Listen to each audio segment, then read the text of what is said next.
Good morning, class. How's everybody doing today on this fine Saturday morning? Or afternoon, depending on where you are. Either way, thank you very much for joining me for my Rematch edition of Bloom Center CX. Today...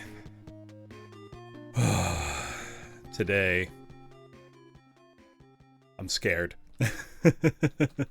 We're gonna be rematching Teenage Mutant Ninja Turtles for the NES by Konami from 1989. This is a game legendary for its difficulty, and frankly, I mean, obviously I had it as a kid, could never beat it. Decided to try it here on the show because, you know, I've had plenty of other triumphs, but 10 hours of trying and 9-10, I don't know. The time blended together. Also, very good to see you, Cheechin, Foes, Chair. Welcome on in, everybody. Oh. I've got, however, some iced coffee here with me, which is going to be my fuel as I set out on a revenge quest against Shredder. I'm a little surprised no one has identified today's music yet, but we'll see. Hold on, there we go, recenter myself a bit. Yeah, if you guess today's music, though, you do get a gold star, so, I mean, don't cheat, but rack your brain. I'll give you a hint. It is a 16-bit JRPG. Give me just 1 second to blow my nose.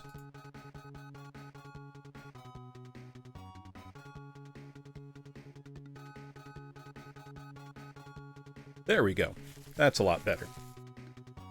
With the advent of spring, there is more pollen in the air, and while I don't have allergies, it's hard not to get a little gummed up in the works with all that pollen going around. So, I think like we've done before, and I don't think I did this the first time, I would like to pull up the manual for TMNT. You know, maybe that's why I failed last time. I didn't have the insider tips and tricks from the game's manual to succeed. So, why don't I pull that on up here, and we can take a look at it together. If that will work. Nope, not that chair. Hold on 1 second. I will be right back while I fix the manual. 1 sec. Let me figure out what was wrong with this. There it is. It got super minimized for some reason. And zoomed in like crazy, and I'm not sure how to fix it. Hold on.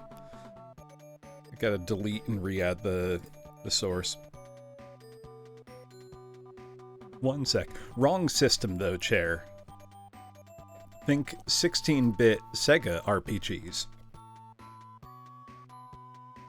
To make it a little, easier to narrow down. One of my personal favorite RPGs, too, come to think of it. Okay, there we go. Now we've got ourselves a manual. We make it nice and easy to read for everybody. Okay, there we go. Much better. So, one thing you'll notice right away, class, though this is a game by Konami, at this time, Konami were publishing a lot of their titles in the West under the Ultra label. Now, Ultra was just a shell company that Konami set up to circumvent one of Nintendo's publishing rules, which was that third parties couldn't publish more than 5 games a year on NES. Hold on, my cat's causing trouble. Cat. Come on. Out of there. Oh, sorry about that.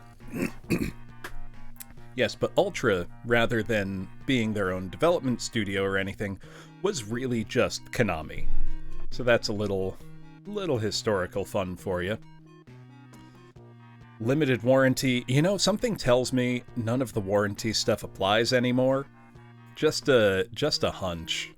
Let's make this a little bigger so it's easier to read. There we go. Cat, get out of here. Come here. Oh. All right, cat on my lap. Clever girl. There we go. Welcome to the world of Ultra. You're now the proud owner of Ultra's authentic version of Teenage Mutant Ninja Turtles for the Nintendo Entertainment System. We suggest that you read the following instructions thoroughly before battling through the sewers of New York. At least we've got cool art. Now, I didn't go and make a sticker to put on my TV from this manual yet, so I'll probably do that after the stream. Cat, come on. Yes, I love you, buddy, but you can't be on Daddy's lap while he's streaming. Come on. Sorry. Cats always want the most attention when you have the least capacity to give it. All right. Call you Daddy, Thoden. No, I don't think I will. Yes, Phantasy Star 2, chair. But I'm gonna count that. You can get the gold star for today. Prepare to shell out some punishment. I love stupid puns. Steam rises from Wall Street sewers like hot breath from a pack of wild dogs. Just below the pavement's puddle-strewn surface, the Teenage Mutant Ninja Turtles have gathered around the leftovers of a family reunion-sized sausage pizza with extra sauce. Usually these party dudes would inhale the mozzarella platter as if it were the last za on Earth, but not tonight. This is more story than the whole game gives us. Genesis actually has way more good RPGs than people think. But we're gonna go. You see, only hours ago, their trusted friend, April, TM, the trademark next to April's name, is absolutely killing me for some reason. You see, only hours ago, their trusted friend, April, was kidnapped from her mobile news van by the vile, ruthless, terrorist bully, Shredder, TM. He's a slice-o-matic crumb, a villain more vicious than an army of mind-altered Bruce Lees. Alright. With their lovely cohort held hostage, the fearless foursome must concoct a way to rescue April before Shredder brainwashes her into joining his ninjutsu Foot Clan. They'll combine this treacherous task with the mission they've been on since their mutated beginnings, to thrash Shredder and capture his life transformer gun, the lone piece of technology that can turn their rat friend, Splinter, TM, back into the man he used to be. So take control of these heroes in a half shell and either claim total victory over New York's premier Kickman, or lead them onto the menu at McTurtles, home of the quarter flounder with cheese. Wow, this manual's terrible. I love it. How to play. Your initial goal is to rescue the fair maiden, April, a hip version of a medieval damsel in distress.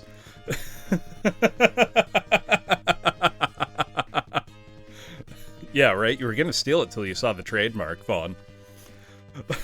Hold on. A hip version of a medieval damsel in distress. See Defender of the Crown, TM, for the original version of a bummed-out babe. This is incredible. If I recall as well, Ultra, or Konami themselves, published Defender of the Crown for NES in the West. This is too much. Rescue the fair maiden April, a hip version of a medieval damsel in distress. That's too funny. Okay.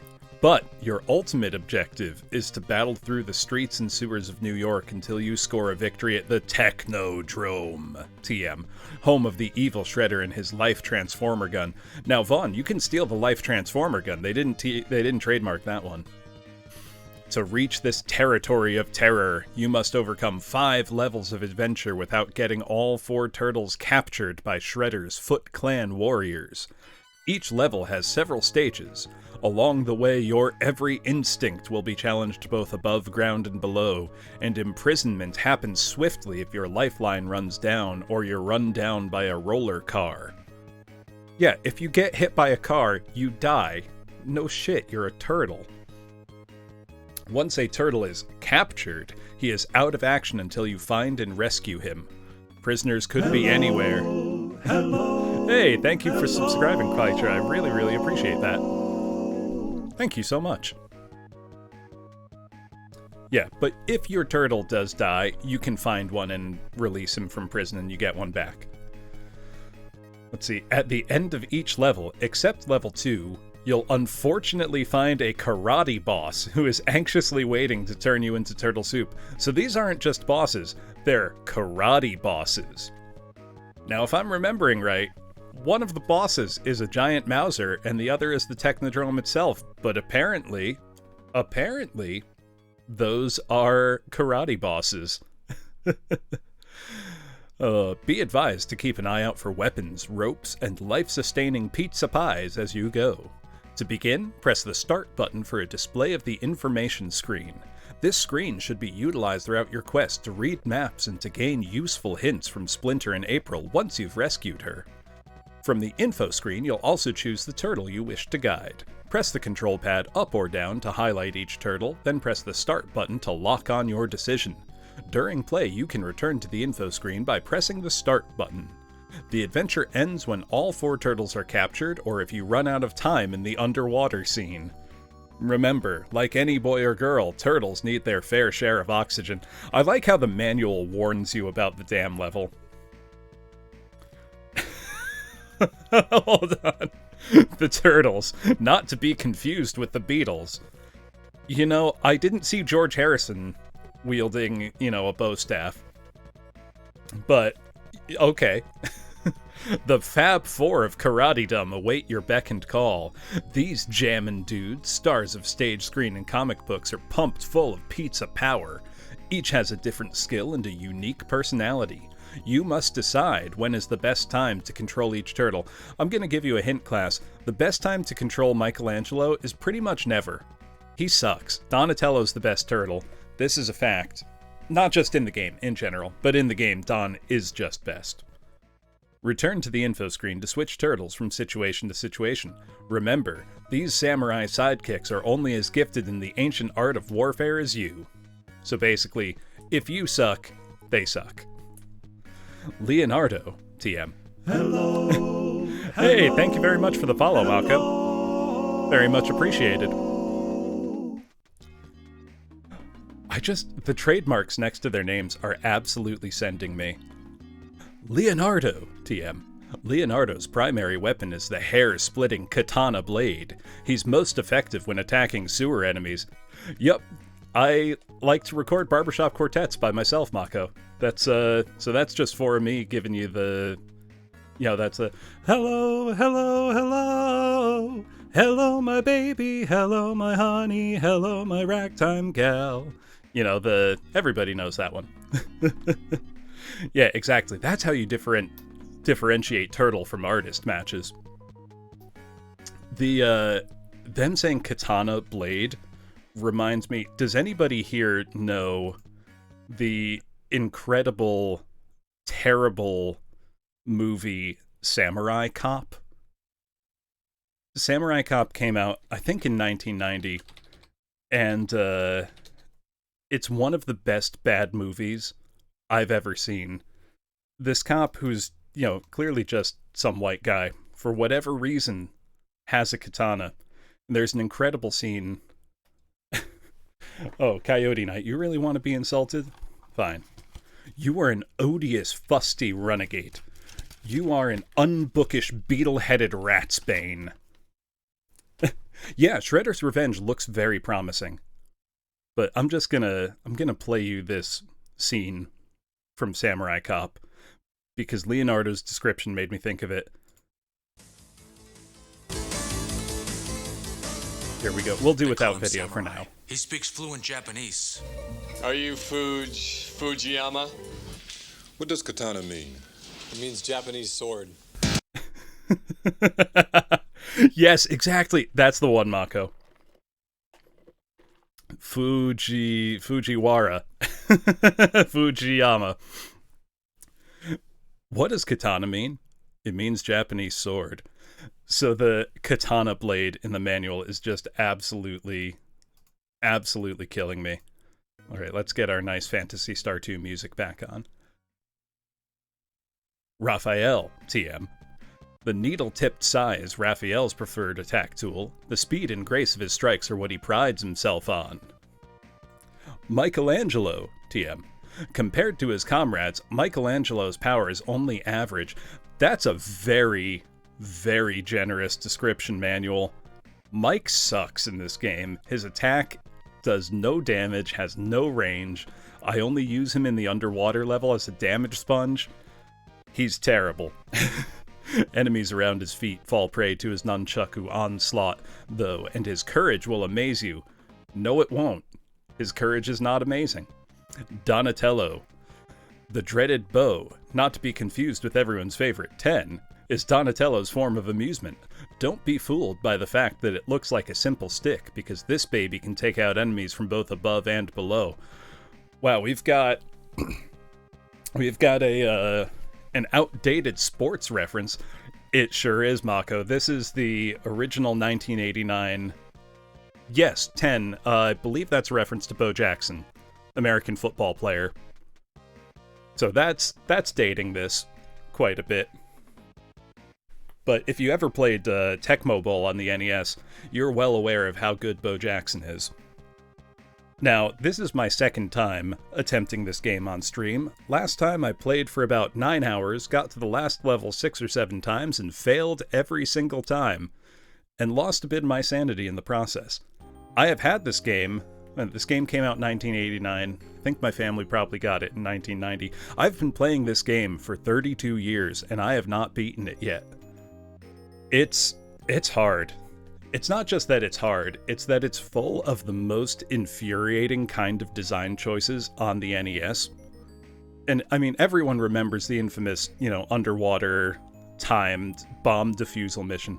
That's not the part that trips me up. I did that so many times as a kid that it's burned into my brain. It's the stuff after that that's just insane. I don't have to imagine, Cheech, there's several games that applies to for me. Some because I just, like to keep playing them. Some because they've been, an albatross around my neck for 30 years. How to keep things from getting out of control. I love the tood they're trying to put in this. But they don't really manage it well here. You've got your control pad. Press to attack. Note, to jump and attack in one move, press A and B simultaneously. I wouldn't have guessed, game. I am not 50, Cheechin. I am not 50. I'm not even 40 yet, come on. Yeah, right, matches? Though honestly, I miss when you would get a new game, you'd be in, the back of your parents' car, and you'd have to open the game up and read the manual on the drive home. Because you needed to see, what's this game gonna be like? I like that we have controls for the party wagon as well. When cruising the streets in the infamous Teenage Mutant Ninja Turtles party wagon, TM, press the A button to fire the Vulcan cannon and the B button to launch anti-Foot Clan missiles.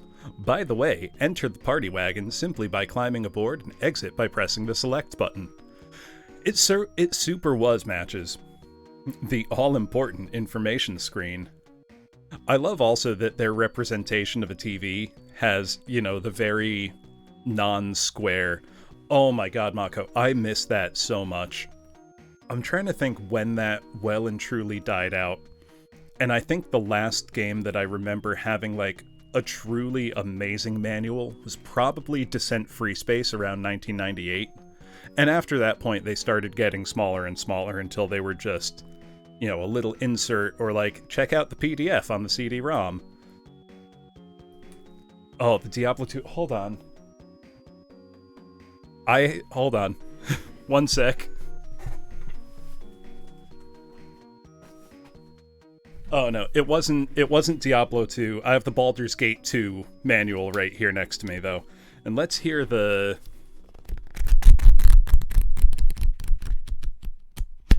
That's how thick of it. Yeah, exactly, Hanabi. I remember both X-Wing and TIE Fighter did that. It's like, what's the word on X page? Yeah, this is the Baldur's Gate 2 manual right in front of me. And all the discs. Hold on. Putting that back on the shelf. I'm trying to think what the craziest manual that I had was... Some I still have. Some I would need to ask my dad if he held on to them, because a lot of the PC games were his.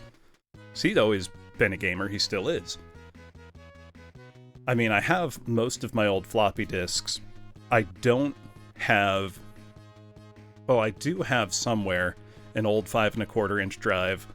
I have no idea if it still works. It still worked the last time I used it, but that was probably more than 15 years ago. And I do have a USB 3.5-inch floppy drive, though I've had no success getting it to work with Windows 10. If I do, I still have my old flight stick, and I have a serial to USB adapter. I would be able to do, like, an original floppy disk play of, like, X-Wing or TIE Fighter, which would be a lot of fun.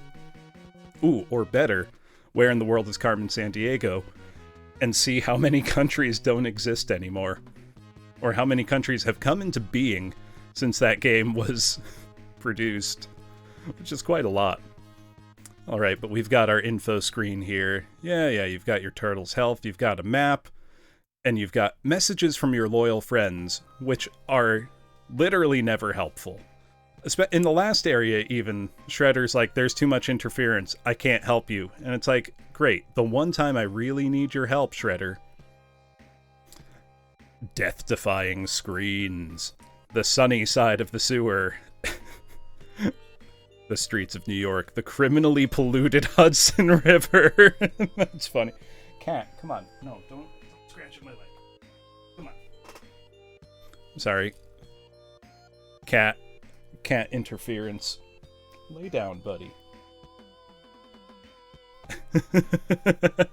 Yeah, no, my, No. Come here.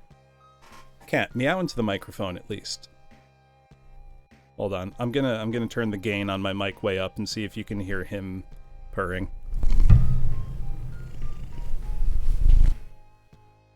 I don't know if you could hear him purring there or not, but he is. Ugh. Buddy, you can't just stand on my lap while I'm streaming. Come on. I now have a very large cat in my lap. He is standing, not laying down, because he's an unruly, savage bastard man. I love him very much, but come on, bud. Lay down. He is very in the way. I like that they say the criminally polluted Hudson River. I mean, they're not wrong, especially in the late 80s. New York, a turtle in town. Wait, they're saying the first level is 5th Avenue in Greenwich Village. Hudson River. Excuse me. I never realized these were the names of the levels. Hey, how's it going, Colt? Wall Street, JFK, Shredder's base inside the South Bronx, and the Technodrome, TM. That's very funny. Pizza and other life-sustaining goodies. I mean, they're not wrong. Pizza is a life-sustaining good. Cat, come on. No. Sorry, I had to throw a cat. Yeah, is the Technodrome on Google's Maps? Can I leave a Yelp review for the Technodrome? But we've got our whole pizza, our half pizza, a slice of pizza. See, they should be calling them a pie. That's the proper term for a pizza, is a pie. But I digress. We've got our anti-Foot Clan missile, the rope, which shows up in literally one level. We've got Ki, the scrolls, a single shuriken, triple shuriken, got boomerangs, nunchucks, bow, katana, sai, Mr. Invincibility, and then we've got enemies galore. We've got, that is the goofiest looking Foot Clan soldier I have ever seen. Oh, absolutely matches. I mean, they could show, a screenshot of the Technodrome, and that would be on the box, and you'd be like, well, this looks sick, I gotta get there. Not every. It didn't show inside the Technodrome, but it said you were gonna get there. So we've got a real goofy-looking Foot Clan soldier. says here, following in the 1,000-year tradition of karate combat, he's a killing machine, blindly guided by Shredder's commands. Yeah, exactly. He does not look like a Foot Clan soldier. Then we've got the Mauser, jaws capable of crushing iron sewer grates. The Mauser is Splinter's prime enemy and the Turtle's smallest threat.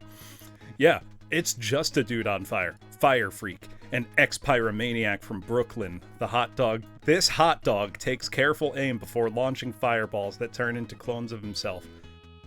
Also, I like how there's 2 enemies, clearly from the cartoon, and then the rest of this shit is out of control. We've got Stick 'em Up, aka the Roof Leaper. Ignorant to the force of gravity, this pesty sewer thug, the product of a horrible chemical spill, pounces about on ceiling pipes, waiting to rain terror from above. We've got a searchlight mechanism. It's just a helicopter. The roller car. In search of turtle fodder, Foot Clan platoons tour New York's famous avenues in these roller cars, once used by David Letterman during his now famous Smashing episodes. Holy shit, that's funny. I didn't expect a Letterman reference in the TMNT manual. Excuse me. And now we've got not just our bosses. No. We've got our karate bosses. We've got Bebop and Rocksteady. Part beasts and part criminal misfits, these guys are Shredder's most trusted sidekicks, and the enforcers at the end of level 1. Value 4,000 and 5,000 points respectively. That should be respectively, not respectfully, unless they're, giving Bebop and Rocksteady their due. Yeah, what Dan is the Technodrome Guardian. Then we've got the Mecha Turtle, appearing like your average turtle. Are you sure about that, manual? This level 3 commander will show his true colors if you do him any harm. Value 6,000 points, value 7,000 points if destroyed after his transformation. Then we've got Big Mauser, TM. Ruler of level 4, he turned to a life of sleaze after being booted from the Mouseketeer Club.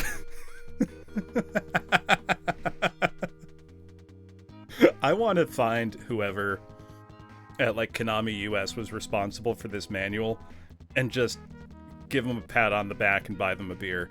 This is great. The lore is out of control.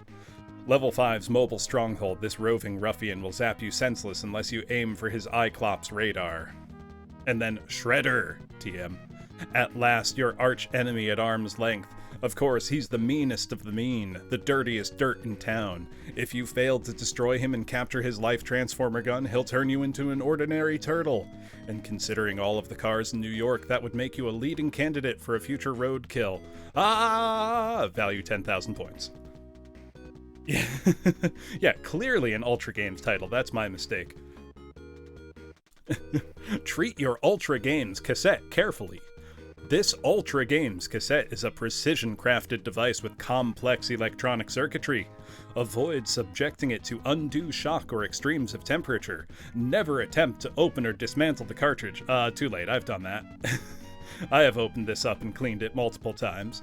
Do not touch the terminal leads or allow them to come into contact with water, or the game circuitry will be damaged. That's not true. It will be totally fine. Always make sure your computer is switched off when inserting the cassette or removing it from the computer.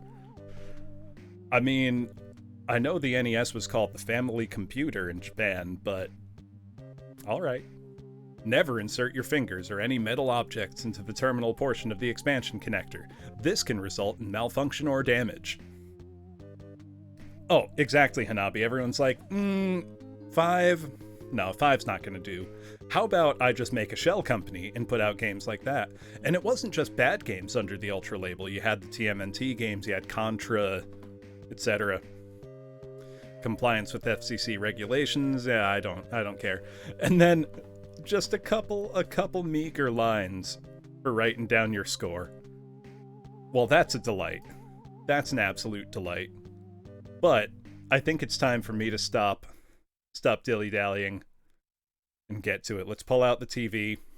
Let's hook up the NES. And you know what? Let me get my stickers back from past episodes. We've got Sparkster. We've got the Gorilla Smoking Fat Doinks in Dreamland from Little Nemo. We've got Gadget. We've got Has Been, which is just Carbuncle. I need to put more up there from other games that I've played on stream, but that's a good start. I used to use that all the time, actually, matches. My brother and I would write down like cheat codes for levels or high scores, passwords, stuff like that. Like we actually used it how it was intended. But yeah, I've got the NES all set, so things should be working smoothly. I am playing on real hardware, so I'm just hoping that I don't have any failures. I have had that a few times in the past. It's not great. Let me know if the game is loud enough. I think it should be fine. I tried to set that up before. Also, let's enjoy this intro cutscene, because while, you know, this game gets a lot of flack, let's say, for being, you know, really difficult, it still had some pretty good production values for a game that was clearly rushed out to meet a Christmas deadline. And as a kid, nothing was cooler than the Ninja Turtles. So turning on the NES and seeing this was really, really cool. Alright though, let's get to it. I'm gonna reset because I think the timing of when you hit start affects where things show up later in the game. But yeah, we're just gonna get at it. Now the sprite flicker you're seeing is definitely more noticeable on like a computer screen than it would have been on an actual CRT. Just because the way the screen is drawn is fundamentally different between a CRT and, you know, modern displays. Now, we've got our 4 turtles. I like that they all do have their correct colors. That probably took a lot of very careful color palette consideration on Konami's part. So I appreciate the effort they went to. Don is by far the strongest. Raph is the second strongest, but has pretty poor range. And then you've got Leo here, who's not very strong, but has a pretty quick attack, and for weaker enemies, he can kill them pretty quickly. Now, one trick we can take advantage of is anytime there's a room with pizza in it, if you go outside and come back in, you can basically just keep yourself at full health. So we are going to take advantage of that a lot. You know, I don't think I will, Mr. Bot. Goodbye. But yeah, so we are going to take advantage of those pizza stations. Yeah, pizza shops don't want you to know this one simple trick. Something tells me if in actual New York City, if you tried to just walk into a pizza shop, eat a slice, and then walk back out, and just try to keep doing that for free, they're not going to look too kindly on it. You know, just a hunch. Now, you will also see the game start to slow down quite a lot when there's too much on the screen. Also, let's enjoy our first little sub-boss fight against Bebop here. He's a complete chump, especially if you're Donatello. Papa John spends billions each year covering up the fact that pizza respawns. We're gonna avoid the Crusher and just walk in right here. All our turtles are full health, so we don't have anything to worry about. Yo, is that what Papa John was talking about when he was saying, you know, that a reckoning was coming? Is that how he ate 40 pizzas in 30 days? Or was it 30 and 40, or was it 40 and 30? Either way, it's a horrifying number. Hey, hello, Bread. How's it going? Hope you are having a wonderful Saturday. I know I certainly am. I'm playing TMNT on my NES. What could possibly be better than that? This is also why you want to use Donatello for a lot of stuff, because he's just stronger than all the other turtles. He is just superior. He can reach through stuff. And just like this, we're going to be at the end of level 1. Now these... Yeah, rich people sure are strange. That's true. These annoying red mosquito things can be killed in one hit only by Raph or Don. The others take 2 hits. And that's obviously no good. Oh, I'm happy to see you, Brett. Now we're gonna walk right up here. Avoid this boomerang hippie. Now it doesn't actually matter very much how much damage we take. Oh, don't worry, the mind break isn't going to settle in for hours yet, Hanabi. Now we've got Rocksteady to fight. Now, there is a trick to the Rocksteady fight if you want to do it without taking any damage, which is, as Don, just hop up on this box here, and the way the hitboxes work, if you just keep hitting down, you will eventually just hit and kill Rocksteady that way. But it's a little boring, so let's just kill him normal. And now we've rescued April. As the manual described it, the hip modern version of a damsel in distress. Don't let the Foot Clan destroy the dam. You have my support. Your support doesn't mean anything, April. You don't do anything for us in this game.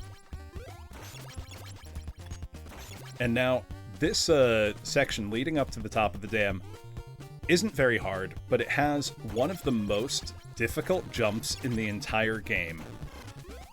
And I'll show you what I mean. It's not difficult in that it's, like, hard execution, more than that it's just extremely, extremely particular. Because you're crammed up against the ceiling, and you've got a super tiny window in which to, like, hit this jump correctly. Also, I think there's some pizza in the next room, so we're gonna give that to Don. Your health not restoring between levels is one of the things that makes this game really, truly difficult. And we're gonna just cruise along with Leo to keep things moving. Oh wait, those guys take... those guys die in one hit from Don, but two from Leo. Which is a theme you'll notice recurring throughout this game. And it's not great.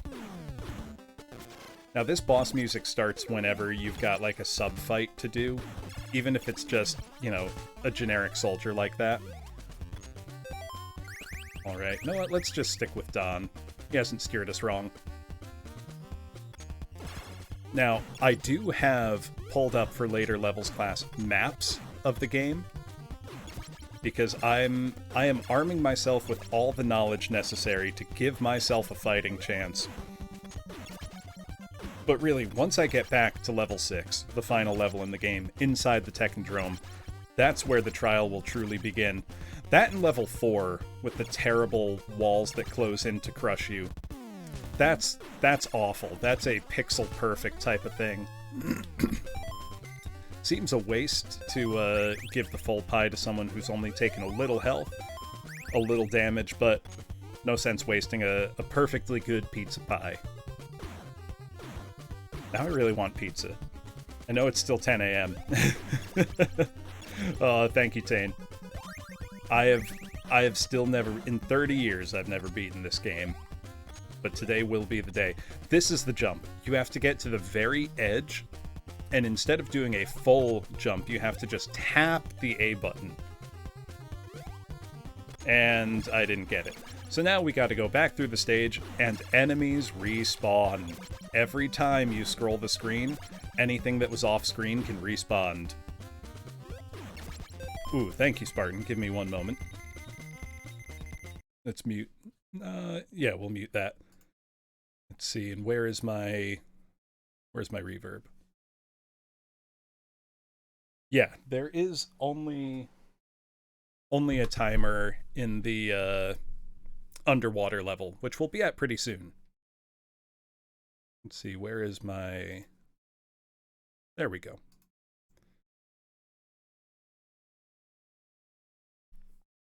Let's see. Violence isn't the answer, it's the question, and the answer is yes. There you go. Yeah, the timer is my own patience. The timer is my own sanity.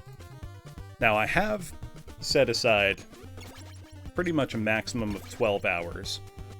Like, I'll be good until 10 p.m., at which point I probably will have to call it a night if I've not won by that point, just because I do have music work in the morning and would need to rest up. 12 hours should be plenty of time. I hope. God, I hope 12 hours is enough time. I think the longest I've ever played a game on stream is Yonoid for over 13 hours. And that, I did not end up beating that time. I beat it in a rematch, and now I can speedrun the game in a half hour. But that's beside the point. It also did not help that in that Noid stream I was getting progressively drunker. I will not be drinking today, so that won't be an issue. Yes, I did matches. I played it after beating Yonoid 1, and it is great. I was shocked that it was super fun. There we go, that's the jump. Alright, now we're on top of the dam. I'm gonna switch to Mikey. Yeah, exactly, Bearded Potato. If I submit my run, I will be in the top 10 on speedrun.com. There are only 8 entries. 8 bombs are left. I am too, especially considering the reason the Noid went away in the first place. Now, the reason I've switched to Mikey here is basically to just be a damage sponge. Because I don't want to risk my more useful turtles. And we are probably going to take enough damage that I will have to switch to another turtle at some point. You want to avoid that nasty algae-looking stuff, because that will drag you down, and it's one of the few instant death traps in the game. But, you know, for all the childhood trauma this level caused to me and countless millions of other children, I have this completely down at this point. To the point that this level does not stress me out. It's just, you memorize where everything is. What is my purpose? You take damage in non-combat zones. Oh my god. I mean, there's worse reasons to be. This next screen, this one right here, is the one that probably haunts most people's dreams. Because those do a lot of damage, and you have to navigate very carefully, and even when you navigate carefully, you're still gonna take damage. Thankfully, I think at the start of level 3, there is a good spot to refuel on pizza, and get all your turtles back into fighting shape. So as long as you have one turtle at full health or near to full... Oh, not here, Bearded Potato. Unfortunately. You know, love Mikey in the cartoon. Here, he's, less than useful, let's say. You know what, let's switch to Leo here. We just gotta not get pulled down into that gunk there. Try to avoid damage from the top here. And there you go. That's the whole level. Piece of cake. Not a stressful level. Look at that, we had 38 seconds. Oh, what is your sin, Spartan? Good job. The dam is safe. Let's go home. Look at that, we beat the game. If only. Master! I love how the TV they've got here, one, Shredder's hand is coming out of it, but two, it's very similar to the TV I've got here. We have taken Splinter. To get him back, you must defeat the Foot Clan. Oh, no, absolutely. I appreciate that, Spartan. That's not a bad thing at all. Thank you, in fact. Yeah, the hand coming out of the TV is a fun touch. Also good to see you. Let's go and help Splinter. Let's do it. And now, we get to drive the party van. So what we need to do in this level, what I need to do first is pull up the map that shows me where the stuff is. But, there we go. What we need to do in this level are get missiles that let us bust through barricades that are set up. So let me see. I would love that bearded potato. That's what I would do if I was an eccentric villain.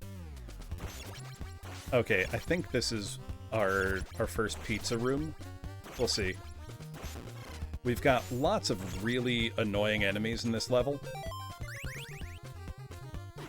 That, I don't know, you just gotta be careful. That's the thing. Okay, yeah, here's our pizza. So let's get Mike that first slice, he needs it. Now, Mike becomes a lot less useless if we get him a sub-weapon. There's one sub-weapon in the game, marked the Ki in the manual, which are like big scrolls that you throw. They do a ton of damage, and they, what was I thinking? Ton of damage, and they're super duper useful in beating Shredder and beating the last level of the game. Hey, Hazmat, really appreciate the sub.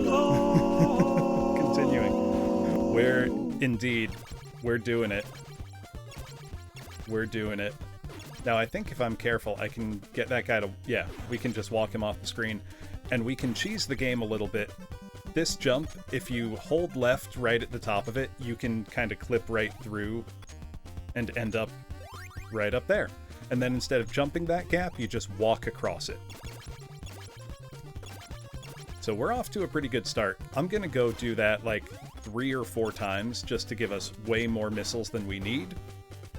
No sense risking it. And we've also got a full pie here, so we can do that a couple times, get everybody nice and healthy, and then we can go on our merry way. You know, up to this point, the game's not too bad. You know, apart from the dam, which is just, it's memorization. You know, you just gotta learn it. And that's all there is to it. The annoying thing about those... I don't even know if the manual addressed those enemies. You destroy them and their head flies off at a super high rate across the screen. And it's really hard to dodge and has a lot of health. Because everything in this game just needs to be damaging for no good reason. I think Leo is strong enough to one-shot everything in this area, with the exception of those knight-looking annoyances. Yeah, this is where we want to switch to Don. And Don's hitbox on the bow is so large that you can take out, you know, enemies even facing the wrong way. Is really quite entertaining. Now, we might be able to scroll him off the screen. If not, we're going to have to just hop up there and kill him that way. Well, that's annoying. Come here. There we go. Alright, now we can cheese our way back up to the top. Which, it doesn't seem like there's any guaranteed way to do it. You just have to try a couple times. I think we're gonna give Don the full pizza just because he's earned it. He's earned it. Oh, it's so satisfying when you kill like 4 enemies at once. Now, I know the game has a score counter. I'm not sure if it does anything. Like, if it has any function other than, you know, compare with your friends. Because you don't get 1-ups in this game. There's no way to earn extra continues. You only have 2 continues to begin with. So I'm kind of left wondering what the purpose of the score in this game is, other than just bragging rights. Yeah. Sad comparison. I mean, the real comparison is like, did you get through the dam? Yes or no? Also, good to see you, Elliot. How are you doing this fine Saturday morning? Because I am doing wonderfully. I'm playing TMNT on the NES. What could be better? I can't think of a better Saturday morning. It's like Saturday morning cartoons. Only the cartoons hate you and want you to die. You're awake. That's the most you can say. You're awake in the AM. You can count that as a win. No, it felt like I slept in today, but I got up at 8. 8 is sleeping in. Oh, and nice, that guy just walked off the screen. I didn't have to coax him off. Ugh.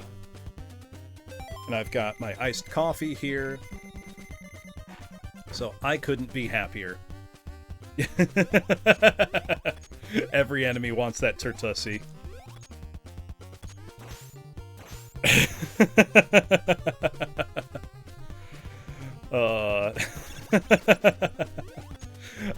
That's not true, Bearded Potato. Much better would be playing TMNT 2 on the NES, which is the arcade game. That one rules. That one's an all-time classic. That's just the port of the arcade game. That's a shockingly good port for the NES. And even has extra levels. If by some miracle I beat this game really quickly, I'll play that one. Yeah, or Turtles 4 on the NES, another classic. Or Hyperstone Heist on Genesis. Which is, I think, often forgotten in comparison with Turtles in Time, which is a shame because I think it's every bit as good. I will say, though, this game's soundtrack, banger. Super good. Thank you, Hazmat. I'm trying to think, is Turtussi the worst single thing I've said on this stream? I think the only worst thing is when Gondola... Yes, Shredder's Revenge. That looks really good.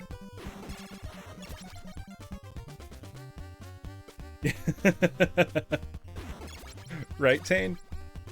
The thing that's kind of entertaining... Yeah, when Gondola got me to say Bloomfies, that, I think, was the worst. I think the thing that... You know, this game... I don't want to say that it has a reputation for being bad so much as it has a reputation for being unreasonably difficult. But from, like, a gameplay structure standpoint, this was a pretty ambitious game for the time. You know, you had large open levels with multiple paths. You had, you know, 4 playable characters who all have different properties. You know, it's a pretty ambitious game. No, Donnie's fine, Gyaru. We're only on level 3. We're through the dam already. The dam never gives me trouble in this game, though. And I've gathered now way more rockets than I need for the party van. I'm gonna come in here one more time to grab some pizza. Oh, we've got that big slowdown. Too many sprites on screen. This is the kind of game that you can tell if Konami had had a little more time, it would have turned out even better. Oh, yeah. God. That's what I should do. That's what I should do. Is, I mean, everyone had a copy of this, Gyaru. This sold like 4 or 5 million copies, which back then was like an unbelievable amount. Yes, Power Glove stream, Elliot, because I have the Power Glove. I have the sensors that you need to put around the screen. Hello, hello. Hey, thank you for the follow, Flower. Look, I have had the Power Glove since... I remember one of my older brother's friends around, like, probably 1993 or 1994 was getting rid of all his NES stuff.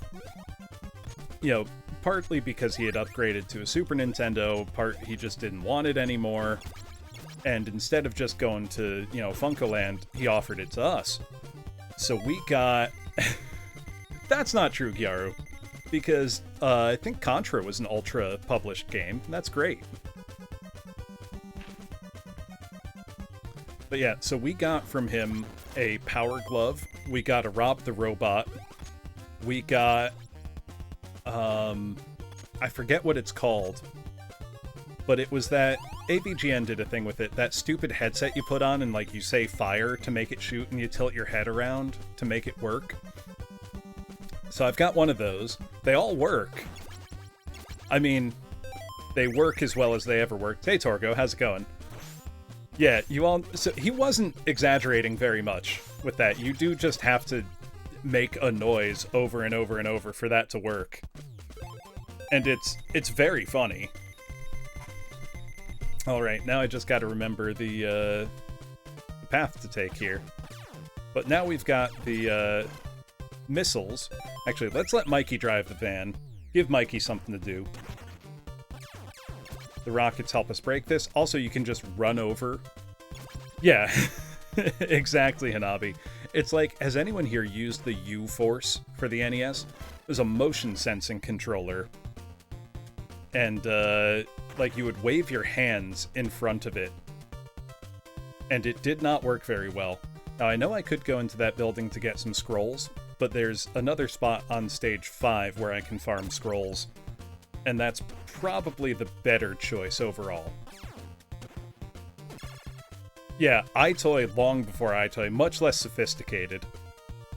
More like, has anyone here ever used a Sega Activator? It's kind of like that. In the sense that you're just really crossing like an optical stream. So basically just a stream of light that your hand is interrupting, that the game then reads as a signal, is how stuff like that works. Or rather, works, in heavy air quotes. Running over these foot soldier goons in the van feels super good. This is the only level you get to drive the van around. So, you know, I appreciate the amount of gameplay variety they were packing in here.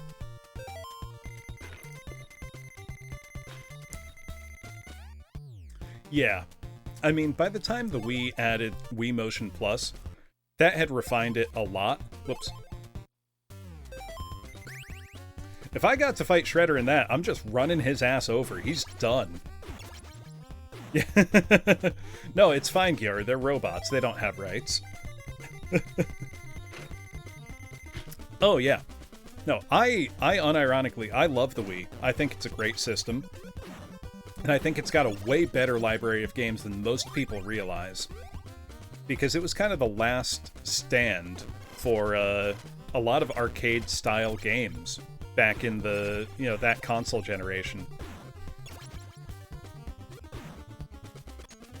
You know, because you had great collections of things like, you know, light gun shooters, which were totally dead otherwise. Oh, yes, we've got some fun platforming coming up here. Yeah, the Virtual Console as well. It's really one of the first large-scale, you know, attempts at preservation is Wii Shop Wednesday. That gets stuck in my head every time I think about it. Got some precision platforming here. Yeah, the emulation was pretty good. And, quite embarrassingly, better than Nintendo's own N64 emulation on the Switch was to start. Okay, I think we can cheese this guy. Yeah. Tadpole Treble. I have not hazmat.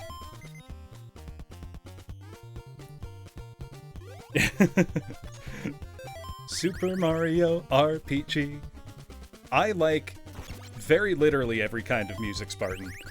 My professional interest for music lies with classical music. That's what I do, you know, outside of stream. So, Chair, they have fixed it now. They have genuinely fixed it. It works properly now.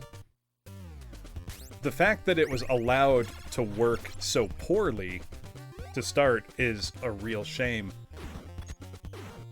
Yeah, when it comes to my music tastes, really, I like to try to find, even if a type of music isn't my preference, I always want to listen to things with an open mind and think, okay, even if I'm not getting anything out of this, what do the people who like it get out of it? You know, I want to understand that.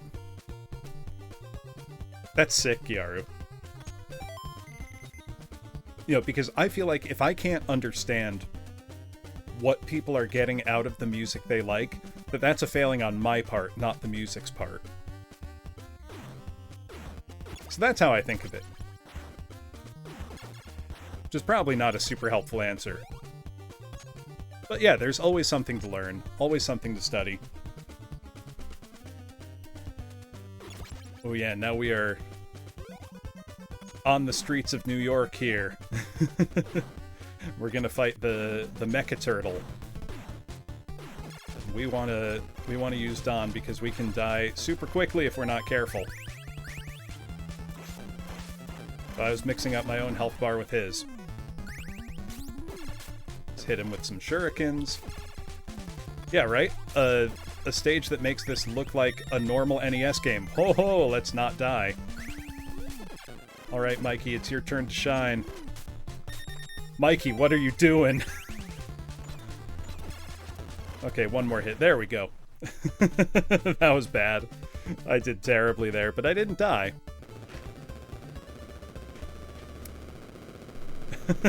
Mikey got absolutely rocked. But it's alright, we're getting in the dope-ass turtle blimp to chase a helicopter. You know, chasing a blimp in a helicopter, or chasing a helicopter in a blimp, you're never gonna catch him. You're literally never gonna catch him. Alright, this is one of the largest stages in the game. But thankfully, we have a full pizza right at the start. The game is merciful. Hey, welcome, Monty. I am doing just fine. I am playing TMNT on the NES, on my actual childhood NES, and copy of the game. We are gonna enter and exit this room a bunch of times to get a bunch of pizza, to get all our turtles back up to full health, and then we will proceed with the level. You know, I think it's kind of a kindness on Konami's part that they made it possible to cheese this. Oh, I forgot about these stupid little men. That you hit them, and they split apart and multiply. Okay, at least they just left. They just fucked off. It just disappeared through the ceiling. Now, I've watched speedruns of this game, and there's some crazy stuff people can do, like, during screen transitions to zip through floors and stuff. That's way too advanced. I'm not gonna even attempt to learn how that's done.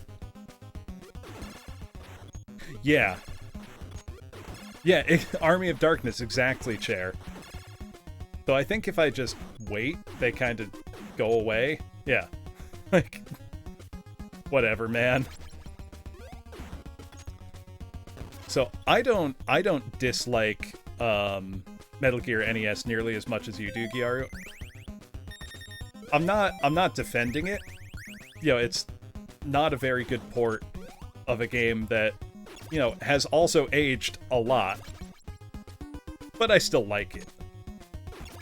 I even like Metal Gear 2 on NES, even though it's not really a Metal Gear game. Now, I think I can just walk right by this guy.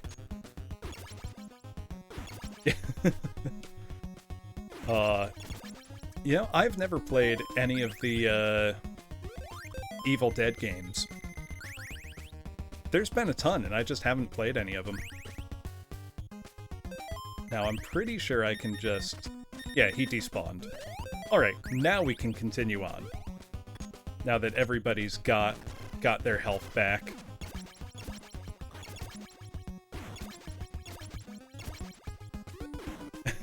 You've demolished your sleep schedule for Magic. I know about that. I haven't played Magic in years, but I have a lot of friends who still play very consistently. Oh yeah, that's the rope we're gonna need to cross a gap in the roof later. Yup. It was BS even for a game of the time. I still like most of Konami's NES games a lot, though. For all their capacity for evil and wickedness. Now, this game's pretty unfair, even by, you know, NES standards. Stuff like Contra is hard, but I think fundamentally very fair. Also, that's the rope item we just picked up. We do a sick little grappling hook. I don't do any of that. I just hit right to walk across, and then you gotta do it a couple more times. But, you know, I appreciate that the game has stuff like this in it. I'm pretty sure he was DLC. Cockatrice is the way to do it. Every now and then, if friends are drafting, I'll show up, you know, draft, make a deck, play, and then just let somebody else have the cards at the end of the night. Because I have no interest in having all of that anymore. It's been years. Oh, he was a placeholder. That's a bummer. So that would be a really good fit. Let's try out our boomerang. And these annoying robots. More than the NES can handle. I do find all the stuff like sprite flicker and slowdown very charming these days. I like that, you know, modern ports give you... Oh, exactly, variable goo. In fairness, if I was Bruce Campbell, I would also just fuck with people at every chance I got. That seems like half the fun of being a celebrity. Yeah, Commander's a lot of fun. Because it's just something totally different, you know? Also, the size of this map is so large compared to the past couple ones. This level really does take up, like, a third to a half of the game's playtime in runs I've seen. And let's keep going. Now, this level does have a spot you can rescue a turtle if he gets captured, which is great. Yeah, Torko, really accurate emulators should have all the flaws of the original hardware. You know, because if you're thinking of an emulator as its goal is to faithfully reproduce the console, then that should be what it does. Oh, absolutely, Hanabi. Like, could you imagine? There'd be so many good ways you could mess with people. Like, if I was George R.R. Martin, I would be retweeting the most random fan theories about Elden Ring right now. Just to mess with people. You know, just the most wild, out-of-control stuff, and then when someone asks, like, Mr. Martin, does that mean this is confirmed? Just be like, I don't know. I just retweeted it. You know, just feign innocence. I'm getting my ass kicked. Let's see, who has boomerangs?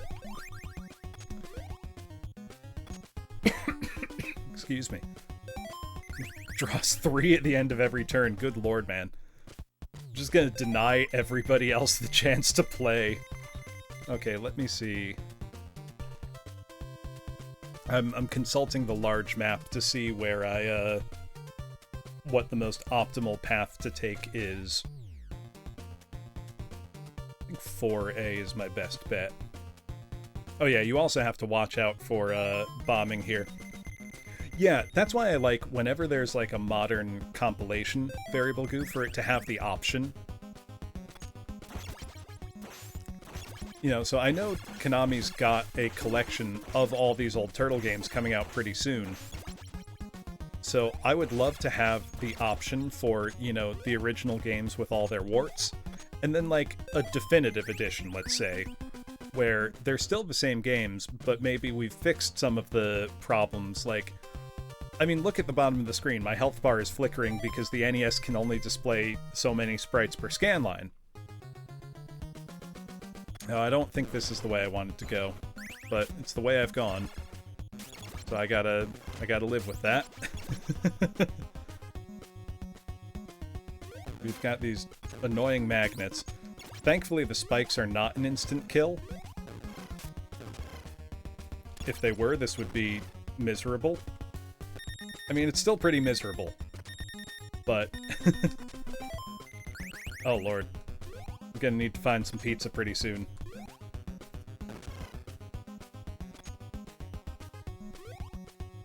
Oh, come on. Is this one of those jumps I need to, like, only be partially on the ceiling? Can I even make that jump? I'm gonna leave and go back the other way if I can. This sucks. Yeah, I probably should just go a different way. I forgot what the best path is. No, Sonic Origins looks like a great example. Also, thank you very much for following, Harriet Gumi. Much appreciated. Sonic Origins looks like a really high-quality remaster type project, because it looks to be based on the engine used for Sonic Mania, which was very, very good. Yeah, this is the way I wanted to go.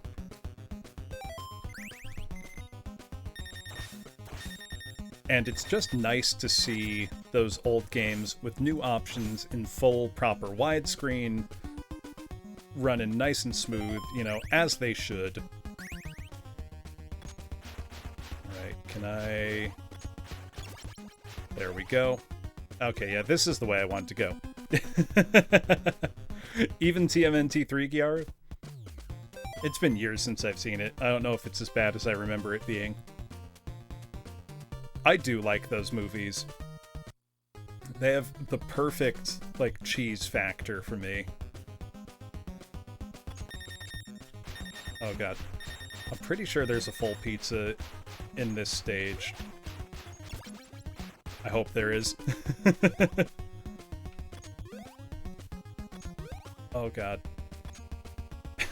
I'm just trying not to die. Granted, that's the strategy in literally every video game. Just don't get hit, and you'll win. You know, can't be simpler.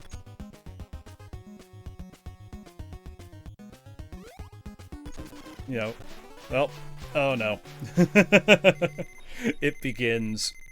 It begins. The nightmare starts.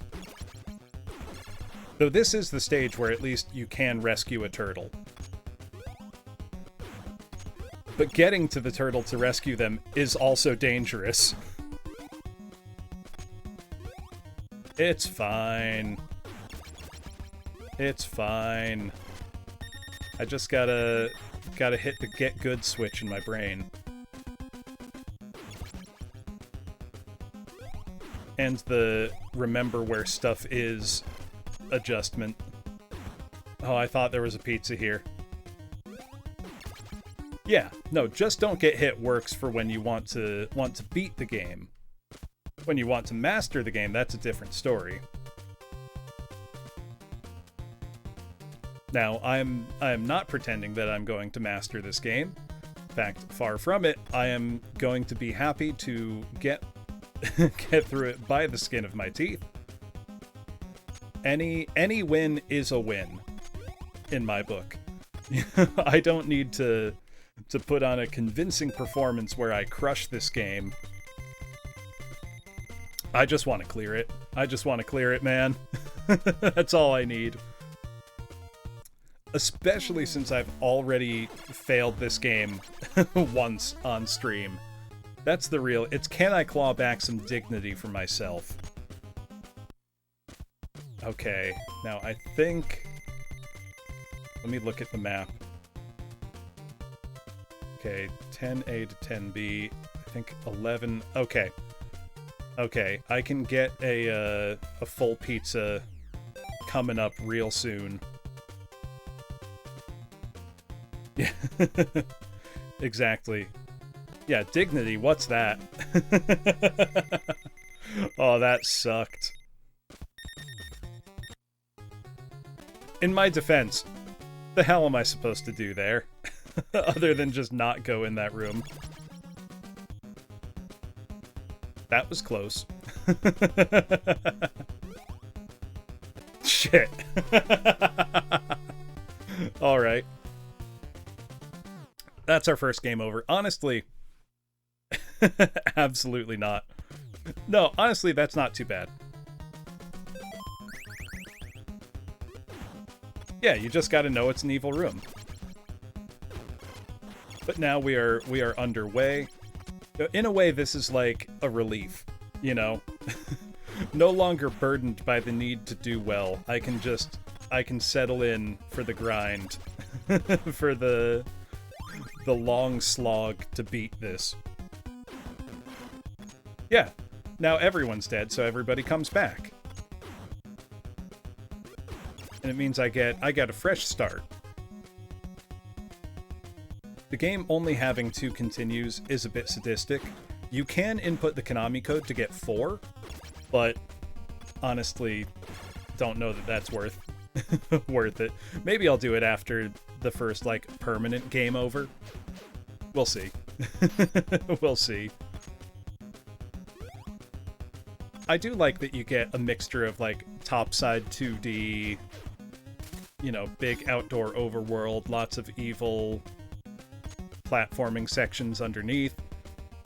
Yo, for everything that's annoying and bad about this game, you do still have lots of gameplay variety. Right, Hazmat?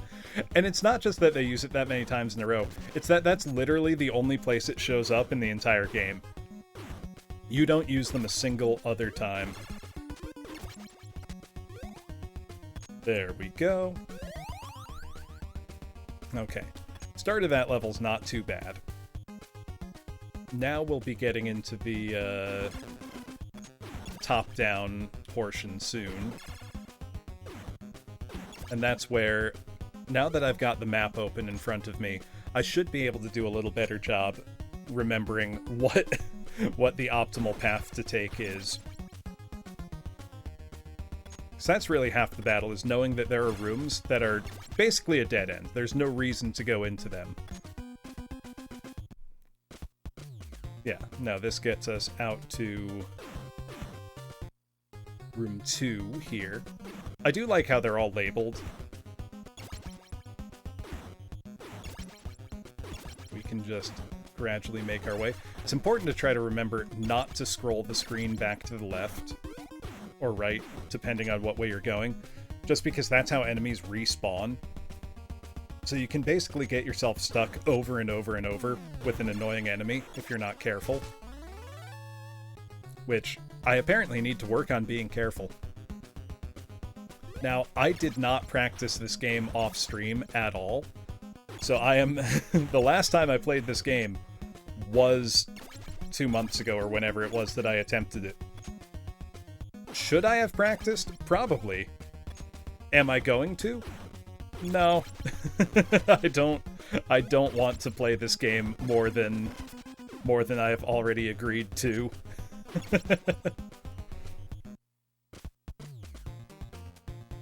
Watch out for the bombs. Those would be bad. Yeah, this is the safest room. There we go. Look at how much better Donatello is than everybody. He is superior. Now, see, I think Ninja Gaiden is less evil than this. I don't agree with that, Kiara. Because 2 hours with this, you know, if you're just playing to get to the end, the game doesn't take that long to beat if you're competent at it already. If you're not already competent at it, there's no way that it's only going to take you 2 hours to go from first play to beating it. Yeah, that's why those how long to beat can be very deceptive. Because it depends entirely on how much experience you have with a game going into it. Oh my god.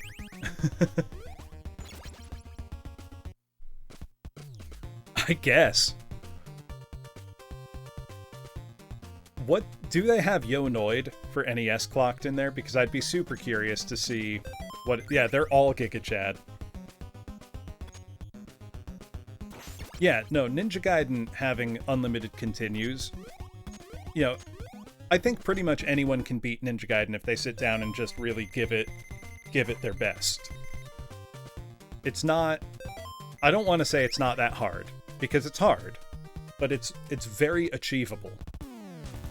Whereas Hour 50, see, I would also disagree with that, because now it takes me only a half hour to beat it, but I know how to play it. If you're just taking somebody who's playing Yonoid for the first time, they will not beat it, unless they're counting like save states, and at that point, you're not even really beating the game. You're seeing all of it, but, you know, at what cost? Yeah, Ninja Gaiden's very forgiving when it comes to continues. Except for Ninja Gaiden 3, which the US version, for whatever reason, does not have unlimited continues. Which is terrible. Okay, now, this room up here, we can go through and get full pizzas over and over and over. We just gotta be a little careful. And the NES is gonna really chug to handle all this, but we can just take these guys out. Ninja Gaiden 3 is the only one of the classic ones I haven't beaten. I've beaten 1 and 2. Yeah, third entries are... Well, you've got something like Castlevania 3, which again was made harder for the US release. But that's maybe one of the best games on the NES, and one of my favorite ever. It's still... I go back and forth between that and Bloodlines for my favorite Classicvania all the time. Those two are just so good.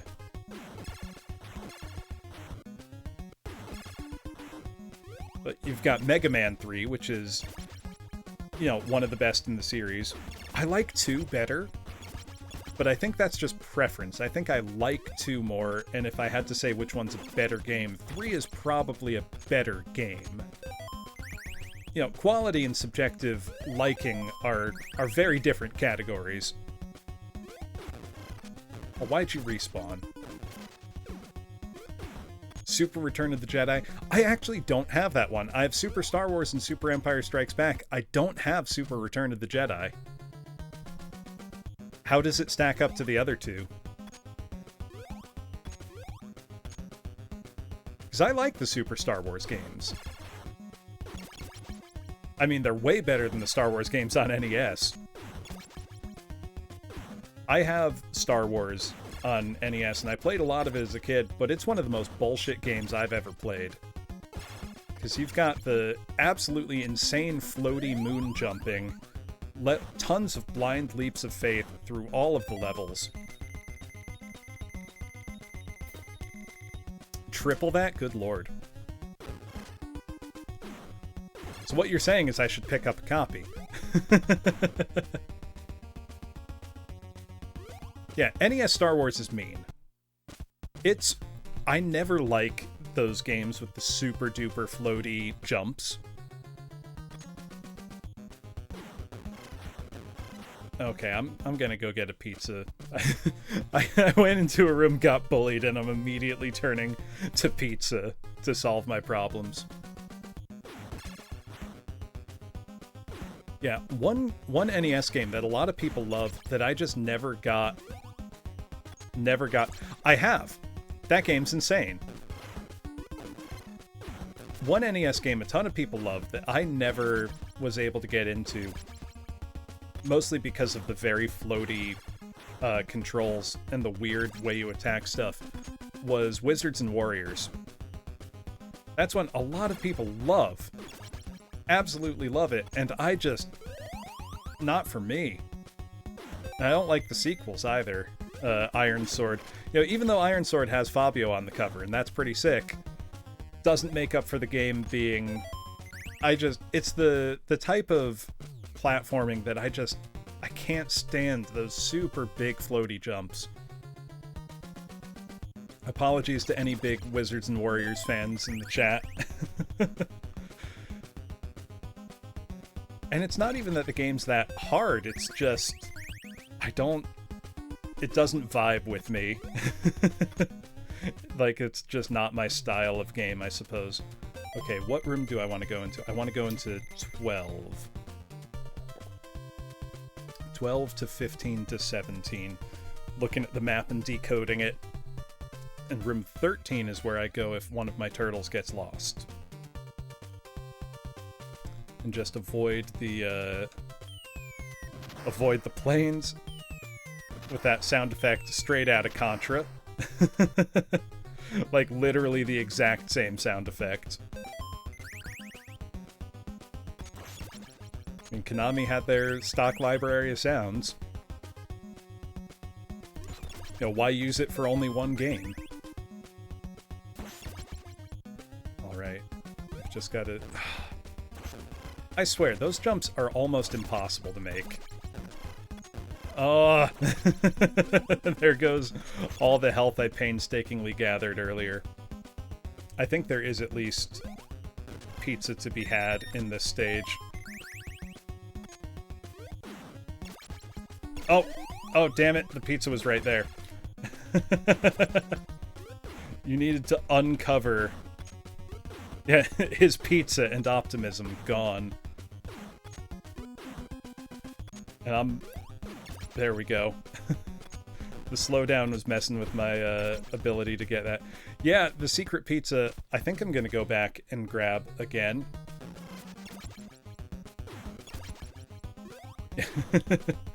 Silky smooth 4 frames per second. I mean, there's NES games that perform worse. Barely. Oh, you're kidding me! You were kidding me. Alright, well, let's go see if we can recover the hitbox for the, Yeah, well, we can recover him. There we go. Oh, that's terrible. The hitbox for the enemy was larger than the hitbox for the pizza. I shouldn't be surprised, but... at least that was a low-stakes disaster at the end of the day. I mean, they're all low-stakes disasters. I'm playing a video game. But still. What a roller coaster of emotions that was.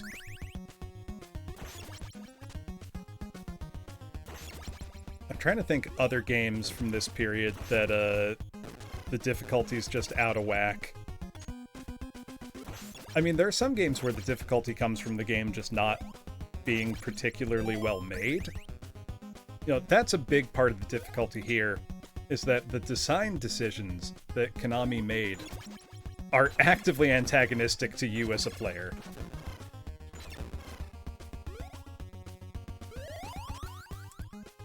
Like hiding a health power-up like that. Or having jumps that require such precision that, you know, if you suffer even the smallest bit of knockback, you're just toast. Alright. Yeah, this is the one I want. We want 15. Oh my god. At least the boss of this level is easy. The problem is, getting to the boss of this level means going through an absolutely insane platforming challenge. Okay, I needed to go up here. Yeah, the platforming challenge that you have to do here are walls that close in and force you down some gaps in the floor. But the problem is, if you approach the gap too quickly, the turtle will hop over the gap instead of, we're gonna... Oh, we did it! We did it! Yeah, if you approach it too quickly, the turtle will hop instead of falling straight down. And if you mess up even a little bit, you will die, and it's an instant death crushing wall. So I'm not exaggerating when I say that there is pretty much no margin for error.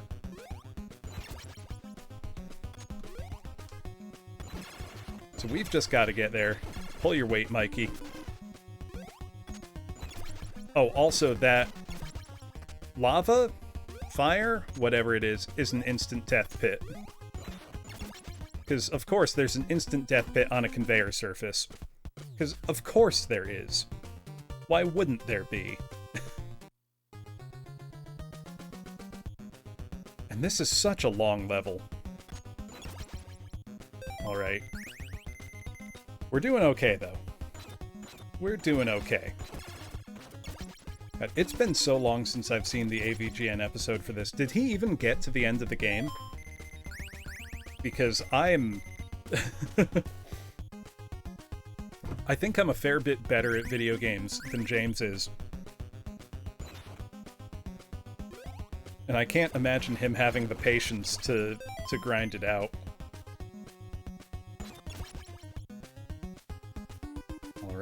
Oh yeah, I can just be Don and hit through the floor. Duh. When in doubt, just be Don. I'm gonna switch to Mikey though, just to avoid damage. Now, this is what I'm talking about. You're gonna have to see how I'm just dropping down ever so slightly. If you run, you hop over the gap. And you will die. You will die. So now, this next room, there's 2 screens of it. This was like the brick wall for me as a kid.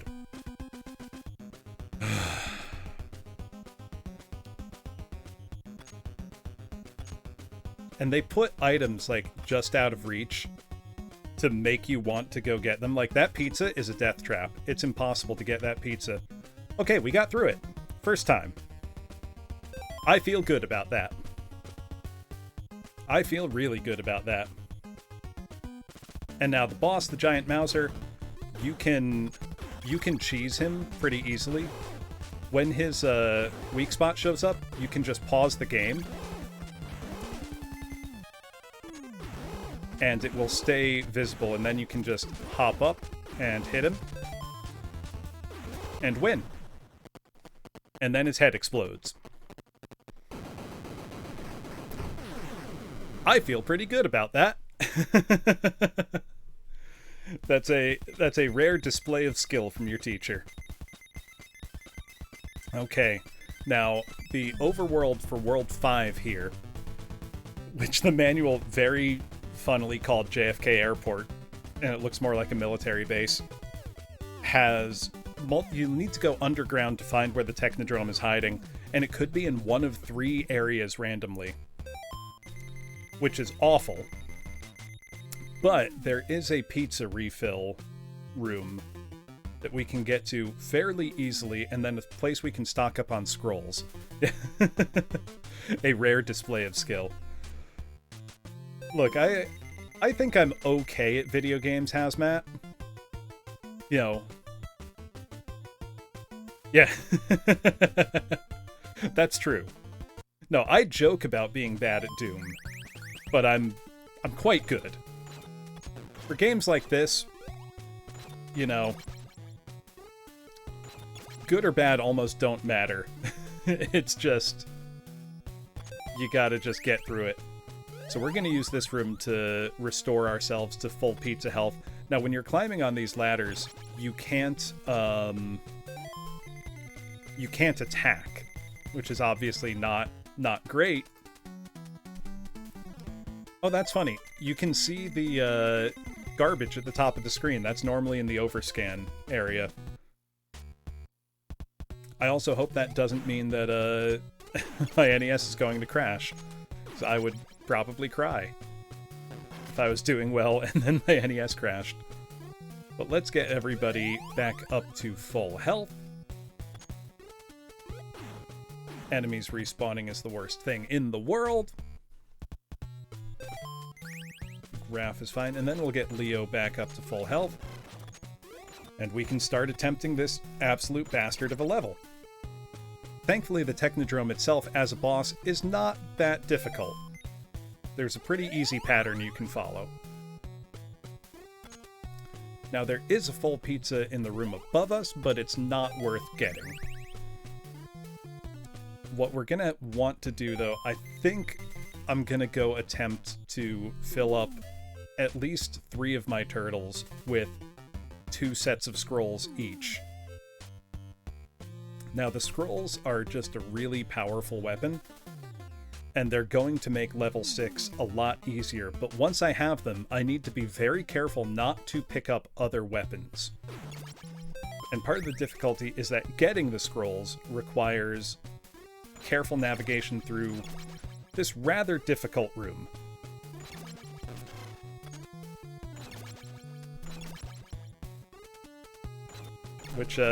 Which sucks, come to think of it. Also, why are birds in video games always the worst? Why are they so deadly all of the time? Alright, we're gonna want to, when you climb onto the top portion of a ladder here, you can stand up and attack. So that's what we're going to have to do. Only the thing is, if you get knocked down, you can't grab back on, and if you fall down anywhere but the right-hand side of the screen, you die. You just get hit by those enemies. So I think I'm going to line up with the third from the right, which should give me enough time to react. Keyword should. God, this is miserable.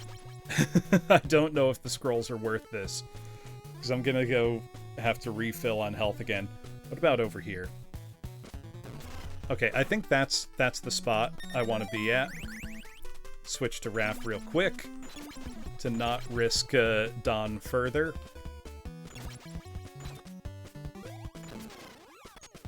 Man, I hate this room. Thing is, though, if I go into the last level without any projectiles, I'm just asking to die. There we go. That's what we wanted. Now we have scrolls, which do that and are super duper useful. Now let's fall down the right-hand side of the screen, and we should be safe. And we're safe.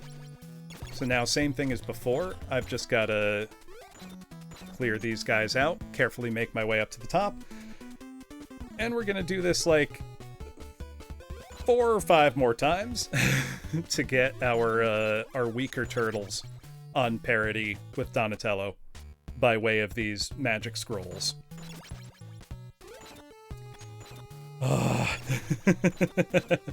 It's worth it. It's worth it, Chair.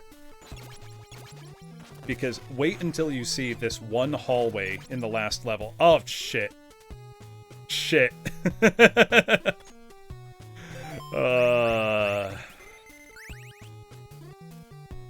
was great. Let me see, is there... No, there's no pizza down there. I had to check. It's fine. No damage taken. I think after this we gotta abort and go back to the pizza fill-up room. Oh,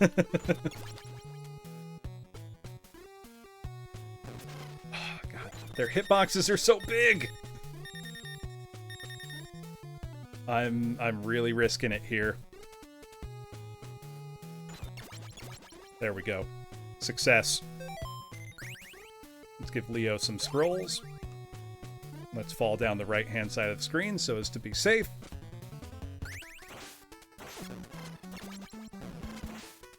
Leo's sword just didn't show up. That's cool. Damn it! I fell again. That's fine. Oh, I almost picked up the boomerangs. That would have been really, really bad. That would have defeated the whole purpose of coming into this room. So now we're just going to run back to the door. We're going to run back to the pizza fill-up room. And probably do that a few times. It's a very dangerous grind. Or rather, it wouldn't be so dangerous if I was better at the game. Half a pixel away from disaster. That could be my autobiography, Chair. Pixel away from disaster. The Professor Bloom story.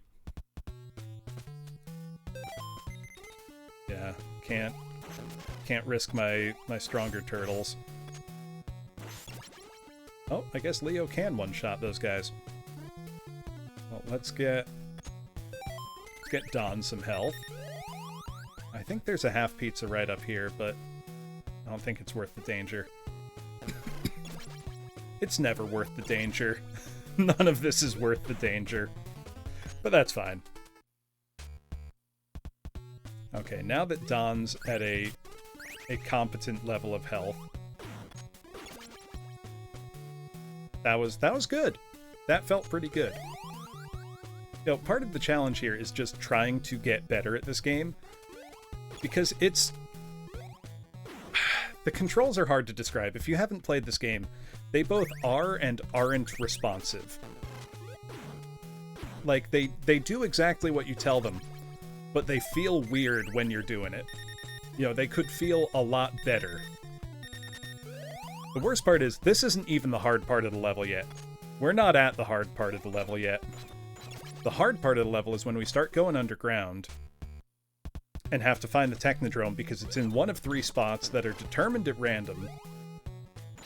And if you choose the wrong one, you'll have wasted a lot of time and a lot of health trying to fight your way to a door where the boss could be, only they're not there, and you just hate yourself now.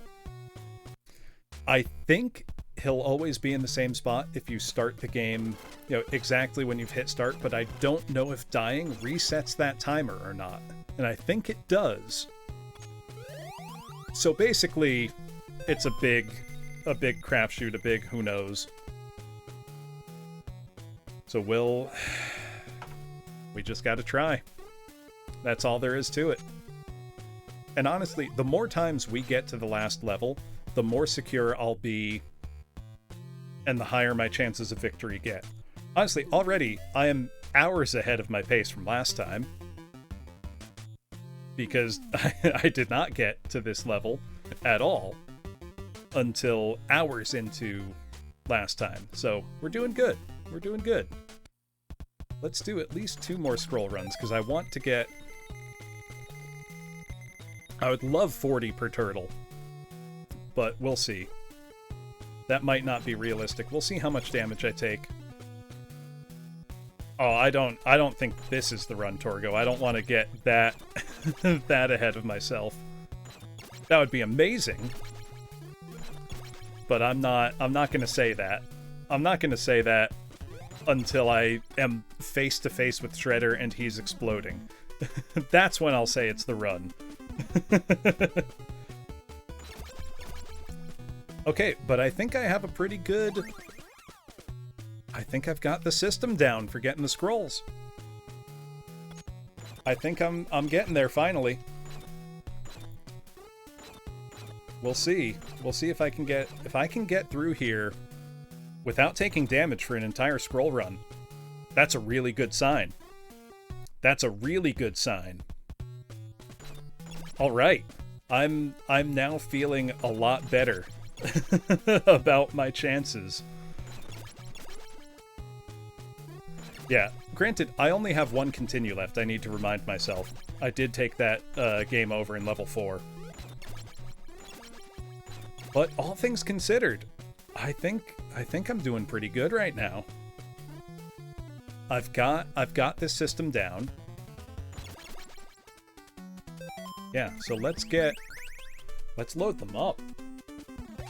Because if I just, use these scrolls heavily, I can get by a lot of the things that gave me trouble without taking too much damage. Oh, so that's what the scrolls look like. They're super strong. I am going to want to refill Raph's health after all of this. I didn't mean to switch weapons. But they're amazing. They clear a lot of the screen. They do a ton of damage. They look cool, too. I mean, that's secondary, but hey. Looking cool is part of the gig for TMNT.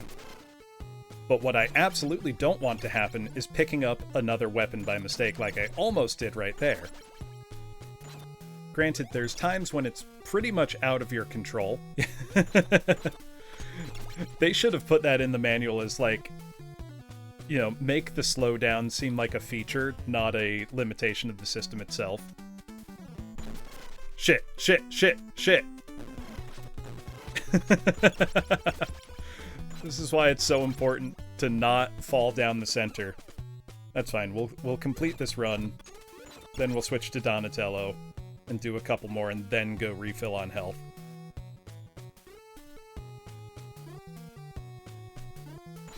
There we go.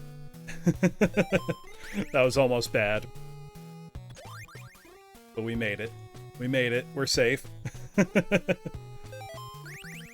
No, I'm confident enough now in Raph to just... no, I'm not. I lied. I'm not confident. Run. Okay, let's try one more run as Donatello for this.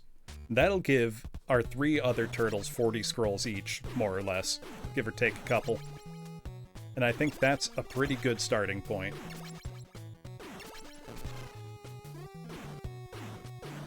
Come here. Come here. I don't trust these guys. I don't trust these guys. There we go. Now, Don doesn't really need the scrolls. They're good, but he's strong enough on his own that I don't feel the need. Shit. Alright, alright. Oh, God. Oh, God. Okay, we're gonna switch to Don's sub-weapon, which is a triple shuriken, and see if that can't take these guys out safely. It can't, it can't, it can't. I gotta switch turtles. Keep us safe, Mikey. Alright, we're running back to the health area like a coward. It is bullshit, Torgo. Also, I'm gonna say that's enough scrolls for everybody. making the executive decision there. That's enough. Know what, though? At least I didn't lose a turtle. That's the real key. Hello, Pinky. Oh, it's insanely BS Hazmat.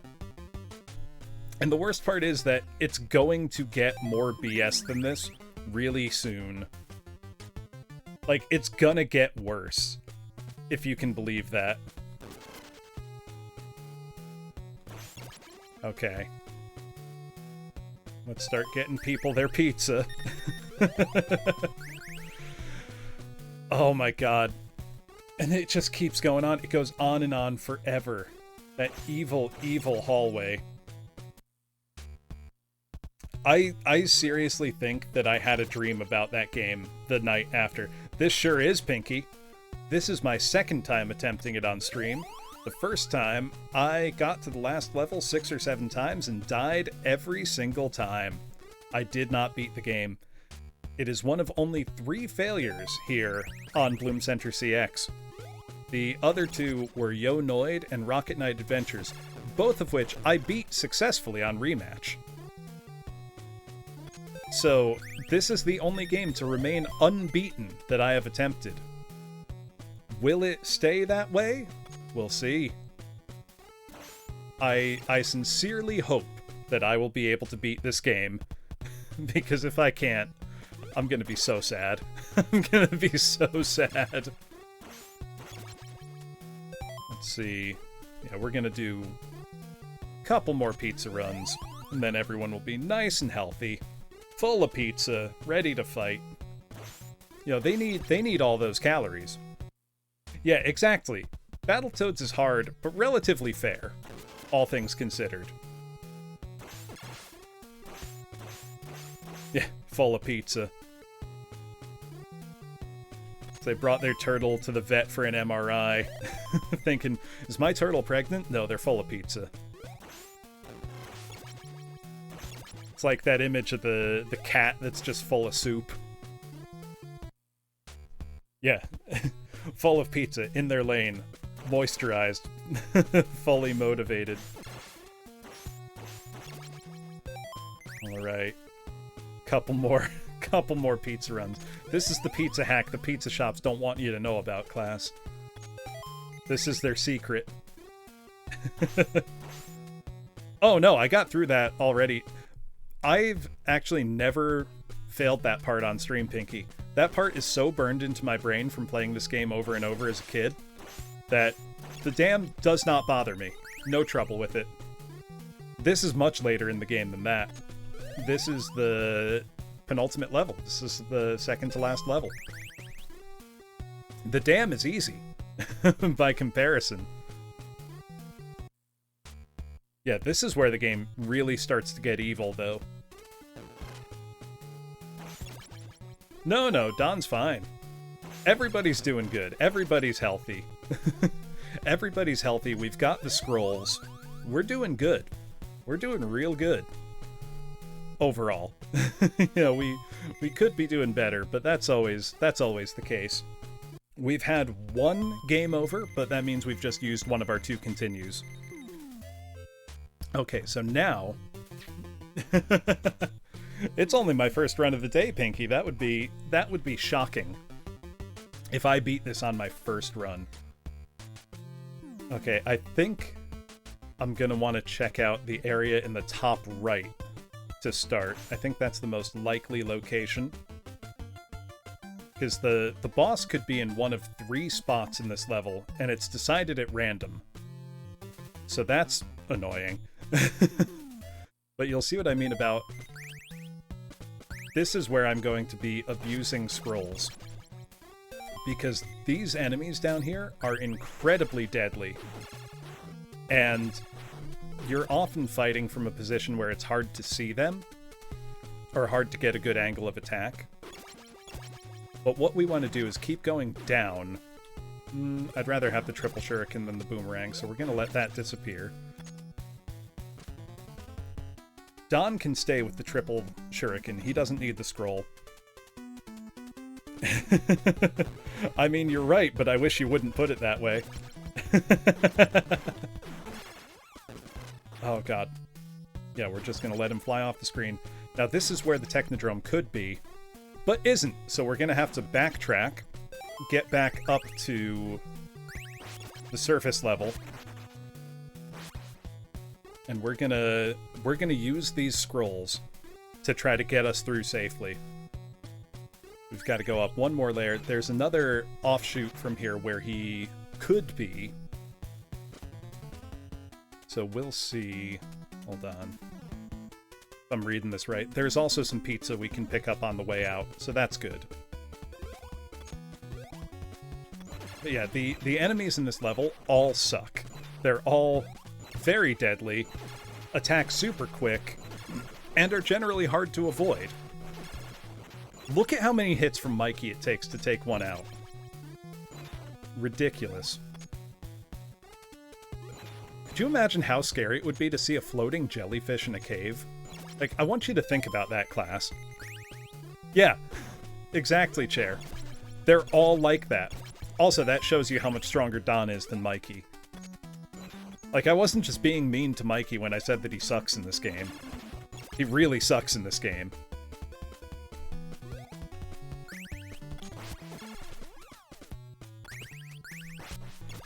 We're gonna... The scroll is the great equalizer, though. And lets Mikey suck a little less. But now we've got to go all the way back up. Donnie is the best turtle, Drachme. He was always my favorite as a kid, and I think that's in large part due to this game. But I always liked the way he was kind of goofy. The bow staff is an objectively cool weapon. And I'm sorry, Mikey, nunchucks are a stupid weapon. A stick is still one of the best weapons that mankind has ever used. It's got leverage. It hurts a lot. You can hit people from far away. You're not going to hit yourself. A long stick is an incredible weapon. Alright, let's see.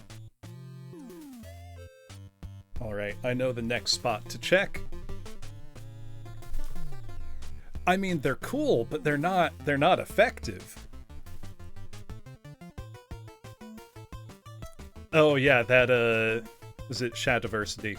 I've only watched a couple of his videos, but I had seen someone sent me just the clip of him, you know, ranting about, you know, sticks. And I'm like, this is funny. I like this. Yeah, but that loses the advantage of a stick. I think if I wait here for a little while, this guy can just fling himself off the screen. If not, we're going to switch back to Mikey and scroll him dead. Alright, let's see. It doesn't help that this guy has no, like, clear set pattern. He'll just jump around all random-like. There we go. Yeah, you can hit yourself very easily. Ooh, that was some accidentally skilled play on my part. Letting enemies just yeet themselves off the screen is a very real strategy in this game. Okay, yep, get out of here. There we go. And I'm just using Mikey for navigation here to save my better turtles for the boss fight. Alright, and we just got to keep going down. And I'm praying to God the Technodrome is down there. Yeah, the pointy stick is an amazing weapon. You don't need training to use it. Anybody can do it. This room sucks so bad. Look at that. Oh my God. Get out of here with your nonsense. Damn it! Our boss is in another room. Alright. We've got to go all the way back. I'm going to make a pit stop for more health and maybe more scrolls.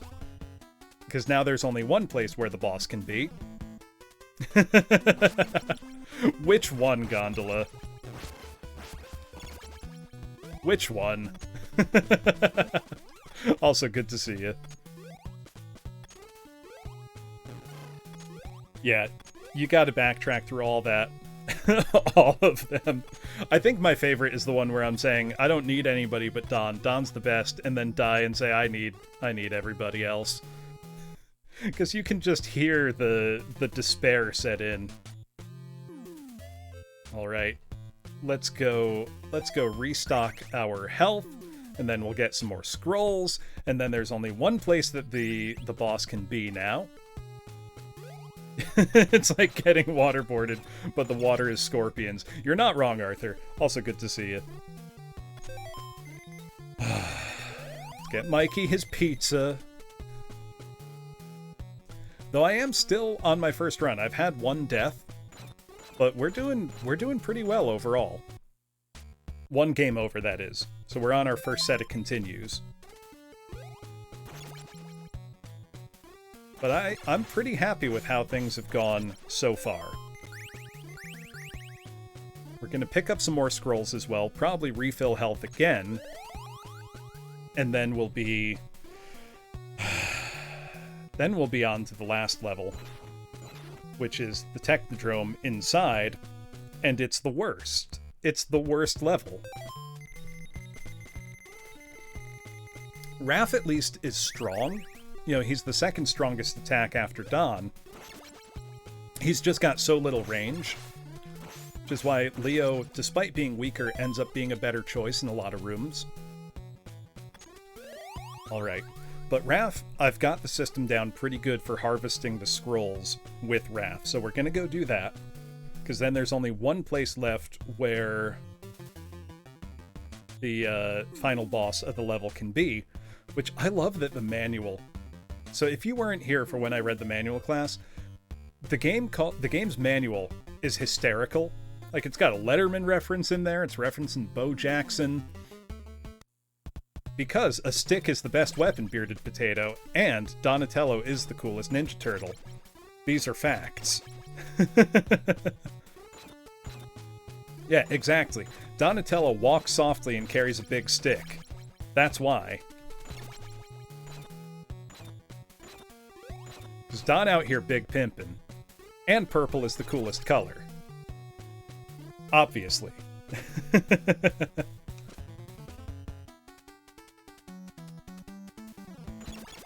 There we go.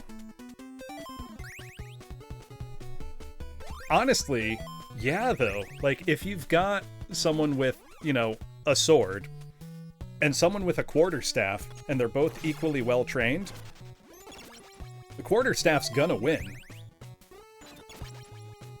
You know, the sword user cannot get nearby, and they will just get their head split open by a big thwack from a big stick.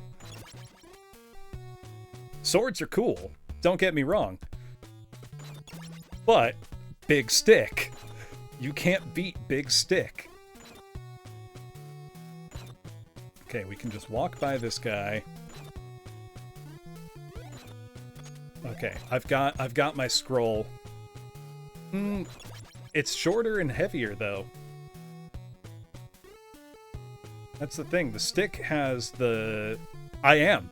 I am Bearded Potato, which is ironic because... Oh, shit. It's ironic because for years and years, I've used a sword. You know, growing up, the sport I did most was fencing. So for, you know, a decade, I was sword fighting. There we go. Alright. Let's grab some more scrolls. I think that's enough. That should be enough. If we fall down the right side, we're safe, though. Yeah. Look at that. Now let's not pick up those shurikens and undo all the work we just did. That's the big challenge, is when you're in the heat of the moment, not accidentally walking into one of the pickups. Yeah, Don's always got the biggest stick. It's a fact. You know what? Let's get one more set. No, yeah. No, sport fencing is very popular, Thoden.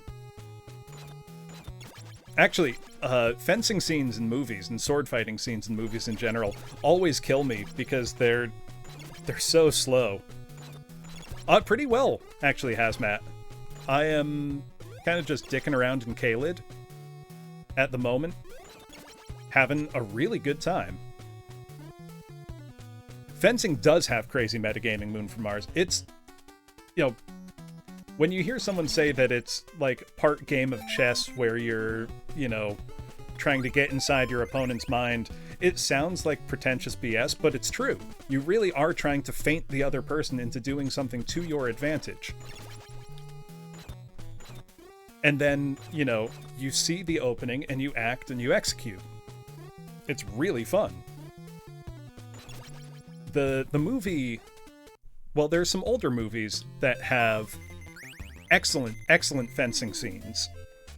The old, like, Zorro movies from the 30s and 40s, starring, I think his name was Basil Rathbane.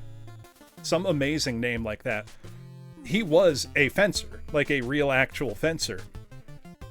And so the choreography in those movies for the fight scenes was spectacular. Yeah, Basil Rathbone. Yes, there are actually rules about how bendy a blade can be. But Basil Rathbone was an excellent fencer. So you would have him and other, you know, stuntmen, basically, who were incredible fencers, doing like 4 or 5 minute long, incredibly athletic fencing scenes, sword fights, that didn't have all the over-theatricalization that you got in, you know, later swashbuckling films, basically. Shit, I didn't mean to do that. No harm. Hello, hello. Hey, thank you for following, Spurbus. Much appreciated. Alright, now there's only one place the final boss of the level can be. Welcome on in. I hope you're ready to watch me flounder my way through TMNT. And for anybody just joining, I want to remind you that I am on real hardware, so I can't just, like, make a save state and attempt again from wherever I left off. Oh yeah, no, Olympic fencing is just a sport, Pinky. Oh, I appreciate it because I've fenced for so long. But no, it's not meant to be anything to do with combat at this point. It's just an athletic endeavor, like so many others. Alright, let's not accidentally pick up an item. Let that guy fly off. Switch to Don so we can cheese him through here. Oh, that's even better. So we've just got to go down and then we'll get to the Thunderdome itself, which shouldn't be that bad to get through. Oh, thank you, Drachmate. Oh, I don't know if you could hear those pops. Those were my elbows. Yeah, a lot of fencing matches end up really only being a few seconds.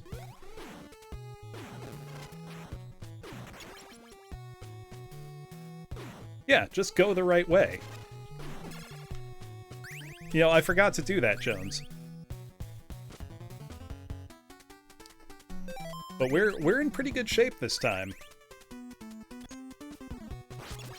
We've got lots of scrolls saved up. And I'm feeling optimistic. I shouldn't, but I do. Okay, these guys can explode harmlessly. This should be the boss. Yep. Okay, and we're gonna want to just crouch. Yeah, they all look the same. If you crouch, you can avoid the laser, and then you just want to hop up and destroy these guns. Kill the foot soldiers when they come out. Then you'll break their hatch.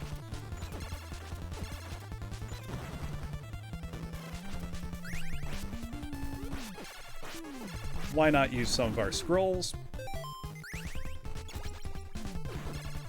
And then basically we break the spot they're coming out from, and then break the eye. Thank you, Wise. Can't believe I'm about to get that world record. What's the world record? Saddest run of TMNT? Alright. Now no more soldiers can come out, and I've just got to hit the thing in the eye. And then we will be on to the last level. We'll be on to the last level. Which is not a thing I say. Don't say that, Gondola. Don't say that. Don't give me hope. It's his radar. Also, I'm gonna call into question the scale of things here, because now I'm inside the Thunderdome. Or the Technodrome. Not the Thunderdome. This isn't Mad Max. Yeah, game's free. You gotta beat one level. You are great. This is the final battle. You have my support. Your support doesn't mean shit, April. Alright. These flying guys are the worst enemy in the game. They do so much damage, they have a humongous hitbox, and they don't fuck off! God damn!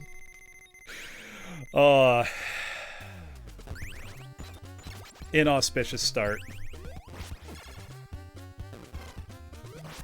Why?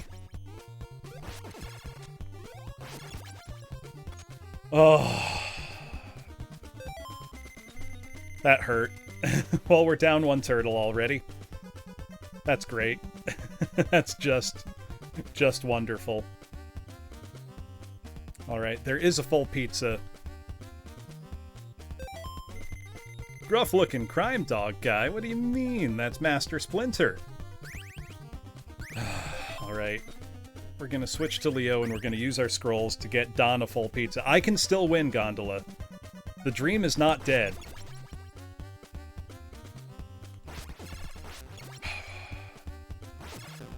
I hate this so much.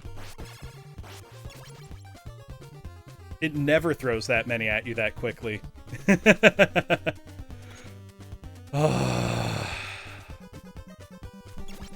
Alright. Just gotta be good. That's all there is to it. Let's break this guy from up here. Yeah, Plutonia chain gunners are more fair than this.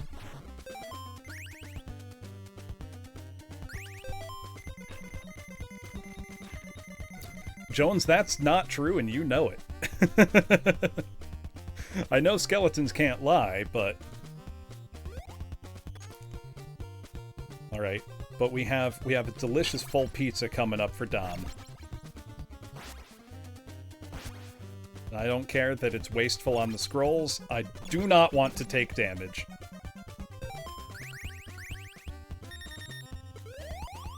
Thank God.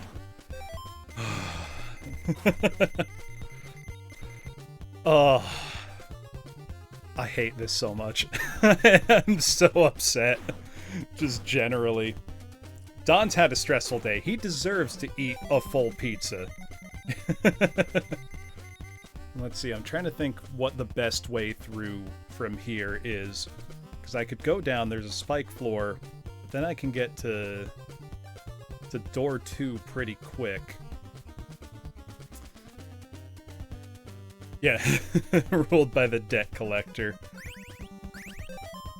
Well, let's try this way. Look, I trust the Noid. I can deal with the Noid. Not what I wanted to happen. Okay. Yep.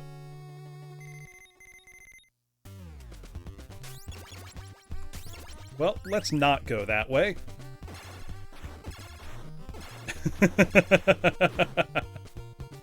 It's fine. We still have a set of continues. Even though that means now I have one turtle left who has scrolls. So we're gonna have to give Leo that full pizza. Maybe not. The hitboxes on those things suck so bad. Look, Jones, it's no fun if there's no drama.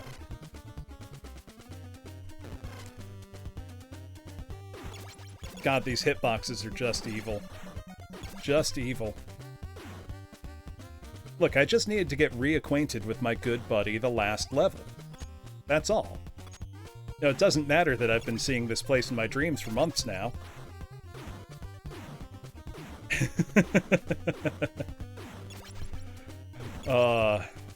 This level is just truly, truly sadistic. Where'd the pizza go?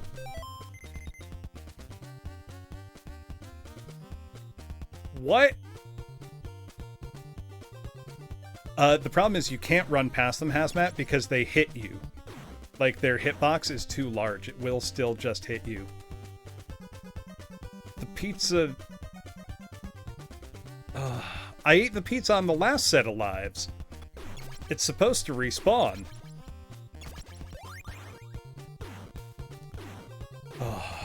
Well, at least that was, Don equipped, so I didn't get rid of the scrolls from Leo. Well, we're just gonna... we're just gonna press onward. Pizzas respawn. When you go in and out of buildings, pizzas respawn. That's the secret that New York doesn't want you to know. Pizzas are an infinite power source. They'll keep coming back. No, because they sell them. That's the thing. They sell it. They keep the one that respawns in the back.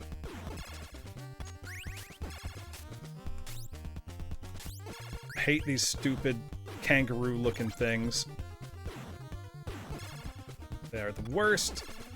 Also, if you scroll the screen, they spawn in again.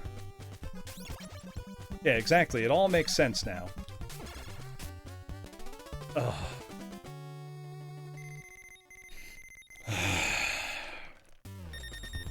Just end my shit. Just kill me, fam. There we go. I didn't even see the bullet. Alright. Alright. Time for the pure skill run. No items. Final destination only. Let's go. This is the real Ninja Turtle starts here. Oh, we didn't even get to the worst part yet, Torgo. That's the sad thing. Okay, at least this is the slightly kinder pattern. Gonna switch to Raph. Yeah, if your pizzas aren't respawning, Jones, you got bad pizza RNG in life. Yeah, we're not even at the worst room. Not even close. There's our pizza. There's our pizza. Our beautiful, precious Za. That we're gonna go give to Raph. I bet. Do they even give you your pizzas boneless? Did I ever tell you all about the time that I did not ask for my pizza boneless? Oh no, this isn't even close to the worst room, certified dummy. It gets worse. Did I ever tell the story about the time I got a bone-in pizza? I'm not even kidding. So I think I've mentioned before... Excuse me. Yeah, no, those... The pizza styles that I've seen Nelson share on Twitter are the worst things I've ever seen. But I've mentioned before that I lived in South Korea for a couple years. And once the pizza over there, the pizza situation is dire. I don't know who taught the Korean peninsula about pizza, but they deserve to be punished because they did a bad job. Because half the pizzas you get there, most in fact, have just corn, like sweet corn, hiding under the cheese. Corn, yeah, corn, just in the pizza, like under the cheese, in the sauce, sweet corn. Why? Why? That doesn't belong on pizza. I have strong feelings about this. And that's the default. All your pizza has corn. But that's not the worst part. There was a time I was out with friends, and we saw on the menu, like, buffalo chicken pizza, and we thought, finally, like, a reasonable pizza. You know, none of this corn, none of that. buffalo chicken pizza. That sounds great. So we order it, and they bring out this pizza, and it's just got chicken wings on top of the pizza. Whole ass, bone-in chicken wings on top of a pizza with fucking corn in it. They didn't just put chunks of chicken, they put whole ass chicken wings on top of the pizza. I mean, they were good wings. I'm not upset about that. But I just can't understand it. Oh. Just, it was a bone-in pizza. I didn't ask for boneless and they didn't. Yeah. If you just said pizza and wings, cool. You know, I don't need to be maximum efficiency with my pizzas. Like, I can have them separate. That's fine. Don't make me pull wings off of a pizza to eat them. Oh, it was something. I mean, at the very least, it's a story, you know? I get to laugh about that. I wasn't paying attention, and now I've suffered for it. I think I'm gonna have to switch to another turtle for a while. Now, I know there are scrolls in this level. I will attempt to go get them. I do not think they are worth the risk, but we're gonna try. Chaos Worshipper's out of control.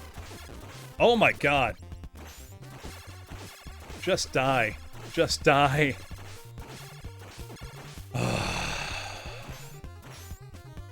The suffering begins. Actually, no, there's a full pizza not too far from here if I don't want to get the scrolls.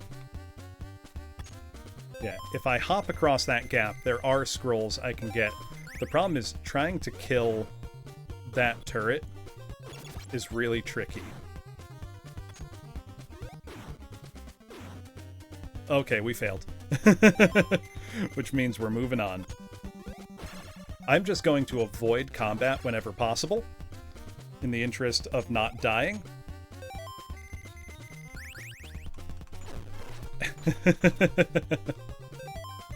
Flamin' hot Mountain Dew. Those aren't words that go together. I don't understand that. Explain. Explain yourself. Alright, now I can go... I don't think it does anything, Drachme. I think it's just there for you to be able to, like, compare high scores with friends. Which really is a, you know, that's what point systems are for, more or less. Alright. So we're gonna drop down, go to the left, drop down, get an invulnerability, and then we will be at the worst hallway in the game. Without any items to take it on. But, I think if I'm very careful, I'm just going to run by this bozo. I think if I'm very careful, I can make the flying guys disappear. Oh, you don't have to finish the game to compare high scores. It's right there. I will take this with Mikey, though. That's why you write it down, Drachme. That reminds me, though, I did find an old film camera of mine that I might just get our invulnerability. Old film camera of mine, just a little point-and-shoot Fujifilm thing that turns out they do still make film for. And you can get it on Amazon, so I might order myself some film and give it a try. Now, class, we are on to the worst hallway on the NES, I'm confident in saying. It goes on forever. It will lead us to the final boss. I got here 6 or 7 times last time and did not see the final boss. Oh, don't worry, Arthur, I won't. But what I think I can do is you can bait these guys into despawning or run them off the screen.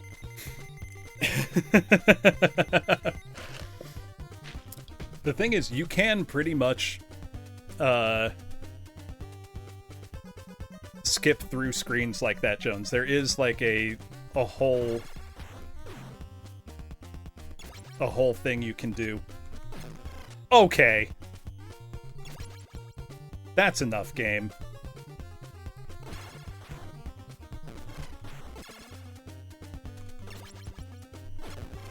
They're only supposed to show up one at a time.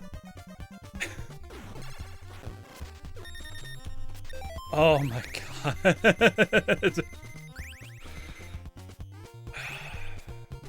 I gotta do it, Spurbus. Okay, yeah, there's the thing. Whirligig, then duck.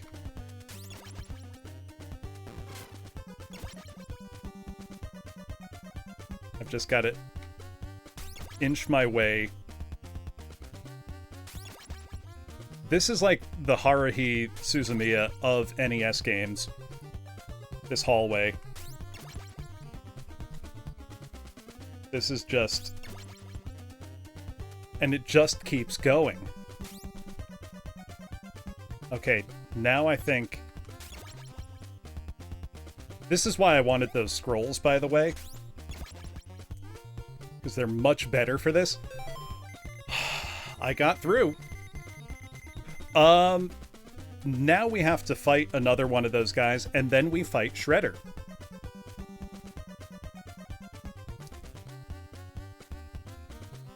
He's Union.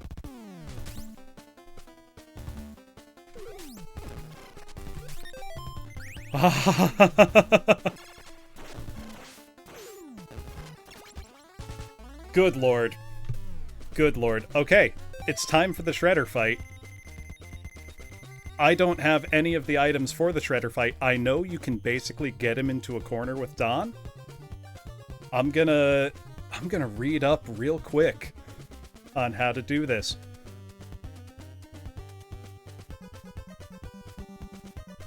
Okay. Okay. I think we've got this.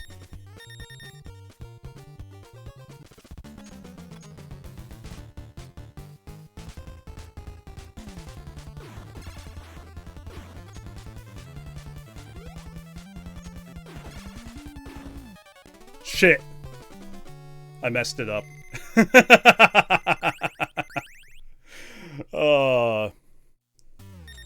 Oh no!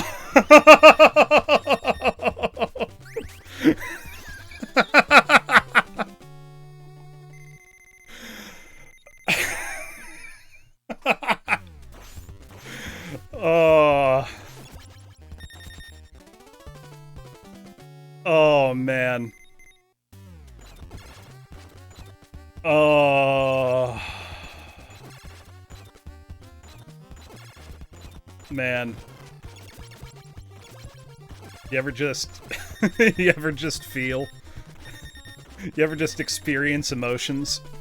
And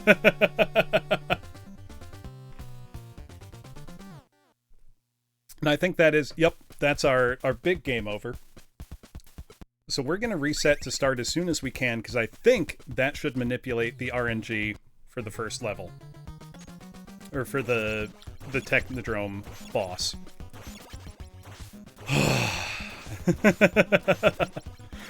Oh, all that work collecting the scrolls for nothing.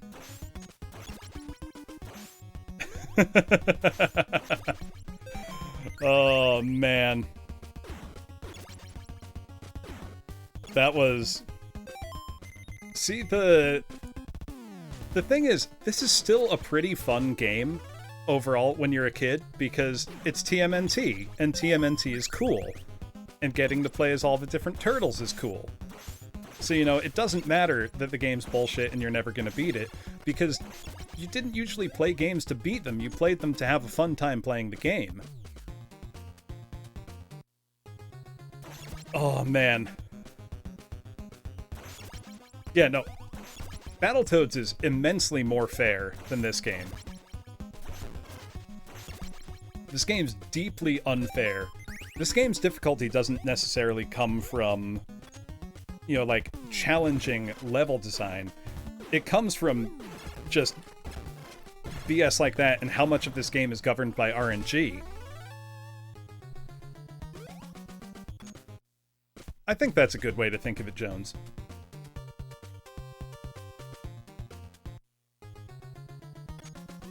I mean, Battletoads is certainly more fun. You know, I'll have a better time playing Battletoads than this overall. We trained him wrong as a joke.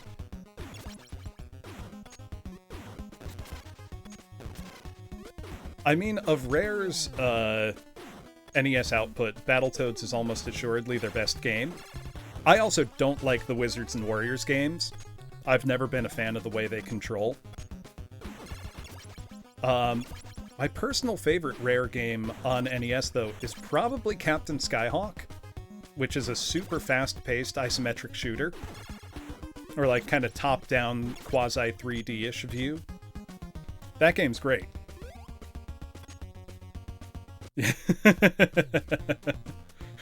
Yeah. No, that's the thing. You have to be a competent game designer to betray people's expectations. I don't like the floaty jumps. I've just never been a fan. Also, what? Don't like Iron Sword? Got something against Fabio? I don't care about the damage I'm taking in this stage, because we're just gonna leave it shortly. Doesn't 3 have a real bullshit system where you can't continue? Really? Now, why loathe Iron Sword and like the other two? I'm curious. Also, let's take care of our man Rocksteady here. Yeah, come here. Come here. See, it's not a game I've put significant time into. There we go. Man, it really is just going through everything else to get to that last critical moment. And then just don't beef it.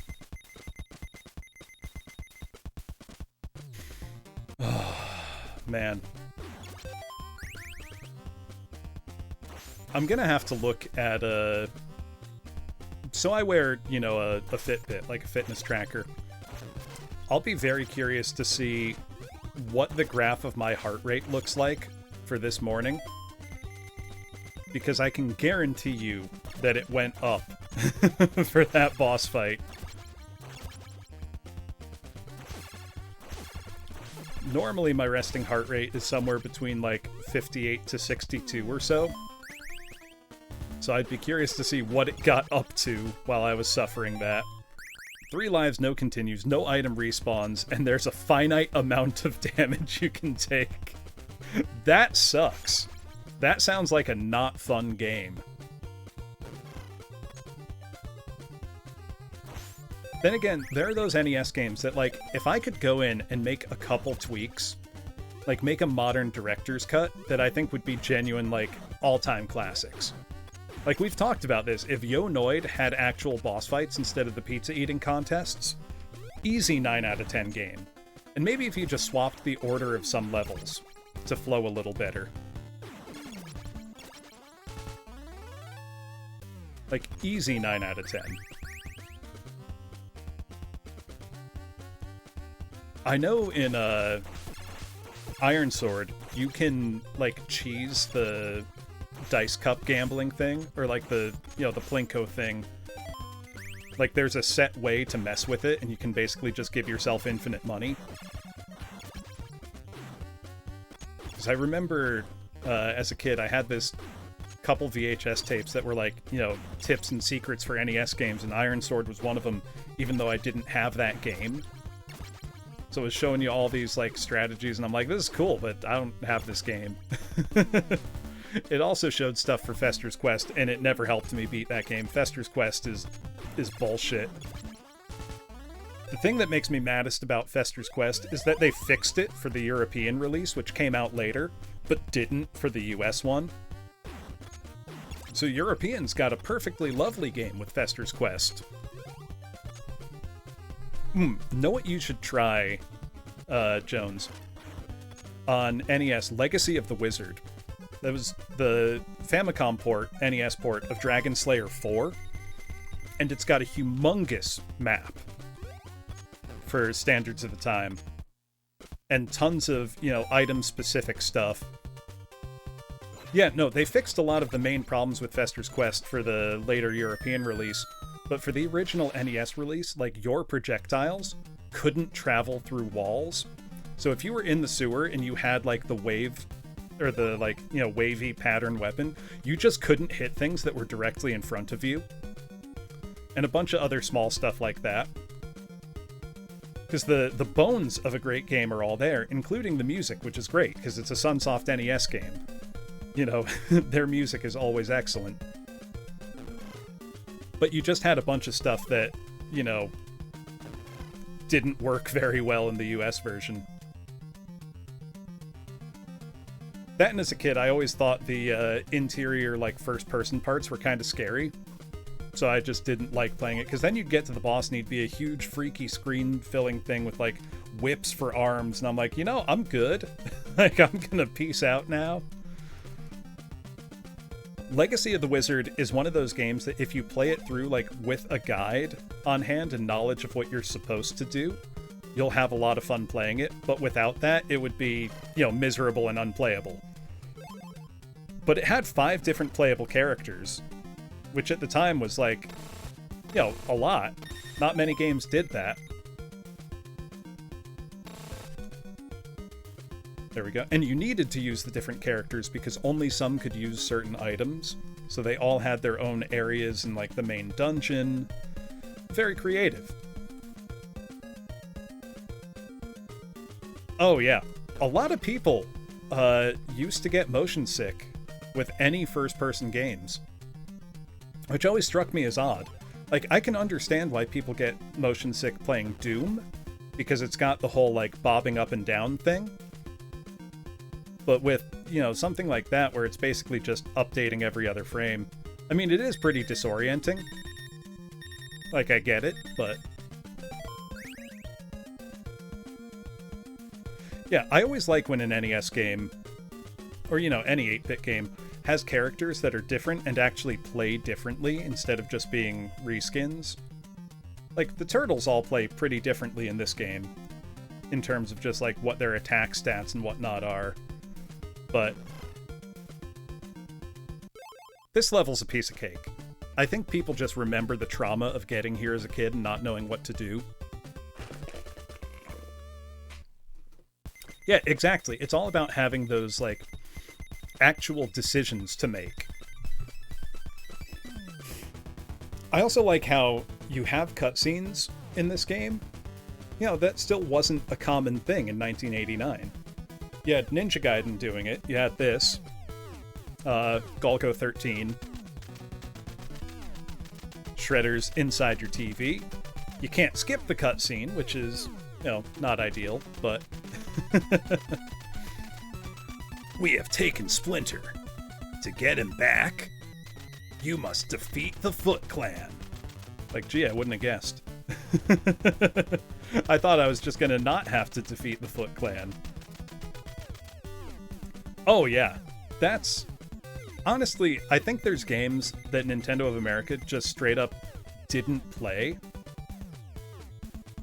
Because you've got stuff like, the one that blows me away most, that got by Nintendo of America standards back in the day, was Monster Party. Which is... I've played that on stream. Because within the first, minute of Monster Party... the screen explodes into just, blood and skeletons and shit. I mean, it's cool as hell, but the game's super weird. It's a deeply weird game. That was one of the first retro games I played on stream, actually. I played it on Halloween and beat it for the first time. It was very difficult. because that's one where your character has almost no knockback when you get hit by stuff, so you can just get completely blitzed by an enemy if you're not careful. Also, that was my first time hooking up my NES in years, and I didn't realize how bad my controller was. I think there were a couple, Jones, that it just, like, slipped by. I know there's a Genesis game that does. Which was some strategy game by EA, where if you entered a code at the title screen, you'd just get, like, an image of a naked woman. Oh, Wild Woody on Sega CD, where he's like, "I'm wild! Wild Woody!" That game's nuts. In, like, a genuinely psychopathic way. Alright, we're gonna farm some pizzas here. You know, we've got only the finest farm fresh organic pizzas here in New York City. At least the game says this is New York City. Yeah. No, the game's called Wild Woody, and he 100% leans into being a talking penis. It's very funny. But Monster Party, the ending cutscene to the game, like, you wake up as if from a nightmare, and the thing that your character Mark experiences is, like, he dreams himself exploding and, like, fading away into a pile of bloody guts. And it shows it. Like, it shows you disintegrating. And it's like, what the hell? How did this get by? Like, the intermission screen between stages is skeletons in a bloody pool. Just like, how did that game come out as it was? Genuinely unbelievable. I mean, I'm not complaining, but as a kid, it was always one of those games where it's like, I had fun playing it, but it was also just weird. You also had rooms where there was clearly, like, supposed to be a boss, and it just says, "Sorry, I'm dead." And there's, like, a fly buzzing around. It's like, what? It's like, I don't feel comfortable with this. Thing is, though, like, they definitely acknowledge that it's blood. It's a messed up game. I mean, it's very fun. It's one of those games where the controls kind of work against you and you have to get used to them. But it's so hard to describe. I wouldn't call it like a hidden gem or an underrated classic. Yes, there was Hazmat, so instead, no, it was still just like a huge talking Venus flytrap, basically. What they did was remove a big speaker and a microphone that were in there, but they still functionally exist in terms of collision detection, so you can just stand right behind the boss on what was supposed to be a big speaker. Ugh. Thank you, Certified Dummy. It also makes him saying, like, "feed me" make a lot more sense. Feed me, Seymour. Feed me all night long. I love Little Shop of Horrors. I would have loved if they had gone with the original ending that they shot. I think for a long time it remained the most expensive cut scene in history, like scene removed from a movie, because they basically had a full-scale, like, Audrey 2 invasion takeover of the planet. And they filmed it, like, with, you know, a New York City-sized, you know, puppet, basically, like kaiju almost, rampaging around a miniature city.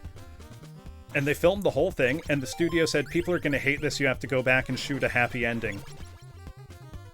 So they did, but they spent, like, millions of dollars filming that one scene that then got cut from the movie. And it's like, that's insane. I think it's been mostly restored now from the, like, dailies they had of it. You can look it up on YouTube, it's pretty cool. But it's like, man, all that work for it to not be in your movie. You have to wonder if, like, you know, Frank Oz and his team, who did all the puppetry and the animatronics, were upset that, like, all this hard work they put into it ends up not being seen by anybody for years. Then again, I mean, they got paid the same amount, but you get the feeling that those are the kind of guys who take a ton of pride in their work. I mean, I certainly would. You know, I would want I would want my hard work to be seen.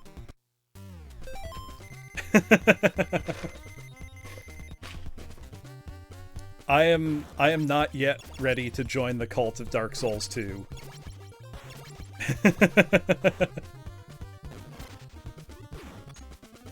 Okay, that would explain why the lighting in that game is so fucking ugly. Because that game just looks wrong, the lighting. Yeah, let's get one more set of rockets. Yeah, exactly, matches. Honestly, that period in, you know, late 80s, early 90s is kind of the sweet spot with movie visual effects, because you've got, you know, more modern editing techniques that people can take advantage of, but there wasn't yet an over-reliance on CG. You instead had people who'd been doing practical effects their whole lives at the absolute top of their game, putting out incredible work that holds up super well today. You know, like Little Shop of Horrors looks amazing still. It won't ever look anything but amazing. And also, finding out how they did some of the scenes, like to get the mouth movements of Audrey 2 to match up correctly, they basically had Rick Moranis pretend he was walking in slow motion in some scenes. And because Rick Moranis is a really good actor, you can't really tell that he's moving at half speed, and then the film's being played back at normal speed. It's incredible. You know, just the kind of thing where now they'd just say, oh, we'll just, you know, do it in post or throw some, you know, CG over it. Entirely dynamic for a sun that doesn't move. You know, that explains a lot. Oh, Return of the Living Dead is another great one. Because you've got, you know, whatever, that tar face or whatever, the tar zombie. Looks absolutely incredible. That was a movie that I saw, like, on TV on an HBO free weekend or something when I was a kid, that I was definitely too young to see, and the way that he moved scared me so bad. You know, watching it now, it's just fun. But watching that as a kid when you're absolutely too young to watch it, man, that movie was actually pretty scary. I think it's easy to forget as an adult. Yeah, the one on the table that's like talking to them. It's easy to forget as an adult how scary stuff like that can be. It's kind of nice to be, you know, to remember that feeling. So that one rocket did work. Man, running over the foot soldiers feels so good. Just doing some casual vehicular manslaughter on a Saturday afternoon. You know, good wholesome stuff. There were a bunch of movies like that where, you know, you see them and there's something about them that can just scare you.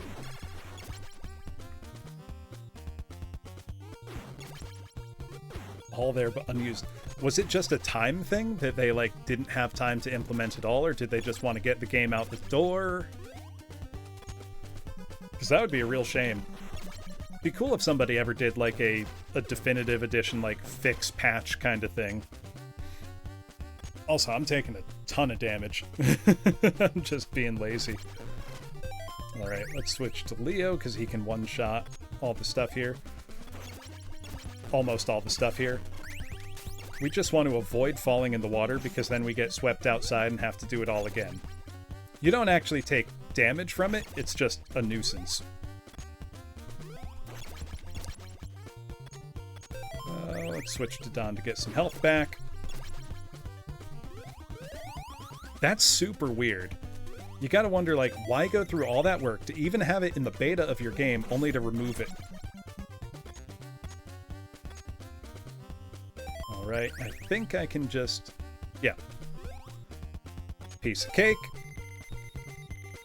Yeah, Game Hut is his YouTube channel, Matches. super cool. He was the lead dev at Traveler's Tales back in the day. And his videos on, how they did all the technical wizardry they did was super cool. Oh, Carpenter's The Thing is some of the most effective special effects. I think RoboCop's effects are good, but not having any kind of motion blur at all on stuff like, Ed 209 really takes away from it, especially when Star Wars had better stop motion years earlier. I do just love RoboCop as a movie. Awesome movie.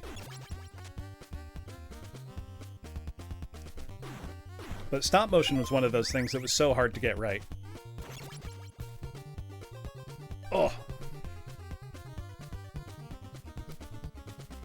So Jones, when can we expect a video essay from you on Dark Souls 2 cut content? Because I would genuinely be interested in that. Though I'm sure one must exist, knowing the Souls fan base. It is. One of the biggest travesties matches was finding out that the prequels actually had a ton of practical effects in them that a lot just got covered up by CG. Which is awful to hear about. How much practical work went into those films that then went unused. Well, let's not let Don die. There we go. Yeah, no, there was a ton of, in like the matting for all the stuff in the original trilogy is frankly a psychotic amount of work. Okay, Shredder, you can't chase a helicopter in a blimp. That doesn't work, my guy. One of those things is a lot faster than the other, and it's not the blimp.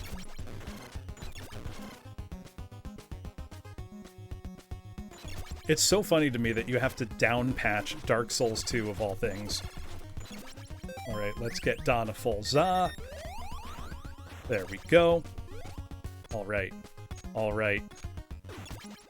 Let's get everybody back up to full health, and then we can go through this nightmare level again and hopefully get by the crushing walls without too much incident. Yeah, just wait for the helicopter to run out of fuel. Easy.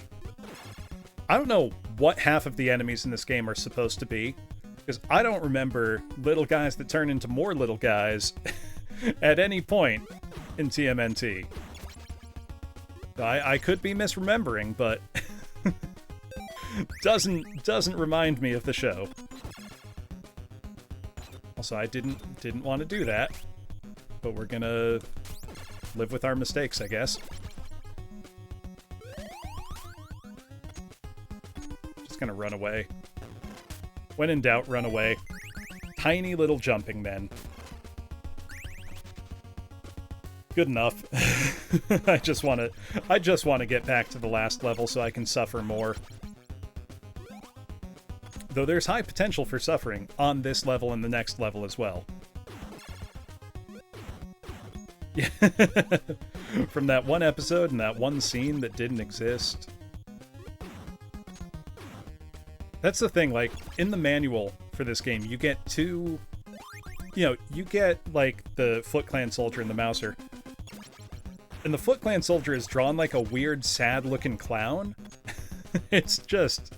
the manual for this game is something else. If you haven't read it, go look it up, because I had a blast reading it. It was very, very funny. I want to get to this before it despawns. Yeah! Alright. You know what? I think, given how last time went, I might not bother harvesting all the scrolls on level 5. Elden Ring, so far to me, Jones, feels like the logical endpoint of the Souls formula, in that it gives you... we're all sad-looking clowns when you think about it. That's deep. No, the thing I'm enjoying most about Elden Ring is that it gives you the option that if you're not enjoying whatever you're doing where you are, you can just leave. You can just do something else.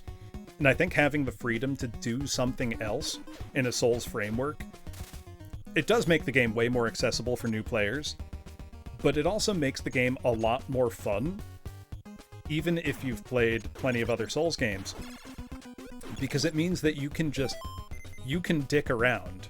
You can experiment as much as you want. You can do the stupidest builds you can imagine. And because it's easy to respec, you can go nuts with it. The game doesn't punish you for experimenting at all. Which is really nice. Because it just makes it, more fun to mess around. Ugh. Right? The thing I want to know, Pinky, is who saw the original comic books for TMNT, which are quite, violent, gritty comics, and decide, yes, we will make this our mass marketable product for children. I mean, they were right. They were 100% right. But it's still kind of funny. Alright, I've got my map pulled up, because this level is large and confusing. We're doing pretty well. Oh yeah, no, the 90s didn't care. You had NES games for Die Hard, you had NES games for True Lies, for Total Recall, Terminator, RoboCop. All those R-rated movies. It's like, yeah, of course there's going to be toys and the kids tie-in. I mean, to an extent, but not to the same degree, I don't think. Toxic Avenger had a kids' cartoon. I can't believe that there was a Toxic Avengers cartoon show, Toxic Crusaders. Yeah, that's true. Five Nights at Freddy's isn't as gory as something like the Toxic Avenger, though. The Toxic Avenger was like X-rated for violence, like all trauma films. I mean, trauma films are their own entire beast. I love them. They're objectively bad. Well, no, that's not true. Some of them are actually pretty solid films. Like, Tromeo and Juliet is genuinely a good adaptation of Romeo and Juliet, and it's very, very funny. You just have to not mind copious sex and violence, which, if you're doing anything Shakespeare-related and you have objections to copious sex and violence, why are you reading Shakespeare? That's what the man was all about. Yeah. Okay, that's pretty grotesque. Yeah, I've not... Oh yeah, Raiders of the Lost Ark. That movie's rated PG. Temple of Doom is rated PG, because PG-13 didn't exist yet. So it was still all just, The thing I can't believe is that Poltergeist was rated PG, and that was Spielberg and Tobe Hooper. Like Texas Chainsaw Massacre Tobe Hooper.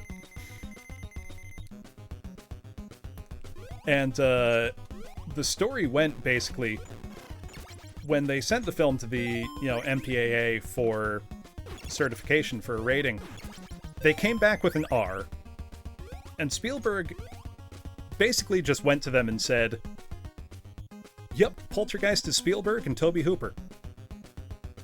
Oh yeah, explicitly dismembered corpses, coughing up red blood, gruesome stuff. In the best way.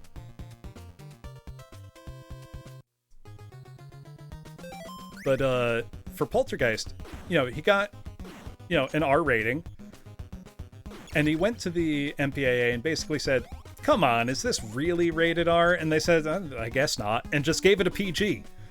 Someone peels their face off in the mirror in Poltergeist. That scared me so bad. Oh, exactly matches. That's gruesome. It just feels so bad in there. Let's go get ourselves some health. Look at this. We're breezing through. We're feeling good.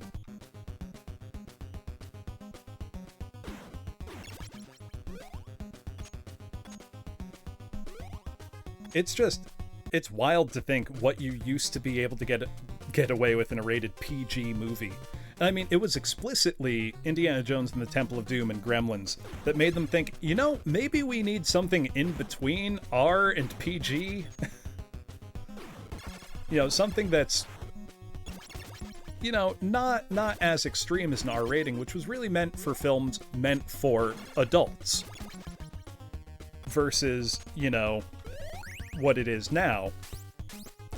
It's really, the whole philosophy of how ratings were thought about has changed a lot. You know, PG-13 now is treated as kids' glove rated R instead of, you know, what can we not get away with in a PG movie? It is a joke anyway. And honestly, if you're a parent and you're not, you know, taking an active interest in what your kids are doing and seeing in the media they're consuming, you're failing. You're doing a bad job.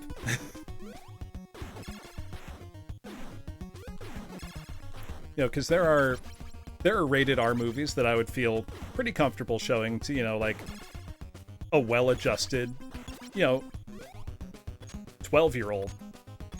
But then there's, you know, rated R movies. No, it's not useful anymore.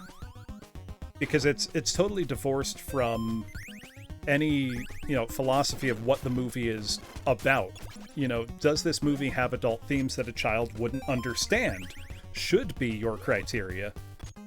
But it's not. You know?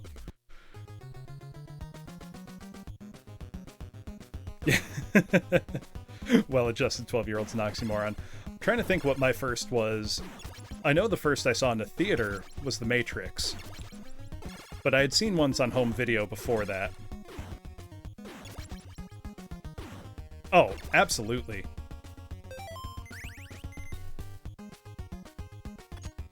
Yeah, exactly. Well, it's the same, you know, when, you know, like parental advisory stickers got slapped on, you know, music albums. You had, you know, rock stars testifying in Congress in the US basically saying, you know, you're all idiots, right? You know, Frank Zappa up there just tearing him a new one. And then, you know, they thought, well, let's call somebody nice and safe like John Denver. And even John Denver's like, no, y'all dumb.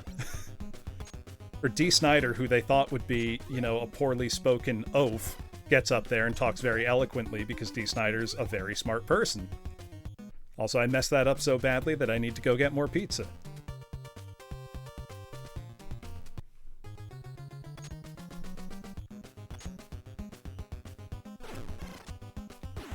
Let's kill this guy. Yeah, exactly. He looked like himself, you know. He was wearing like a, you know, white t-shirt, hair in a ponytail. It's incredible to me that parents genuinely felt scared of Twisted Sister of all things. Like, thinking the music video promotes violence against adults. It's literally a Looney Tunes thing with someone strumming a guitar so loud someone flies out a window. That's not a thing in real life. That's a cartoon. And you're scared of this somehow. Or like people being scared of Gwar. The interview with Gwar on Joan Rivers is still one of the funniest TV interviews of all time. Because Joan Rivers got it. She's a good sport. You know, she understood, oh, this is funny. You know, people are laughing. They're having a good time even if it's gross. They're having a good time because it's gross. Yeah, the boomers fear cartoon violence. Yeah, it's funny in a, you know, like, cosmic sense. Like, I am laughing at you for being like this.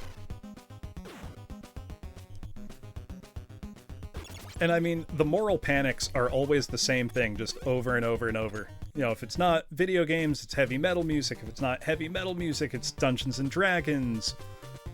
Yeah, exactly. Pokemon's gonna steer you to the devil. Gotta collect all the satanic rituals.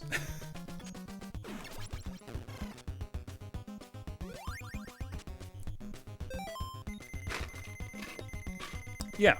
Well, and there's a big difference between, you know, cartoon violence that's gory and, you know, realistic violence that's upsetting. You know, one great example I can think of that is the, you know, movie From Dusk Till Dawn, which is really, like, two very different feeling movies conjoined by an incredible dance sequence by Salma Hayek. But you've got the first half of the movie, which is upsetting, realistic violence of two brothers on a crime spree. You know, with George Clooney and Quentin Tarantino's characters. And then the second half of that movie is ridiculous, you know, vampire shoot 'em up. And that's gory as hell, but it's fun because it's fantasy violence. You know, that movie's realistic violence isn't gory, very, but it's, you know, that's the scarier kind of violence to me.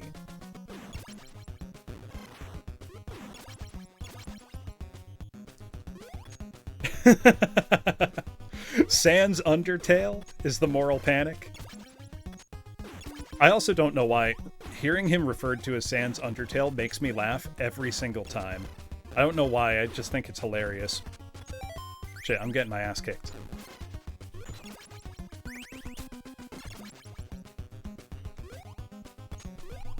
Yeah, right? I mean, there is a great quote from, like, I think it was Socrates, basically saying that, like, the kids today, you know, they're rude to their parents, they don't respect people in the marketplace. And it's like, that was 400 BC. Like, we're fine. We're the same people we've always been, for good and for ill. You know, people don't change. Times change, and people react to it. That's it. You know, the characteristics of people have never and will never change. We are always going to be the same people. Also, I've just got to not mess up this jump, because I'll die instantly if I do. That's strong incentive to not mess it up.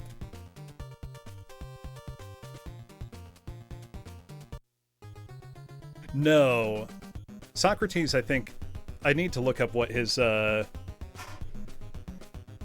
actual thing is. On film. I don't think so, Hanabi. Yeah, it is very inspiring in some ways.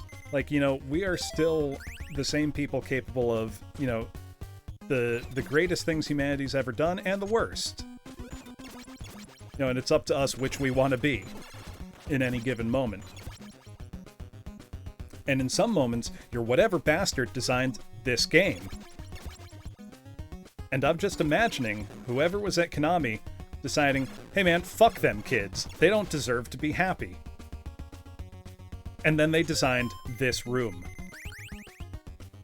Now, I'm only going to switch to Don to grab this pizza, because once we get past this... Oh, shit, nope. Well, I'm Don now, and we gotta deal with it. Because this is the worst... Ugh! The worst room in the game. Oh, that's funny. That's funny, Hanabi. Well, we're down Don. But we can go recover Don. Is it worth recovering Don? Yeah, it's worth recovering Don. No, it's not worth going backwards through that room. Sorry, Don. I know that, I've seen the doodles that monks left in the manuscripts they were illuminating. So, you know, the things they were, you know, copying down. Books being copied by hand. And there's one from, I think it's 800 AD or so. And it's a, monk wrote a little poem in the margin of the book he was working on, extolling, you know, the virtues of his cat. You know, talking about how similar he and his cat are. You know, they both are quietly working on their problems and enjoying their lives. It's been set to music very wonderfully by Samuel Barber as Pangerban, a white panger. And it's just a monk and his cat. Oh, come on! Man, the worst part is that I didn't have any problems with this room last time. At this point, it's probably better to take the game over. Yes, that's, Pompeii. The ancient graffiti at Pompeii. My favorite one is, "We two dear men were here. You know, if you must know our names, they are Gaius and Aulus. 2,000 years later, we still know that Gaius and Alice were best bros. And honestly, I tear up a little if I think about that too much.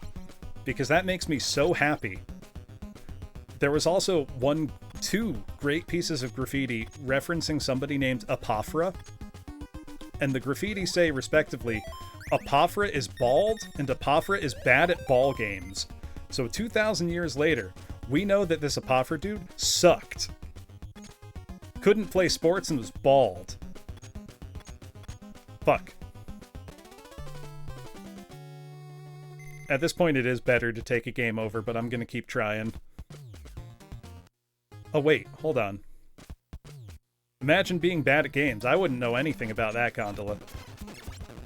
I don't know what you're talking about. Oh, that's an invulnerability, not a full pizza. Invulnerability to a half pizza? Eh. Yeah, he who buggers his fire burns his penis. Look, don't stick your dick in crazy is ancient advice. It's a universal constant. Yeah. Fuck Apophra. All my homies hate Apophra.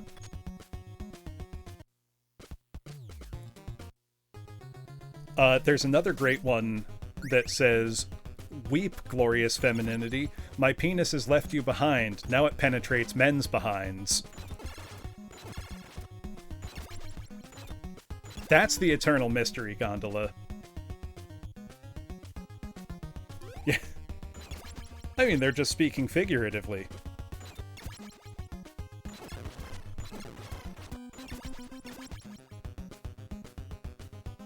Alright.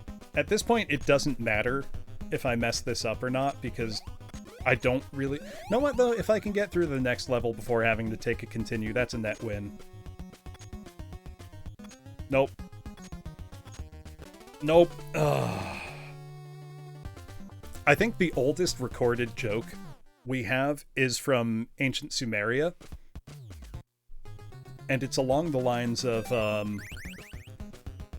It's funny because the joke itself is backward looking, it's nostalgic, and it's saying, what is something that has not happened since time immemorial? A young woman did not fart in her husband's lap. It's like, so the oldest joke we have is literally a fart joke. Or rather, the oldest joke we have written down. Which just solidifies that farts have literally always been funny. Like, for all of human history. Which, again, is kind of inspiring. You know, it feels good knowing that, you know, if you somehow got sent back in time, you know, thousands of years, you know, once you overcome, you know, the language barrier, and presuming that you didn't carry diseases that immediately kill everybody, you would be able to understand each other after a fashion. You know, if you went over to a fire, grabbed a stick, and farted and lit your fart, they would be laughing uproariously. I also love, this was from Elizabethan times, so a lot more recent. There was some, you know, person at her court, you know, some duke or something, who had farted in an audience with the queen when he bowed. You know, he bent over, and he was so embarrassed that he left the country for 7 years. He went on like a tour of Europe because he was so embarrassed that he farted in front of the queen. And when he came back, the first thing Elizabeth said to him was, "My lord, I had forgot the fart." It's like, obviously not! You just brought it up! I left for 7 years because I was so embarrassed of farting. And the first thing you do is bring it up. It's extremely funny. Just imagine, you've been gone for 7 years. You're like, okay, hopefully it's cleared out by then. Only for the first thing the queen says to you to be, "Oh, I forgot about the fart, don't worry." I would die. The thing is, though, don't be ashamed. Just be like, "Yep, that was me. What are you gonna do about it? I farted. I can't unfart. I can't take it back. The damage has been done." A fart that lingered for 7 years. That's a nightmare right there. Yeah. Oh my god. Are you kidding me, Bearded Potato? I mean, that's what I would do. And I mean, we know that Queen Elizabeth had a really good sense of humor. You know, and that's part of what made her an effective ruler, was that she understood people super well. So imagine the absolute control you would have over that dude, not just by virtue of the fact that you're, you know, an absolute monarch, but that you can just remind him, like, hey, remember when you ripped ass in front of me and were so embarrassed that you fled to Europe for 7 years? How embarrassing. You know, that's power you have over somebody for life. All right, let's not mess up terribly this time. That's the thing. Things have got to get worse before they get better. We're gonna clear this. And we've seen Shredder now. We know that we can, in fact, get to the last level and final boss of this game. It can be done. And I feel like if I get back to him, I will beat him. I know the strategy. I just have to do it. I mean, that's a meaningless thing to say. Yeah, I know it. Now I just have to, you know, do it. Now I have to not suck at video games.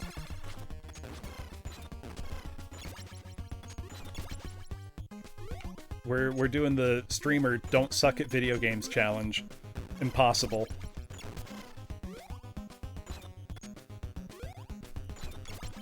I may need to take a bathroom break in a minute. I have had a lot of coffee. That does go right through you. Ugh. I feel like as long as we... No, I'm not even going to worry about getting scrolls when we get to the next level. I don't feel like it's worth it. But at the same time, it's probably worth it. I don't know, it's such a hard decision. Because the process of getting them is fairly arduous. And dangerous. Though I had a pretty good system going with Raph when I got there last time. Okay, now I can go get my health. Except this room sucks. You will take damage at the start. Gotta remember that for next time. Let's switch to someone else, just in case. Yeah, I think you're right, Bearded Potato.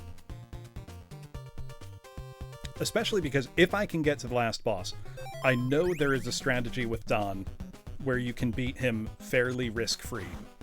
It's just a matter of getting there and doing it. Oh! Oh! That was insanely close. Also, I didn't realize Mikey's nunchucks could reach through the floor. I think that might have spiked my heart rate a bit. Let's see what we're at. Nope, not much. 75. I'll know when I get nervous. There we go.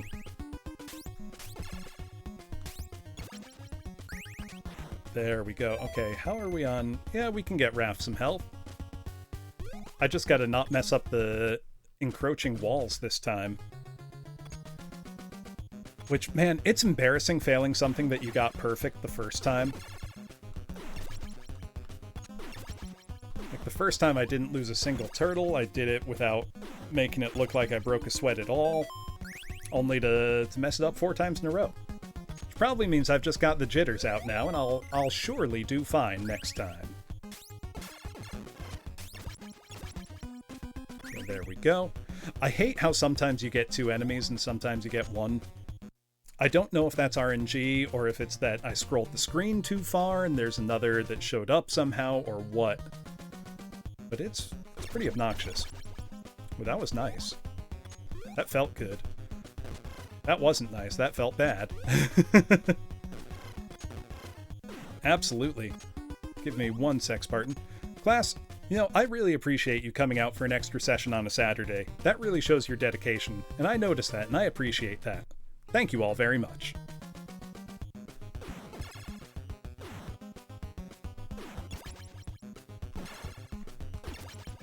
I love how the backside of the staff still does damage like that. Kill that guy, grab the Za, because I messed up badly in the other room. And no enemy that time. Weird. Very weird. Not a fan. Alright. Things are looking up. Switch to Raph for the quicker attack here. Now Don for the ones underneath me. And now I'll switch to Mikey for platforming because I don't care about Mikey's well-being. Sorry, Mikey. There we go. Shit. I did it right and then immediately messed up. And you have so few iframes. Sorry, Mikey, you're gonna have to live with that. Oh, I'm glad to hear it, TrackMay. Let's see, where am I going? Room 12. So it might almost be better to kill Mikey on purpose and just grab him, but I'm not gonna risk that. Oh god, why are enemy hitboxes so large in this game?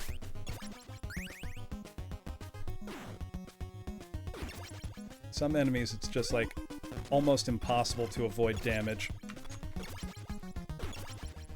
Plus, a lot of these jumps just suck. Let's switch to Raph, because he can still one-shot the annoying fly things. Oh god. Oh wait, we have a secret pizza here. So let's kill these boomerangs. Kill the boomerang guy. I was gonna give Don the secret pizza, but at this point, Raph's gonna get it. Come on. There we go. Oh my god. Why? Oh, that's unreasonably difficult. Alright, now we're going to want to go right in here to room 15.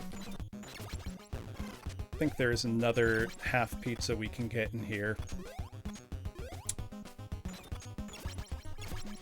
Or no, this might be what leads us right into the Crusher room. Or no, that's in 17. Oh no, it's a whole pizza. I am not Woozle. I got to the Shredder fight for the first time. And then I died in the Shredder fight. And do you know what happens if you die in the Shredder fight? You don't get to try the Shredder fight again. You go back to the start of the level, down one turtle. The game just tells you to die. It's the worst. But, if I get to Shredder again, I feel like I can do it. That is the most optimistic I'm going to be. Is to say, like, I feel like I can do it.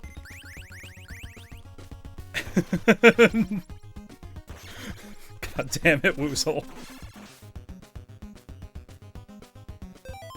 Okay. Woomfy. Never say Woomfy again. That's almost as bad as Turtussi.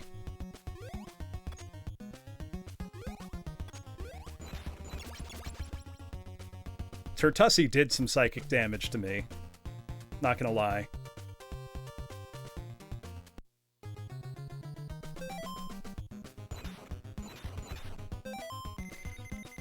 See.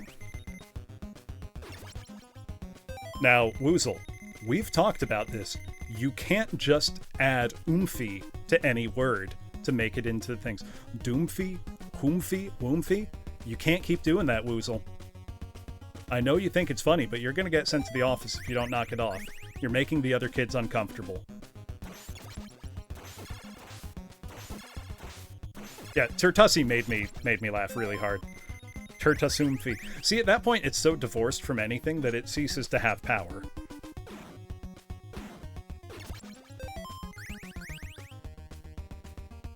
Oomfoomfi.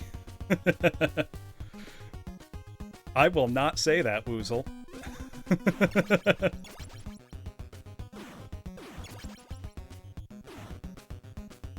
Yeah, I was tricked by Gondola into saying Gloomfy.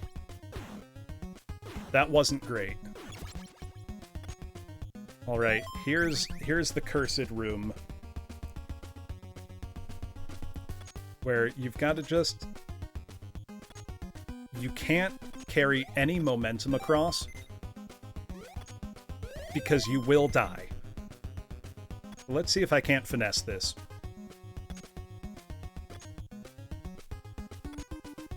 There we go, that's through one. Now we got to do it again. Because what fun is doing an instant death trap only once, you know? You gotta do it twice for it to have any real impact.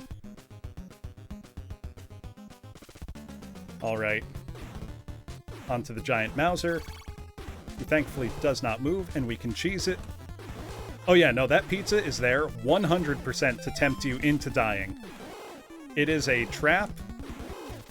There is no way to get it without dying. Also, if you hit pause when the Mauser opens his mouth and then unpause, his hitbox will stay active and you can cheese it. That wasn't so bad. It's just getting through the room before that is terrible. The Gundoomphies. What about the Goomfalas? Exactly, Hanabi. It's Quickman stage with less margin for error, as terrible as that sounds. Also, I need to pee super badly, so I'm gonna go take a bathroom break when we're at the start of this stage. I will be right back, class. Give me a moment.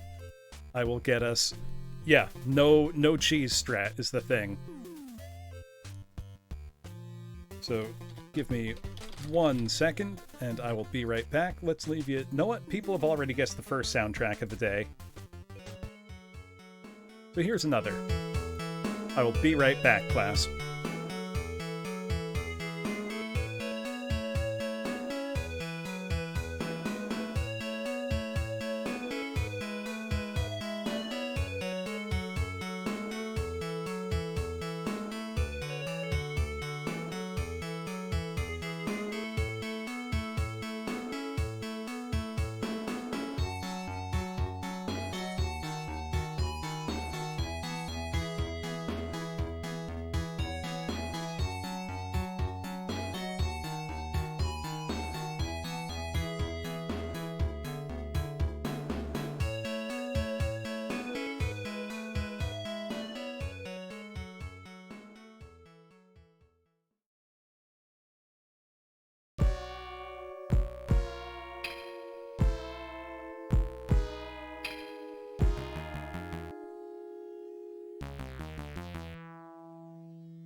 I leave for 2 seconds.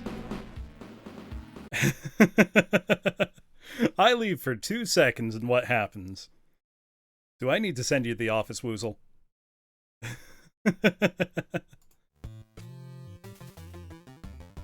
Alright, I'm reasonably certain as to where the final stage will be. So we're going to go ahead and restore our health at the first pizza stop. Which is funny to think of them as pizza stops. But let's do it. Also, hold on. I've got to say this, Jones, because every time I read it, it breaks my brain a little bit. So let's see. Do you jelk your cheg until it gurts pilk on your jorts? Man, that feels exactly as bad to say as I thought it would. Kinda love it. Alright. So now, this is the room where we can harvest some pizzas. Shouldn't be too bad. Now see, you've got to get more efficient in your cursed phrases, Jones. This is a contest I had with some friends once, which is what is the most cursed two-word combination you can come up with? And the best I got was carpeted kitchen.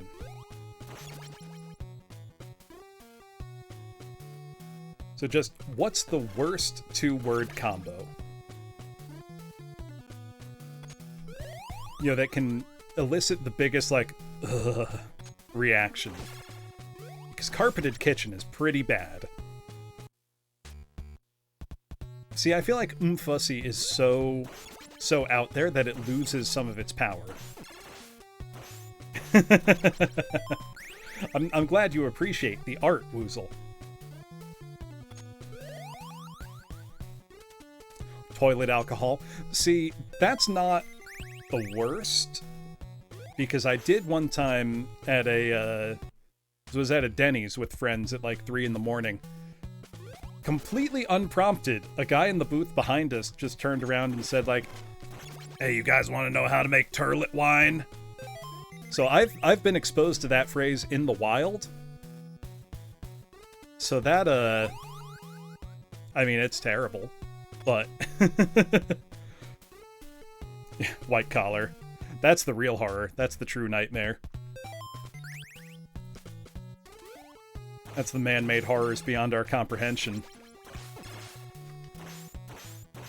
Alright, let's see. Don needs some health, and then we'll get the last bit of health for Leo.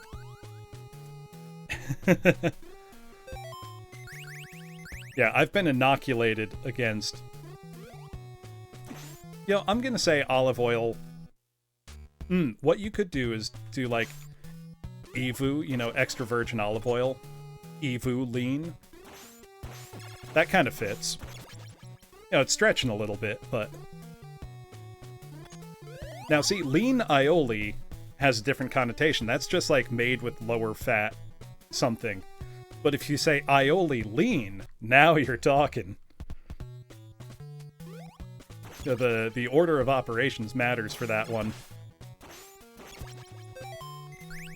Man, I am so tempted to go get scrolls, but I think I just want to press on to the last level. Unvirgined olive oil. I mean, isn't that just uncrushed? You know, unpressed? I don't know enough about olive oil manufacture. Now, let's see. I think it should be the bottom right. I think it should be this one. We're gonna carefully proceed down here. I think I'm gonna use Raph just because I do have a sub-weapon. Avoid these jerks. The ideal here is to avoid as much combat as I can. But... yeah, no, that's why it's a challenge, though. You know, when you have as many words as you want, of course you can come up with some cursed stuff. But when you've got to work in the limitations of 2 words, that gets the challenge. So I'm really, really hoping that we get this first time. Because I hate these little hedgehog boys. They are so spiky and deadly. But if this is the boss... It's not! Joy. Oh, he can just roll through that, of course. Toilet bowl fruit... Ooh, taint lice. I think Spurbus has a winner there.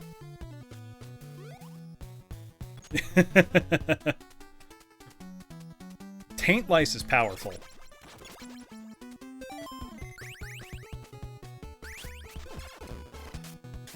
That's a really good one. Will you die? Holy shit! That was awful. Well, it looks like we're going back to collect some health before we move on.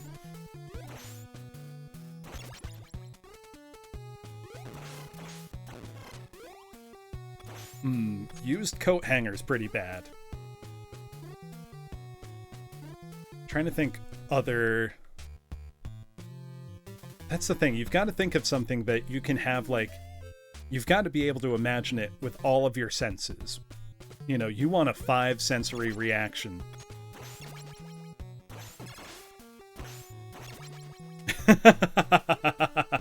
That's the true horror, Spartan. Used pizza. I remember a friend of mine worked at a used game store, and for whatever reason they had an SKU in their system for pizza. So every now and then they would just print out used pizza stickers, which is deeply funny.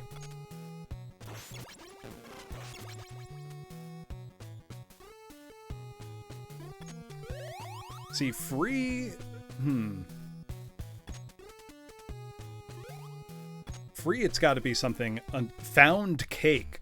That's pretty good. I'll not cursed, but I'll throw my own pizza RNG in there. Refurbished sandwich is good. What about, like, remastered sandwich? Or sandwich remaster? Ooh, know what? I'll do you one better than refurbished sandwich, which is sandwich refurbishing. Imagine seeing a shop that offered that as a service. Bathroom mushrooms is horrifying because I've seen pictures of people who live in such squalor that they genuinely have them.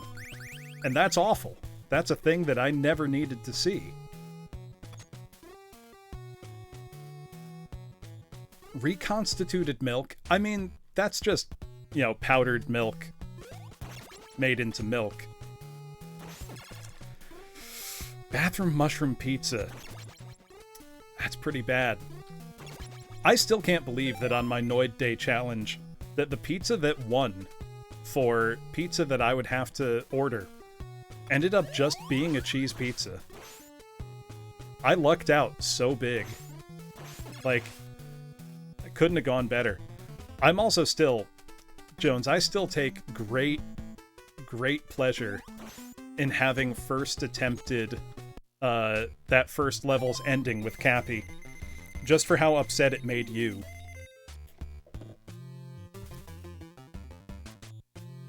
None pizza left corn, I would have maybe cried. I would have been so upset. I'm surprised none pizza left beef didn't win, honestly. And the one that almost, you know, beat out cheese was just spinach pizza, which I like spinach pizza. That's not a punishment. That's, yeah. No, this is the real context woozle, not the cursed one. Yeah, no, spinach pizza's great. That would not have been a punishment. That would have just been a pizza, like, that I would have enjoyed eating.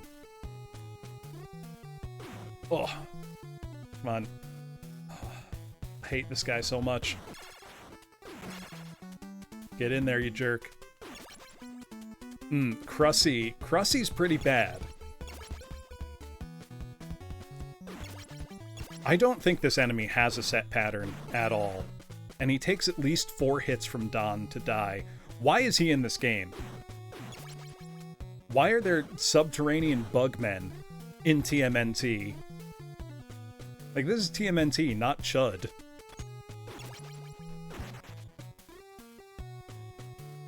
So I'm just really hoping it's down this this shaft, because otherwise I have to go to the other side of the level again. Let's see. Nope! Okay, I managed to get it as wrong as possible both times. That's cool. Yeah, Chud Light.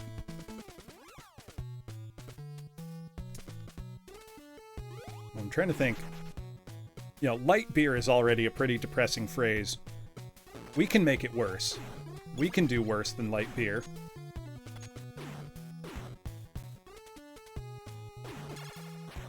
What would be worse as a two-word phrase than light beer? Yeah. Light beer-ussy.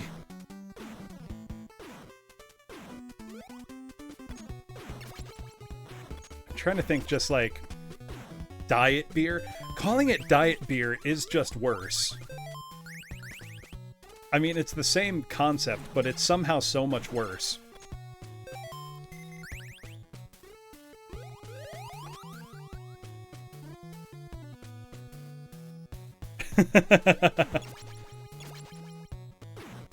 I mean, diet beer is just light beer, isn't it? Like, what else would you call it? Now, thing is, non-alcoholic beer isn't necessarily lower in calories by that much. Because they just put shit in it to make it taste like beer. There's your calories back. Alright, I think I'm just gonna press on. Happy water. Clammy beer. Now, I've had clam stouts before, Moon from Mars. That's not a bad thing. Unless you mean, like, texturally. Titty milk cereal. Okay. Okay. I'm sure someone's way into that. Oh, now we've got these assholes on screen. I've seen cat wine as well, Izumikyo.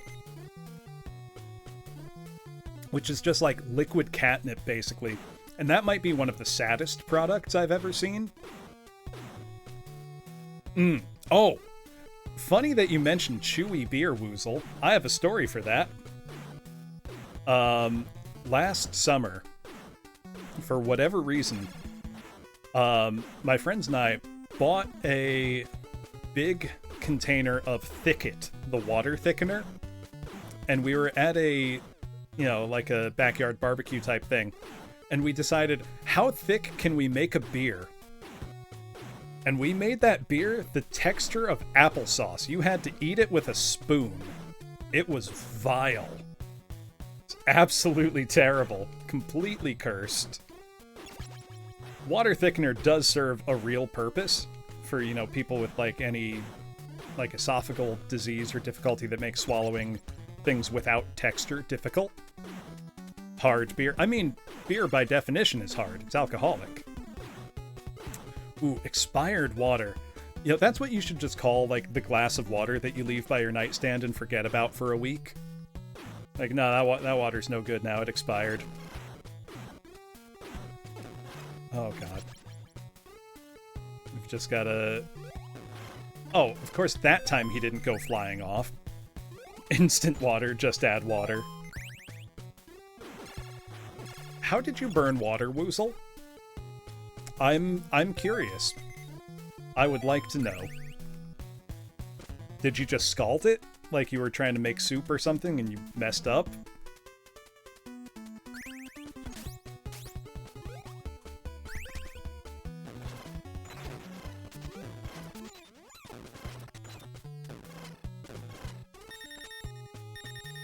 We're just gonna... Sometimes you just got a damage boost. Overcooked milk. That's pretty bad, Mr. J. That's pretty bad.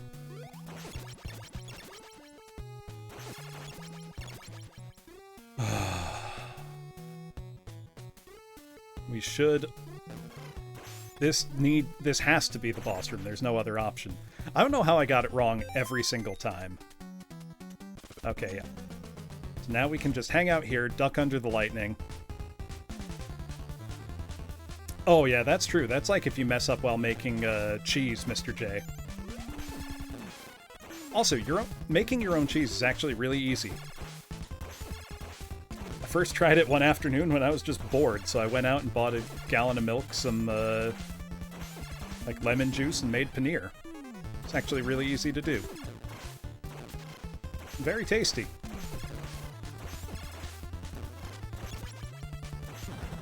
Okay. The worst part of this, though, is that when we beat him, there's no... Hey, Talking Trash, how's it going? Red Bull Pilk. I hate that. That sounds terrible. Builds character. Oh, everybody should play TMNT on NES. That builds character. Lemon Pilk. Lemon Pilk would curdle so bad. Skim Pilk. 2% Pilk.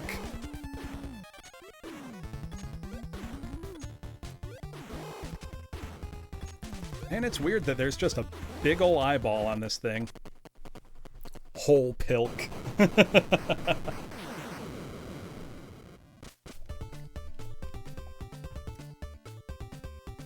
Huh. Also, I just read the thing about your Dutch oven, Woozle. That's interesting. What kind of bread you making? Pilked chegs.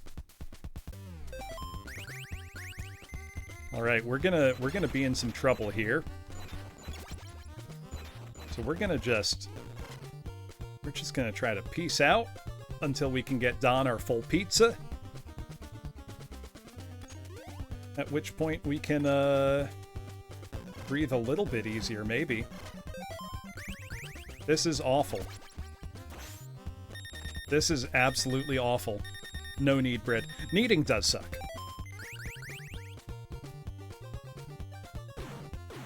We're on the last level in the worst possible way. Actually, you know what? It makes... The worst part is Don is the easiest way to get through this level, but he's also the one that I need alive for the final boss. Because if I have Don for the final boss, no matter how low his health is, pilked eggs sounds terrible.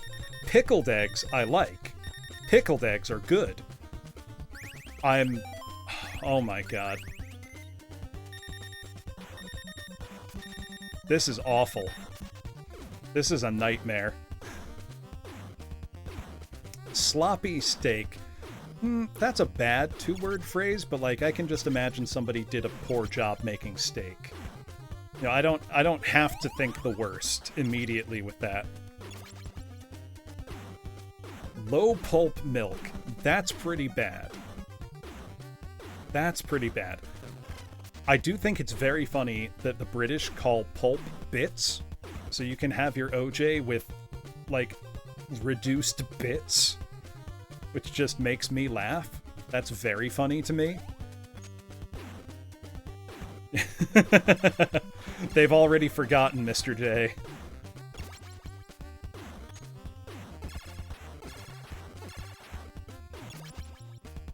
Well, we actually got through that without taking damage for once.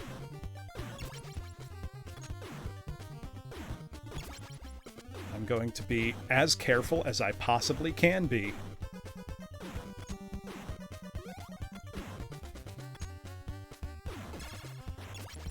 All right.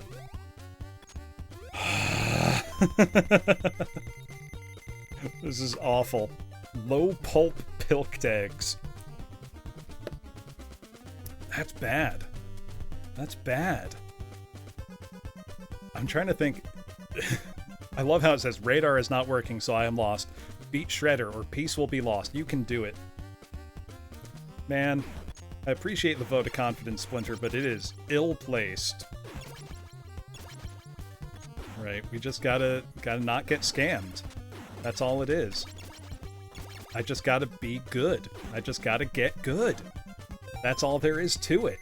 It's that simple. I'm not gonna try for the scroll across the screen here. I'm gonna drop down. Gotta go all the way to the right. I don't care about taking that damage.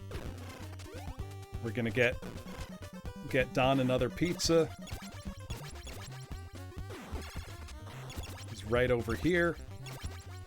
And then we're gonna be as careful as we possibly can be. Yeah, no, this enemy pattern is absolutely terrible, Trackmay. You know what? I'm gonna give Ralph the pizza because I've got the projectiles, and that means that I can inch my way through that last hallway. If I can get to Shredder, and I have Donatello alive, I think I can do it. These might be famous last words, but we'll see. Okay, so I'm gonna drop down here. And then go all the way to the left, go all the way to the right, grab an invulnerability. Raphael. Did I say Ralph? Look, Woozle, you try subjecting yourself to this. Unpulped pickles are just pickles. That's not cursed. Pickles are a good, healthy snack. Alright. You just gotta be very careful here. Alright. Now I can... Oh, I thought the invulnerability was here. It wasn't.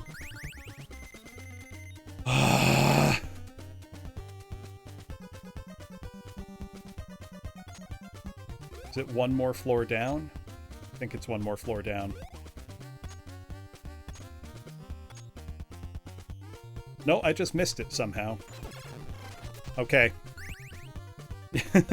Ralph, Don, Othello, Mikhail, and Leo.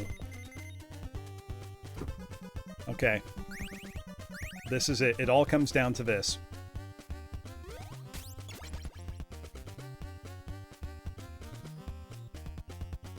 I'm gonna scroll the screen as carefully as we possibly can. I gotta be quicker on my reflexes for that. When we get to the thin part of the hallway, they come one after another. When they come to it once like that, it's just...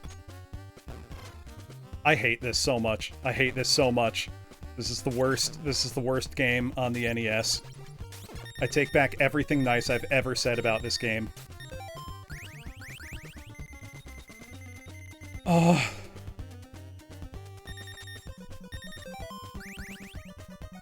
Nope.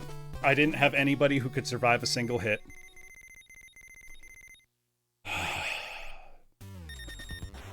Yeah, that's just cheetah men.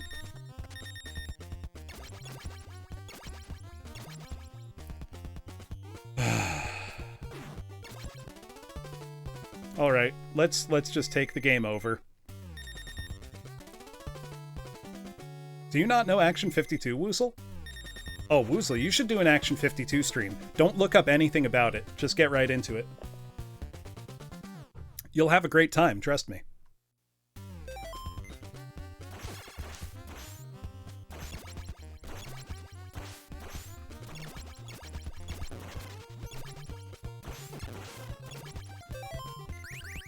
Action 52 is the best value. 52 games in one. All right, we're on the last continue now. And we've got the kind enemy pattern for once.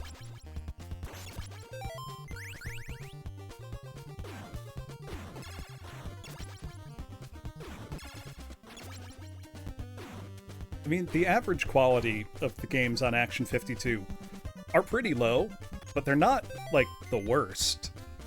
You know, there are worse games out there. Especially if you're getting into the bootleg scene.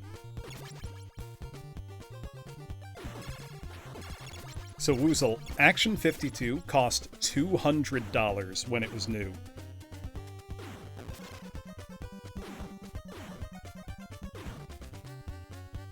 Oh, thank you, Michael Obsidian Servant. If I said your name wrong, I apologize.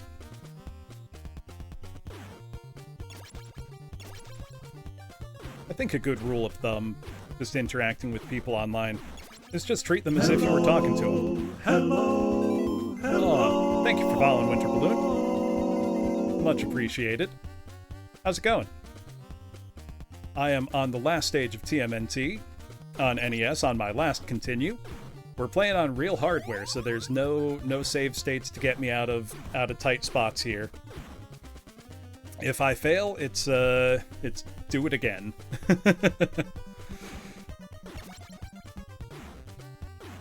Oh, there's a bunch that are actually pretty good, Jones. Oh, thank you very much. I really appreciate that. No, there's a couple bootleg games that are actually really, really high quality. Because you gotta think, you know, in Taiwan, especially, they were making Famicom games well into the mid-90s. And they had a genuine good grasp of the hardware by that point. So you had actual, you know, competently made games coming out.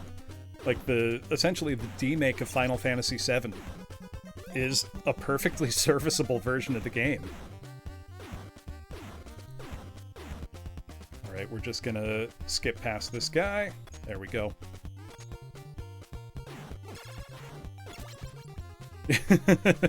Damn it.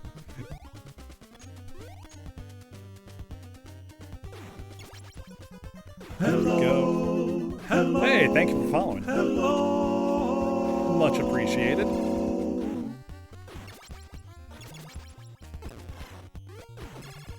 Take this guy out as quick as we can. Now I think I will try to go for the the extra set of scrolls that are over here. I just gotta take this thing out first. And then those scrolls will give me a lot of leeway in that last hallway if I can get to it. It's a big if, though. I think one more hit should take that guy out. Yep.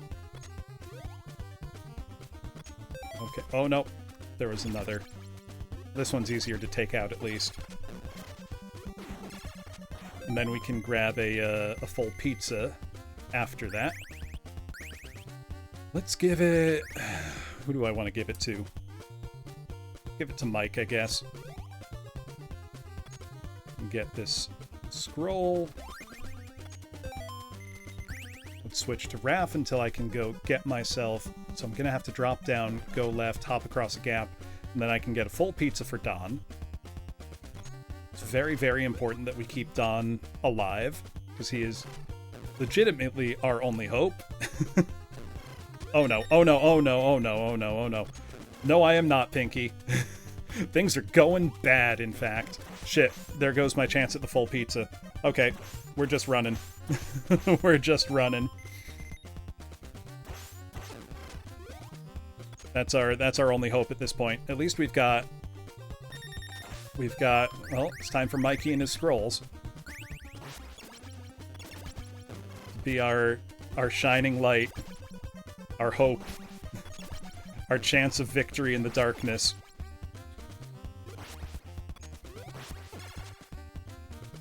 And now I can, there's an invulnerability right over here, so I can at least rampage through the last screen. God, this game's hard. Oh, man. In genuinely unfair ways. Alright. Can I hit that guy from here? No, I cannot. I can with Leo, though. Okay. Now we've got to switch to Mike and inch down this hallway. Using scrolls as we can to clear the way. Oh, God. Thing is, I just can't... I can't die. Because if I die, it's back to the start of the level. I am Spurvis. That actually looks pretty good. Oh! Oh, holy shit. Hold on. Their hitbox is too large. You can't sneak under them. Well, yep, this is going to be another game over. Back to the start. Well, let's just take the death. Oh, wait, no, Mikey was still alive. Bastard. That's fine. That's fine. All right. You know what? Let me try the Konami code this time and see if I can't get 4 continues instead.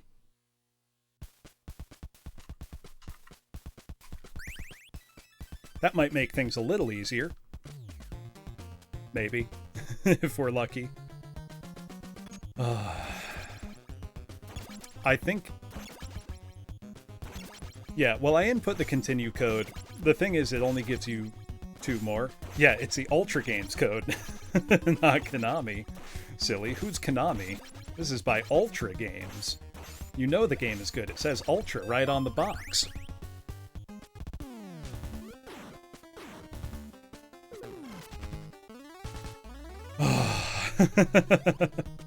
I would be lying if I said I didn't feel a little dejected after that loss, because we didn't even get to Splinter that time. Oh, there is Torgo. It doesn't help that much, because you still need to do it, you know? I know what to do, it's just I have to do it. And that's the hard part with this game, is the execution, because so much of the game feels so arbitrary.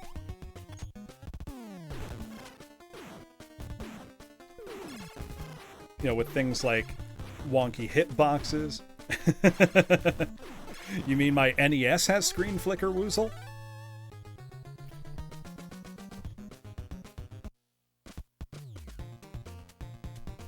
The flicker would be a lot less noticeable on a CRT. Still noticeable, but less.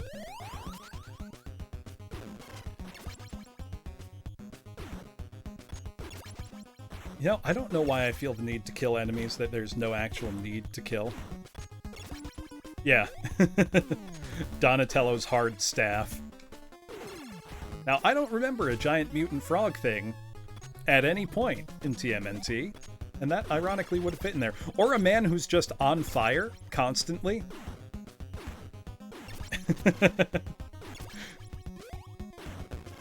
Woozle. I'm just gonna shake my head. That's all I can do.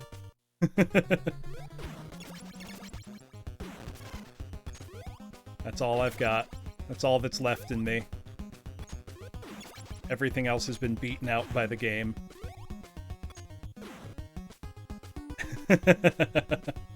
Can't say I do, Jones.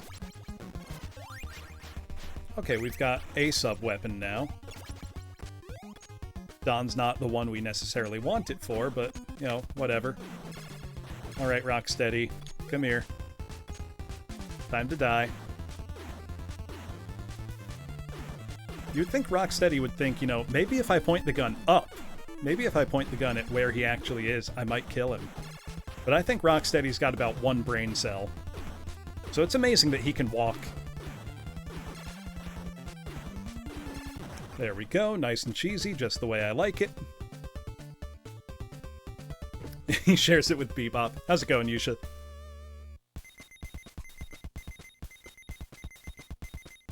Yeah, too much neck muscle.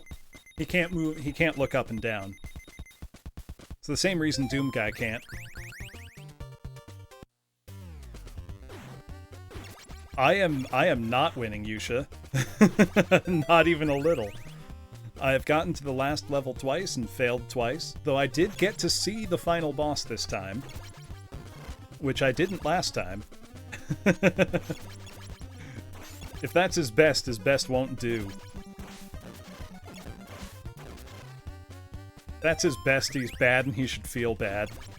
And I am talking about myself. Oh, I'm glad to hear it, Spurbus. I'm glad that my... No, I'm just throwing for content. That sounds fake, Pinky. I've never heard of that.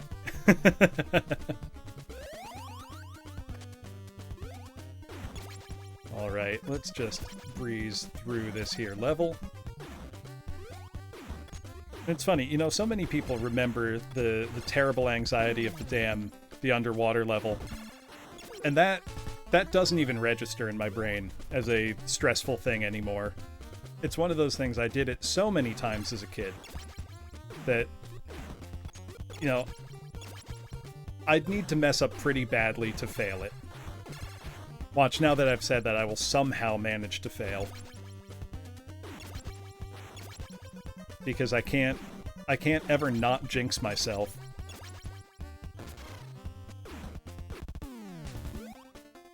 Come on. Come here so I can kill you so the boss enemy can spawn in. There we go. Give me that pizza, please. Yum, yum, yum. Alright. And now we've got the most annoying single jump in the game, which is a very tiny gap that doesn't look like it should be a difficult jump, but you need to get to the exact edge and just barely tap to cross that. I know it looks like nothing, but try the game out. It's actually very annoying. Alright, Mikey, it's your time to shine.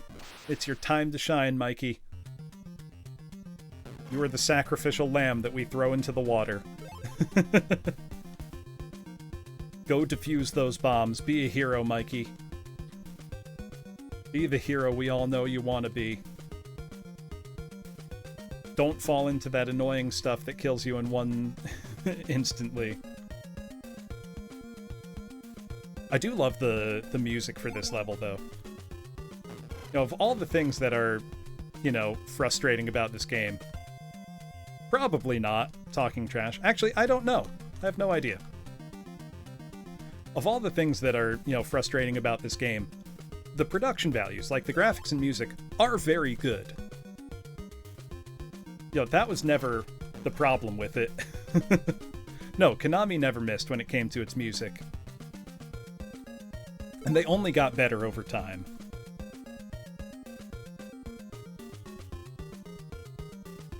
There we go. Well, my Moby Dick for the longest time was Yo Noid. Until I've conquered Yo Noid completely now. The Noid holds no power over me anymore. One change that I wish I could make to this game is just giving your turtles full health after a level. Starting a new level with full health instead of what you ended the last one with would be such a kindness. Would be such a mercy. But Konami didn't know that word back then. The game could be a lot harder, though. There's a lot of things they could do to make this more unpleasant. Yeah, a kindness they didn't want to give the player. I don't think they... Well, no, I don't know if having things like the pizza respawn is a kindness or something they just figured, yeah, may as well. Yeah, this level's never the one that... Absolutely not, Jones. L plus Noided plus no pies plus bad pizza RNG plus dabbed on. God, I love so much that Yo Noid 2 has a dab button. Like, that's a stroke of genius, if you ask me. Oh! Stretch during the cutscene. Oh! There we go. Gotta stay limber.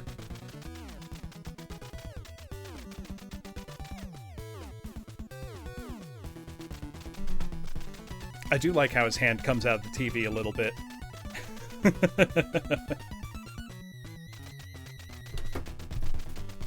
Yeah, I know I must defeat the Foot Clan. I'm gonna defeat the Foot Clan. Oh, what, the dabbing? Now that dates the game perfectly, you mean. Okay, at least we get in the sweet turtle party van. Yeah, exactly. Dabbing is timeless. Let me not take a death in here.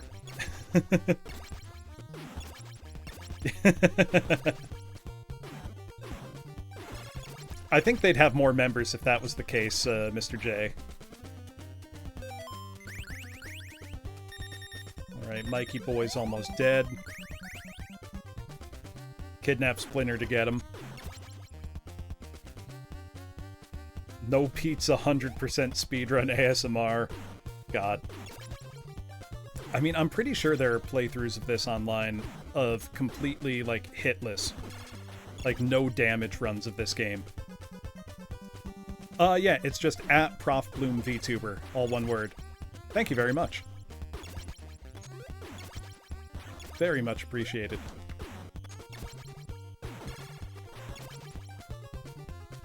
Oh, there we go. Despawned the enemy. Let's give that to Mikey. And we're gonna cheese this to go grab the rockets easily.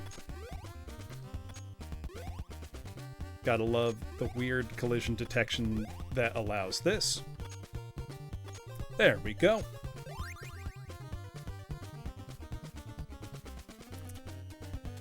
Yeah, right, Mr. J? Like, what's the downside? What's the catch?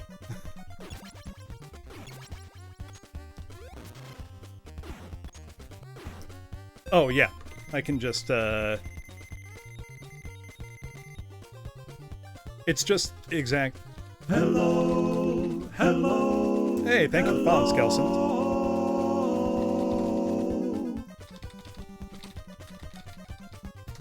Thanks, Yusha.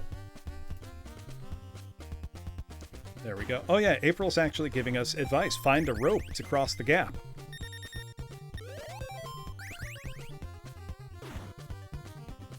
They're getting pics of Splinter's feet.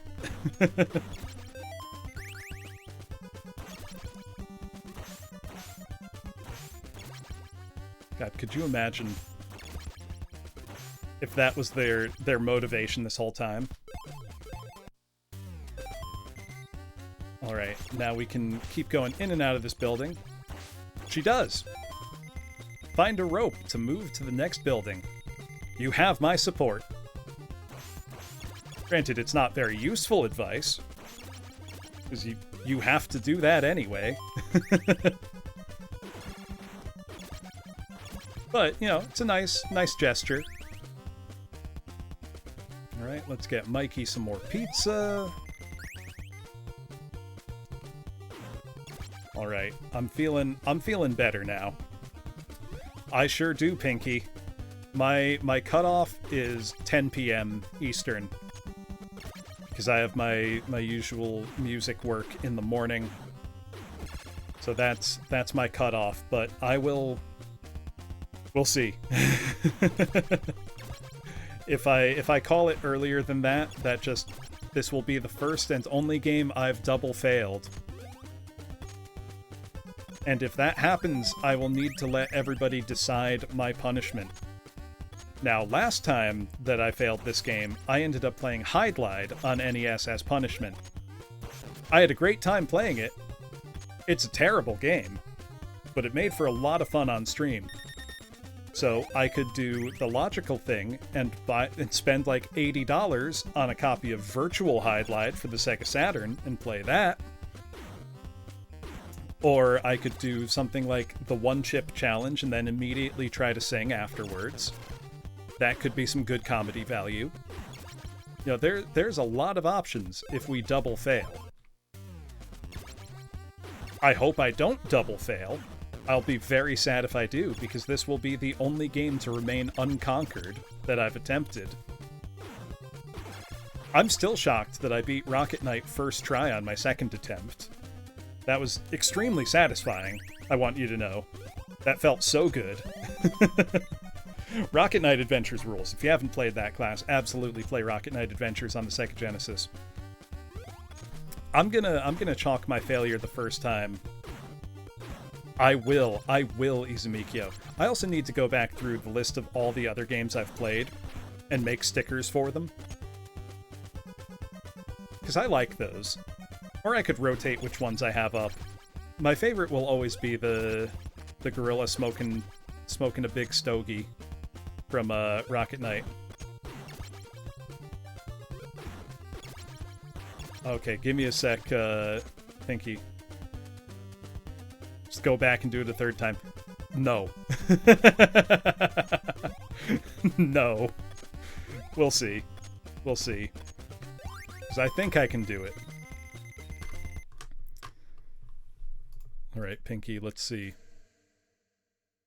Scat Airlines has been the largest air carrier transporting Kazakhstan passengers to the neighboring countries and beyond for many years.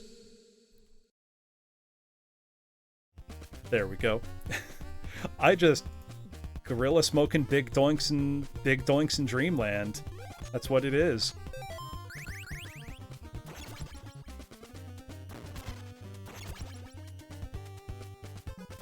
Oh, killing that many enemies at once is so satisfying. That last level of Little Nemo is just evil. I can't believe that it has like 3 entire boss fights. Yeah, of course. Why would I not pronounce Kazakhstan right? Actually, thinking of Kazakhstan, what might be the best singer in the world right now, or one of them, he certainly has a superhuman voice, is a fairly young guy from Kazakhstan named Dimash Kudaibergen.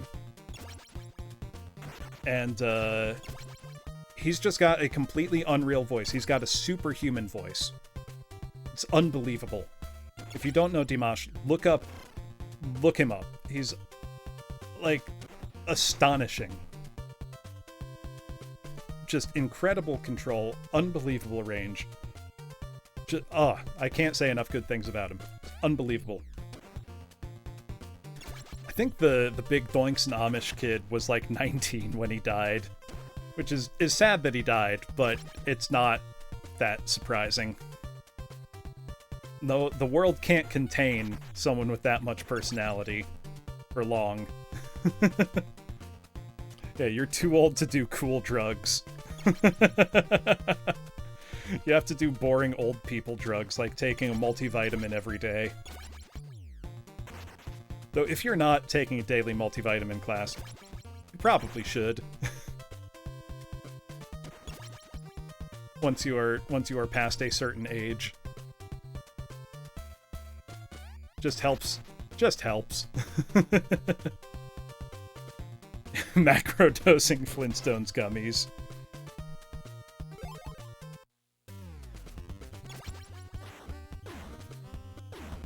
Yeah, where's my Flintstones gummies? Do they make those for adults? They probably do.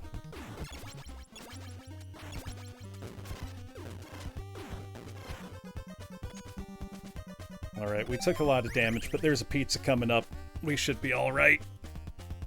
Keyword should be... I think we can kill this guy through the floor with Don. Switch back to Leo. And now we've got to do this nice, precise little platforming bit. Otherwise, you fall into the water. And when you fall into the water, you get swept out of the building and have to do it again. You don't actually take damage from it, which is nice, but it's just annoying. It's just like, it's make work. It's a video game equivalent of busy work. And that sucks. Yeah, that makes sense, Jones.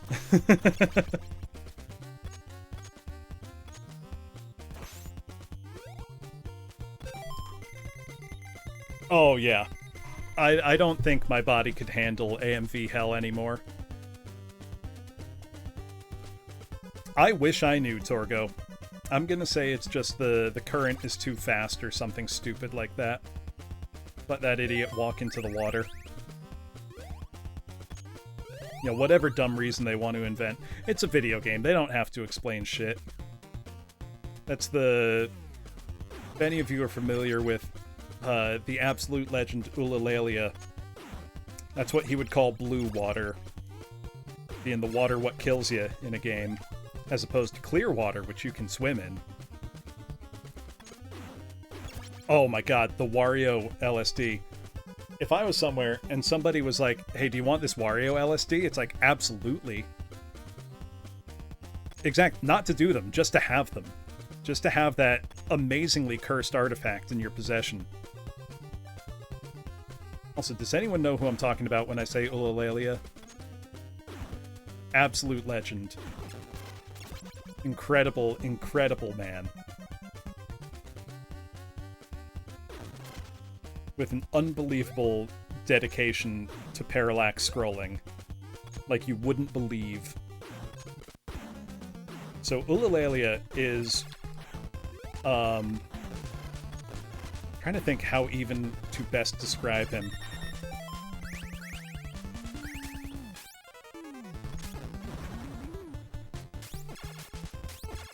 But I think one of the first things on the internet that got him, like, noticed by a lot of people was a video he made discussing secrets in, like, the first level of Bubsy 3D, and it became immediately clear that he had a level of mastery over Bubsy 3D that no human should possess. He was also developing a game called Platform Masters that has the best parallax scrolling that's ever existed. And I'm talking, he could go so high up into the air in this game that the parallax scrolling would go all the way back into space and show the curvature of the Earth, and I am not fucking with you. It's the most insane thing you will ever see. So go look up Ulalalia. He also had absolutely crippling ADHD that he just started working on his own.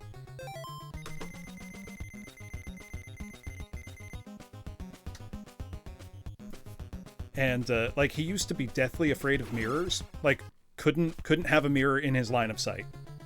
Couldn't function if he did. Also, for years, the only food he ate was like frozen pizza that he would degrease himself by like dabbing it with paper towels. And he claims by solely eating this that he lost something like 30 pounds over a 2-year period. That was literally the only thing he ate. Not even like DiGiorno or like Red Baron, like freezer pizza. And that was all he ate for years.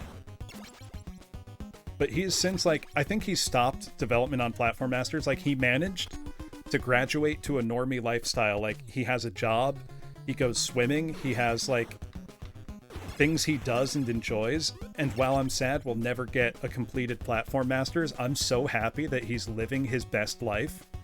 That he's genuinely, like, an actualized person now. But look up Platform Masters, because you'll see his development logs, and it's the most insane game you will ever see. Like, I cannot describe to you how insane what he achieved is.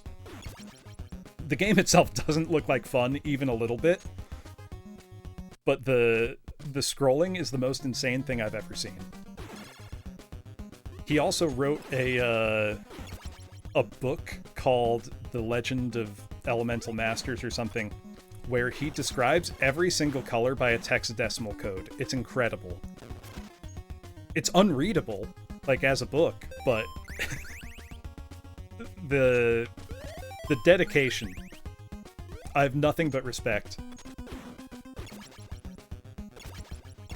And the scrolling in the game is genuinely insane. Like, I can't stress that enough. What does it sound like? Mohawk and headphone jack. Imagine that, but instead of nauseating rotation, it's the most mind-blowing, like, depth scrolling you've ever seen. I mean, that would be a good punishment game, but I don't own a copy, and 2, I don't want to make literally everyone nauseous. Myself included. Or that would be like Jim Power in the Lost Dimension would be another good game to make everyone want to feel sick. That's one that uses a very specific type of parallax scrolling that's meant to simulate 3D, but only works if you are constantly in motion and, like, close one eye. It's nauseating. I mean, I appreciate that developers were always trying to do cool shit with scrolling and, you know, find new ways to make a game look exciting. But don't do it like that. It's bad. It's not fun. Also, the screen flicker I just saw made me really worried that my NES may crash. I don't know if that's just because of the way this level's coded or what, but I will be so cross if I get substantially far and my system glitches out. So that would be crushing, because that one's not my fault.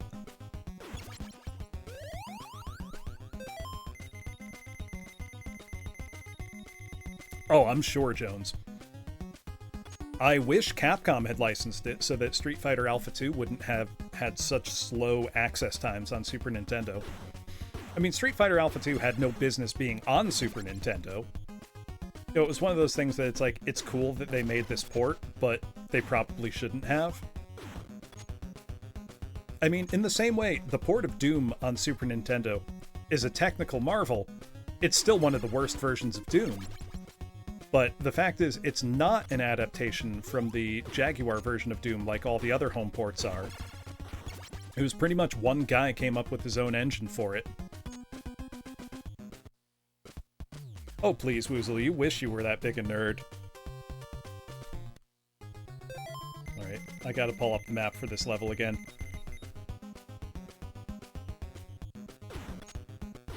I was just starting to be in a good mood until I remembered the crushing walls in this level. I briefly and blissfully forgot about the nightmare that awaits me.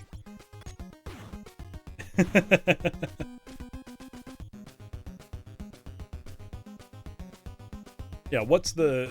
I think you tweeted it the other day. The world record backlift is like 5,000 pounds and a small elephant is 4,000. So theoretically, a person can backlift an elephant. I mean, I would pay money to see that at a circus. Oh yeah, isn't Postal 4 coming out of early access soon? I wonder, will Postal 4 be Twitch approved for streaming? Because I'm pretty sure 2 is. Like, I'm pretty sure you can stream Postal 2.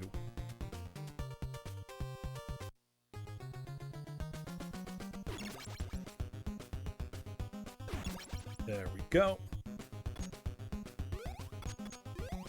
I want to just get through this level without embarrassing mistakes.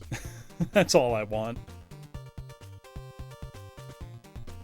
And then I just need to get good at level 6. I feel like if I can get to Splinter, then I have a real chance to beat this game. Well, I mean, you have to get to Splinter to beat the game. He's the final boss. You know what I mean.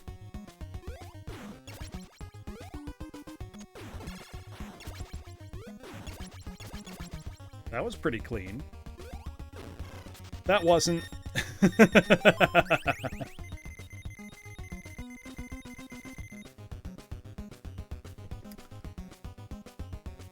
Just imagine how insanely strong that guy in the 20s must have been to be able to do that, even if it's unconfirmed.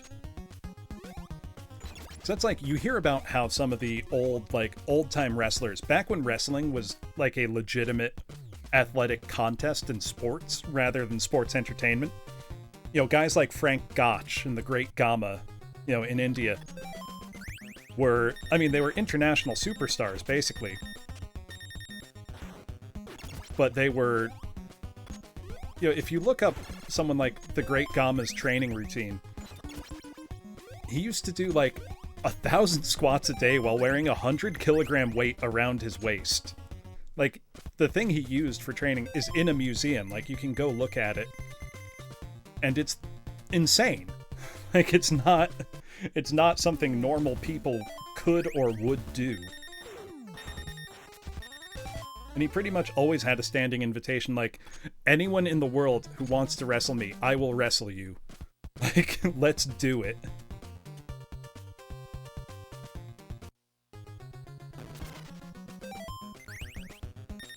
So I would love to know, like, you know, how strong were some of those old-timey strongmen?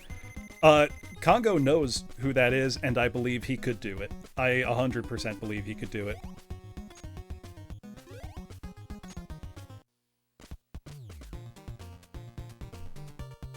Alright.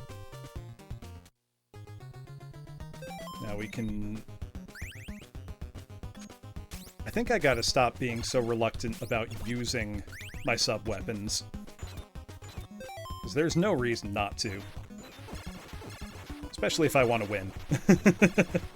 That's the thing. If I can get back to level 6 with most of my sub-weapons intact, even if they're not scrolls, even just the Humble Shuriken does a lot of damage and can get me through that hallway if all of my turtles have them, and if I have my turtles at reasonable health by the time I get there. I think I can do it. I need to do it. That's the thing. Okay. Don was really the only one that I needed to juice up there with some Za. No, we want Raph. There we go. Whoops. Actually, you know what? I could give Leo some boomerangs. It's not a bad idea. I'll wait. We'll switch to Mikey for the platforming, though. And not mess up going up a ladder this time. Alright. And we've got a couple more rooms, then it will be the annoying crusher walls. Let me not get bombed by the plane. With its Contra sound effect bombs.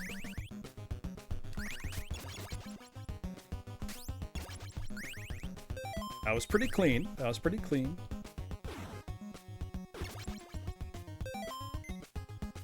Go back to Mikey for some platforming. Oh, hey, you can, in fact, make that jump if you're good. That was the thing. I just needed to get good.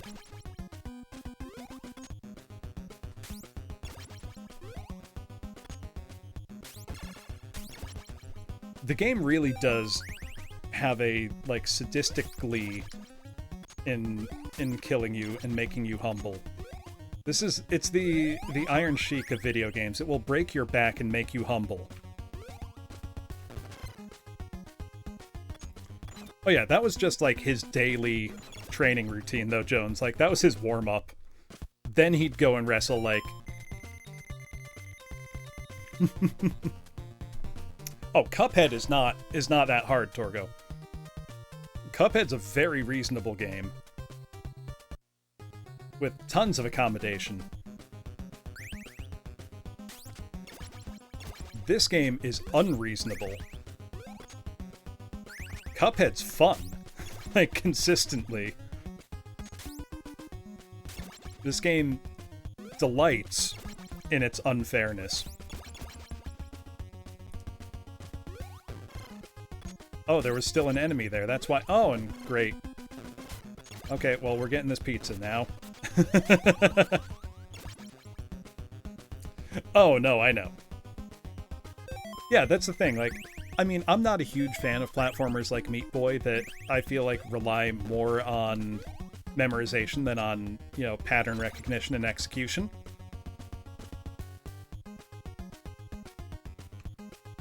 But the difficulty in this game is a lot just from the way things are presented to you. Oh yeah. No, there's I think very little there's some need for there's less need I think for game reviewers and more for people who actually, you know about the industry. Because stuff like reviews, you know, I think are pretty much unnecessary nowadays. Because I know my own tastes well enough that I will just look up, you know, I'll look up video of a game, and that gives me more than enough information to know that, you know, this is a game I'll enjoy or this is a game I won't enjoy. You know, regardless of any, you know, quality metrics, I know my own taste. And I know what I do and don't like in my games. And that's a very different thing. You know, I think reviews could be useful for people who maybe don't know what it is they really like out of a game. I can't imagine being like that, but, you know, I'm sure someone's like that. All right, time for bullshit. I'm ready. Just gotta take it. Not careful, but because caution is death. Yep.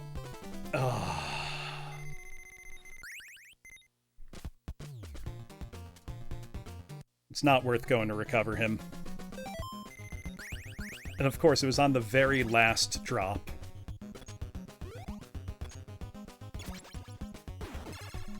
That's fine. That's fine. As long as we get through the level before getting the game over. Aerated sewage. Ooh, that's good. Yeah, pattern-based difficulty is fun if done right. That guy's stuck. There is Torgo, but it would be more dangerous to go through the stuff to rescue him than to just move on. Like, it would be more dangerous at that point. Now we're going to use Leo because he doesn't have a sub-weapon yet. They do give you this one screen to practice, but you don't know that you're supposed to be practicing. Thing is, if you walk just right to the edge, you will hop over it. Like that. Yeah, I was totally just showing you what happens. Not messing up. Oh, Lord.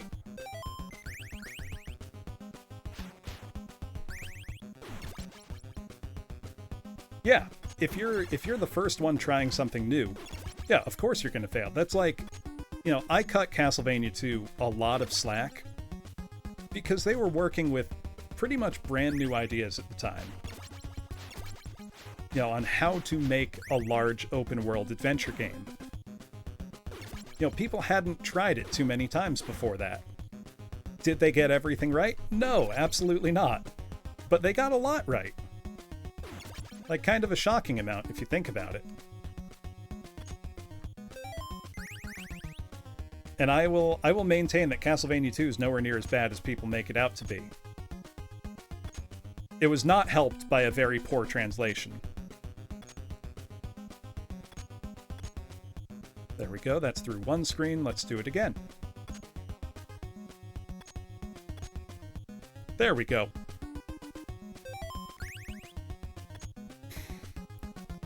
Yeah, the thing with, Castlevania 2 is just no one had done it before. There wasn't a blueprint yet. Castlevania 64 had fewer excuses. Because by then, we had a pretty good template for a 3D action-adventure game. Though its development was probably contemporaneous with Ocarina of Time, so I can't be too harsh on it for that.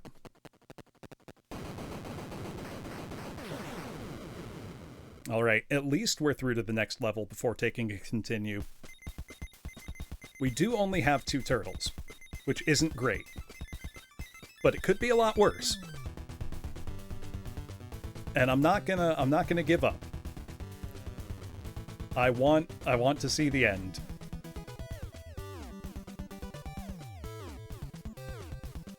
Yeah, no, it is Jones. But,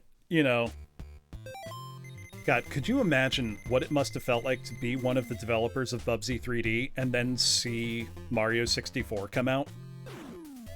Like, I can't imagine a more demoralizing thing to look at someone else's game and think, oh, they got it right. We didn't.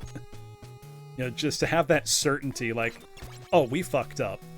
we made something bad, and we could have made something good, but we didn't know how. Alright, let's get everybody to full health, and then let's get on with it.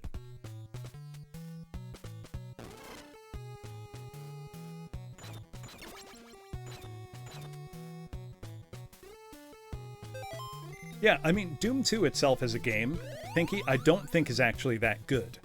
I think its biggest contribution was introducing the full roster of enemies and the full roster of weapons. Doom 1 is, I think, pretty easily the best. Like, Doom 1 Episode 1 holds up really well. Doom 1 Episode 2 is okay. Doom 1 Episode 3, Inferno sucks. Thy Flesh Consumed is pretty good. Because it was made after Doom 2, and it had all the knowledge of, their level design by that point. Doom 2 has a couple, real standout levels that hold up great, and then it has everything else. But it did all the groundwork, and it introduced the concepts that would go on to define what fans went and did. Doom 2 is like if Nintendo never made a game past Super Mario 1. Never made a Mario game past Super Mario 1. Of course, it's not going to be in the first one we go in. It's never going to be in the first one we go in. No, I'm not salty at all.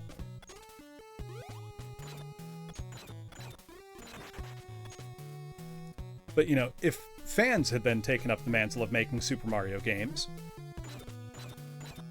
Oh, no. I don't agree at all, Jones.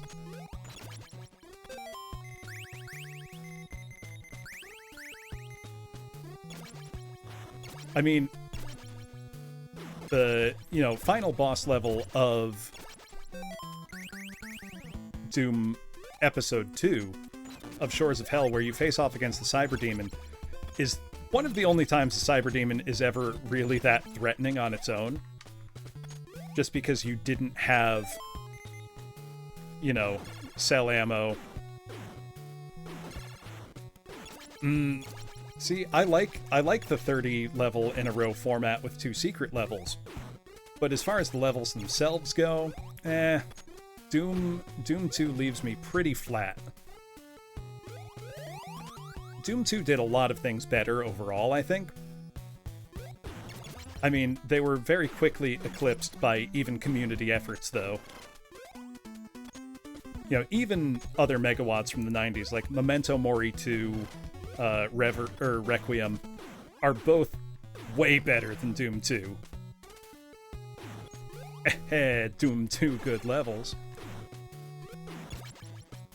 It did establish a lot of the conventions for the series, though. So, you know, Doom 2 laid the framework for all the amazing content that people would go on to make. So I think that's Doom 2's real contribution. And, you know, really popularizing deathmatch. And kind of that whole culture. You know, that's Doom 2's biggest contribution to gaming overall. John Romero spending all day deathmatching instead of working. Which shows in his levels. His levels really play a lot more like Doom 1 levels. I am very excited, however, for his... he's working on Sigil 2, and it will be all Doom 2 levels this time. Yeah. I mean, the best commercial Doom game, apart from Plutonia, is Doom 64, which is a totally different game. It's not a port at all, it's just... it's just a totally different game. They should have called it almost literally anything else other than what they did. But that's neither here nor there. Of the classic Doom, you know, Doom engine games, Plutonia is by far the best. You know, Plutonia, I think, holds up really well today in everything apart from, you know, visuals, which are pretty poor. Yeah, Doom 64 is the real Doom 3, if you think about it that way. You know what? Every other time, it's been this one. So I'm going to go to this one, and I guarantee you it's not going to be the one with the boss. Because that's just how these things go.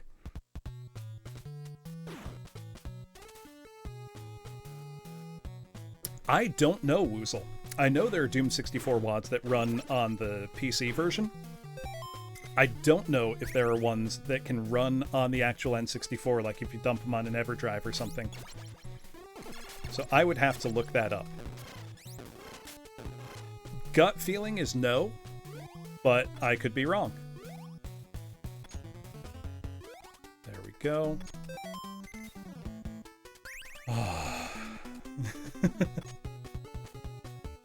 No, so Pinky, people have made megawads for Doom 64, like all new levels, the same way they do for Doom 2. So Woozle's wondering, are there, you know, fan-made Doom 64 levels, and do they run on an N64? Because most of them are for the, you know, PC version of Doom 64. Because before Doom 64 got the port by Night Dive Studios, there was Doom 64 EX. Yeah, no, there's tons of those, but the question is, can you backport them to an N64?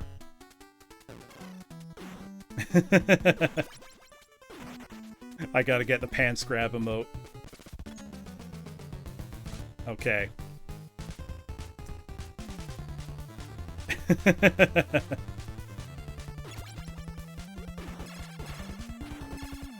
This is why Woozle will never be modded.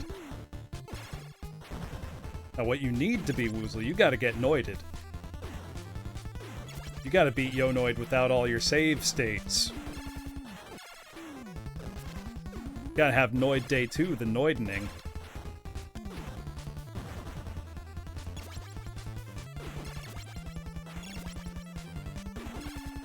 Is there a way for Twitch to, like, force a user icon on somebody? Because if I could have a Noid command, that would be...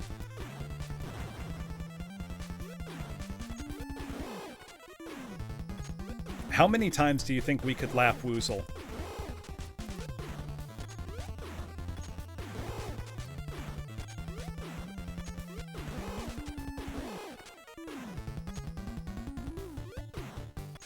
Do you want to race in the Winnie the Pooh Home Run Derby, Woozle?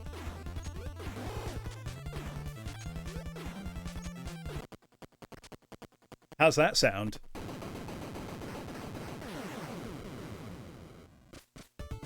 All right. Back in the Technodrome.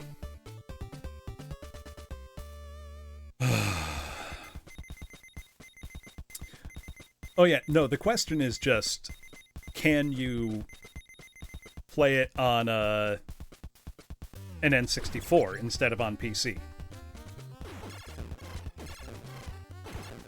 Oh god, oh god. I hate this, I hate this, I hate this! Go away! Oh my god. Oh.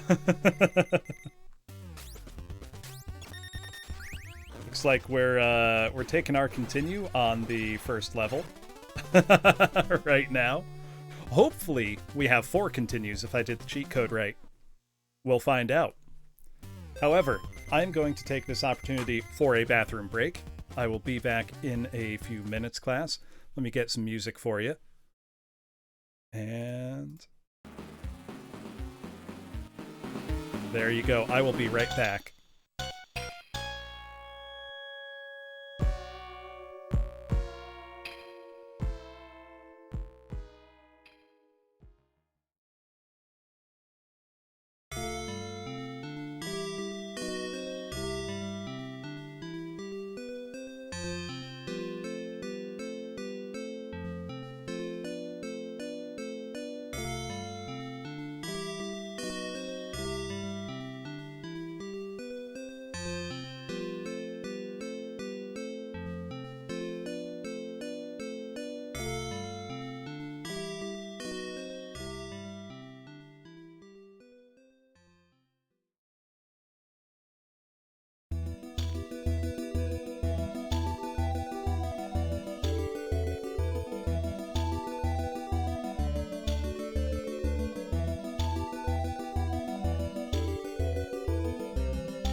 So, that is Genesis. Sorry, you're wrong, Woozle.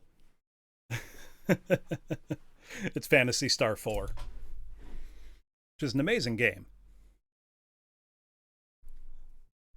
Alright. We have presumably 4 continues here at episode 6. And no items. Which is going to make things a lot harder.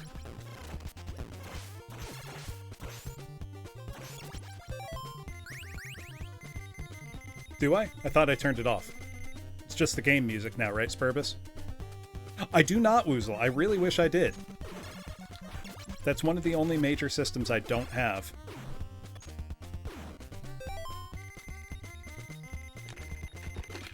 Yeah, no, we know there's tons of those, Pinky. Woozle was just wondering if there's any way to get those new ones to run on N64. Okay, Jones.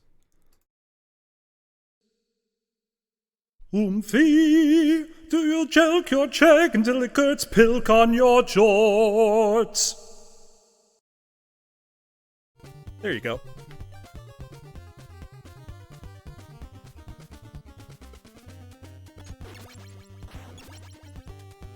Totally normal words that people say every day.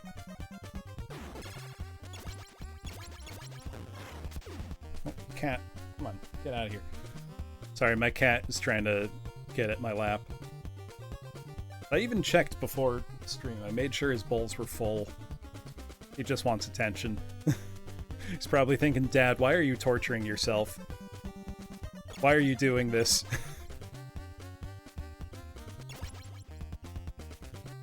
Alright. Yeah, I doubt it. But it would be cool if you could get some to run. Because I know people have gotten, well, people have completely essentially remade the 32X version of Doom. And have actually even ported levels from Plutonia into 32X Doom. Which is pretty amazing. And it now runs at a much better frame rate and has fixed music. So Doom 32X is actually quite good now.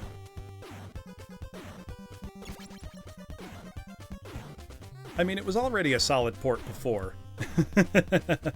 Oh, I've suplexed this cat. He likes to play rough. Oh, throw him around. He does every now and then. Okay, he's laid down. Of course, he's laid down and his tail is like right next to the wheel of my chair, so I cannot move my chair. That's how he gets me. What was I just thinking? Oh yeah. Cat. Sometimes he'll, you know, just run across the living room. You know, I'll pick him up, toss him into the couch, and he'll just run right back and be like, throw me into the couch again. Oh, you said it, not me, Woozle.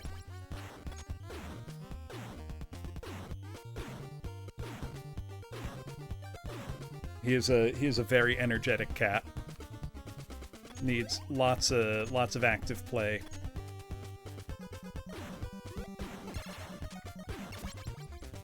All right. Let me make sure I've got the map pulled up so that I don't miss out on my pizzas. It's probably also worth going for the scrolls, just to have some measure of backup. Well, that guy fell off the level. That's nice. I wish they did that more.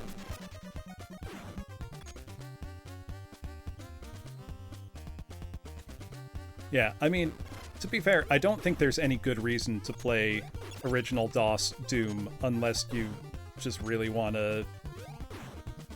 I don't know. If you want to relive the experience, just use Chocolate Doom or Crispy Doom or something. Whoops. Okay, we're not getting that, the scrolls. We're gonna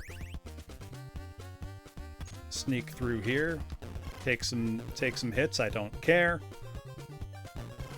There's a half pizza over there to the right that is not worth getting. Instead, we're gonna get a full pizza over here for Don. We gotta keep Don alive. Don is our hope. That's all we got. There we go. Let that enemy pass. Then from here, we're going to drop down, go to the left, go to the right, grab an invulnerability, and then it's time for the Hallway of Doom once again.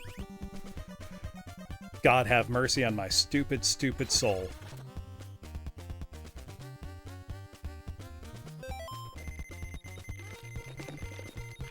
Oh yeah, there is so much amazing stuff for Doom. I would love to see... I was joking about this the other day, but I would actually like this. A Doom Battle Royale. Like, could you imagine 99-player or 100-player original Doom? I think it would actually be super fun. Like, even if you do the Fortnite thing, you know, drop in from the top, you know, have to land on the map somewhere. Unironically, no, I think Doom would actually make for a very fun Battle Royale. Have to find guns. Like, I think it would actually be fun. Because that's the key. You've got the gunplay of Doom. And the movement. Critically, the movement. I hate this guy so much. Holy shit. Holy shit! I hate that so much. No survival in crafting. None of that now. That guy just ruined, like, all 3 of my other turtles. Thing is, like, I'm sure it can be done. You know, people have done everything you can imagine in the Doom engine.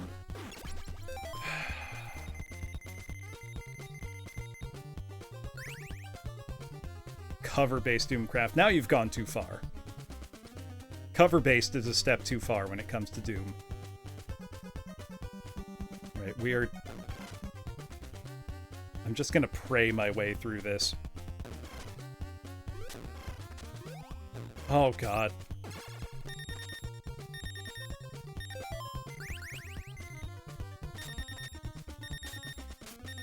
You literally can't avoid them in this hallway.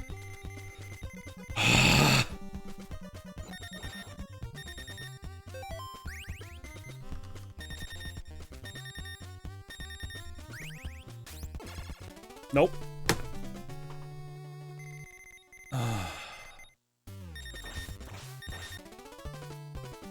Oh, I've played a Doom dating sim, Spurbus. That is a thing. Alright.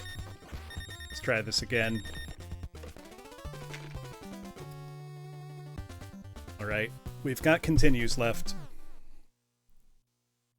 Yeah, I noticed, Woozle. I'm not gonna deny it.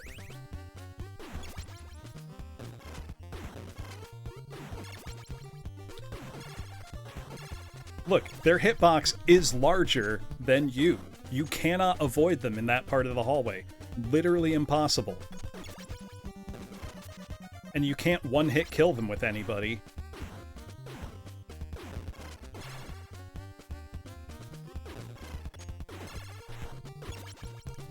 Size of the goddamn hitbox on that guy.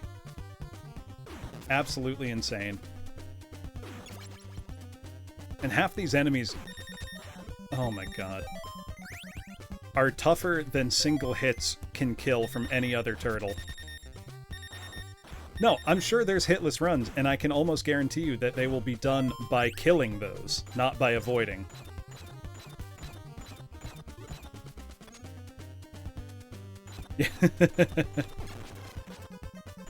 There was actually some more H-Doom content recently. Doomer Board's Project 44 for Valentine's Day used the H-Doom sprites.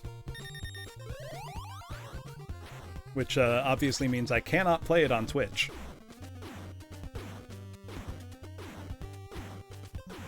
You look up that hitless run though, Woozle, and report back. Whom? I don't know why whom is funny. Maybe my brain's just broken at this point.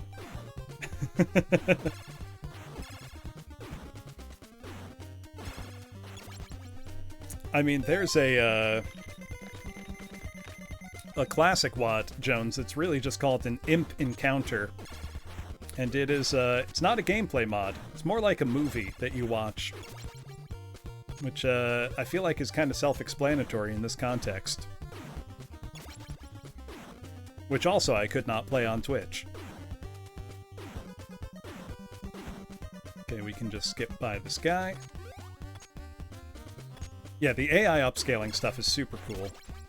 Because that's just ingenuity. I would love if any of the original clay models that they used for a lot of the Doom sprites still existed.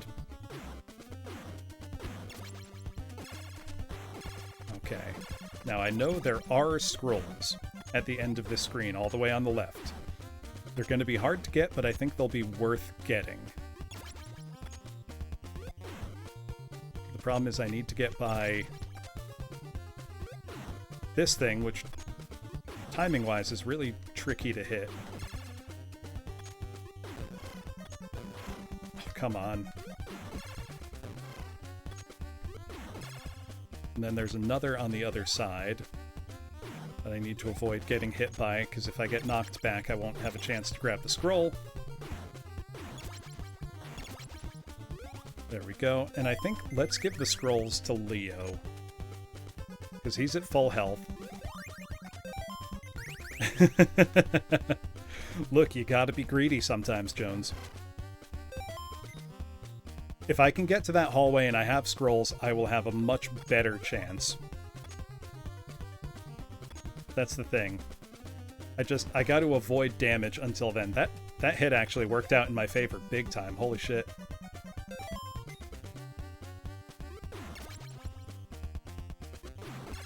Now let's get this guy. The fact that this thing takes 4 hits even from Don to go down really sucks. But we've got to... This is all about giving ourselves the biggest chance possible to get to Splinter with Donatello intact. Yeah, I'm sure that's how Doom Guy felt as well,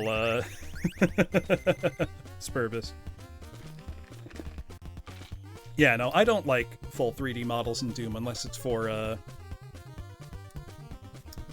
I don't believe that, Woozle. I don't understand how that's possible. I might just be mad because bad, but there it is.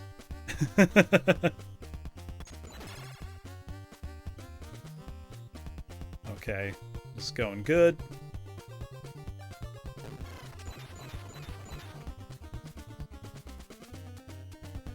There's no parry mechanic, Jones.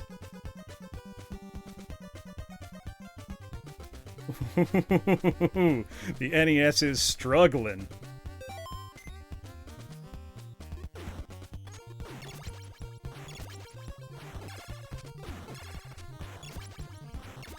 Stood up and ducked. Huh. Oh well, let's go. Got our invulnerability. Ooh, and good, we got an item.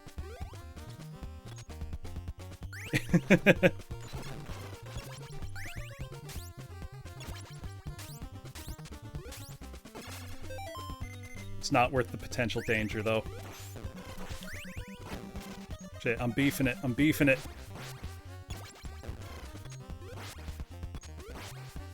Okay, if we can scroll them off the screen.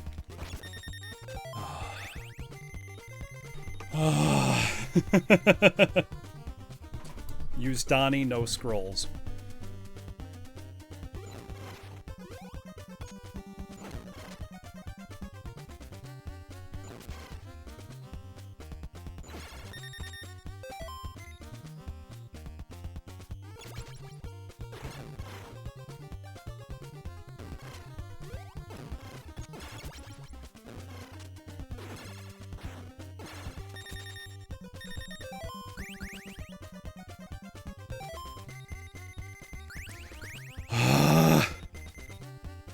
Yeah, no, he must have woozled because their hitbox is larger than you crouching.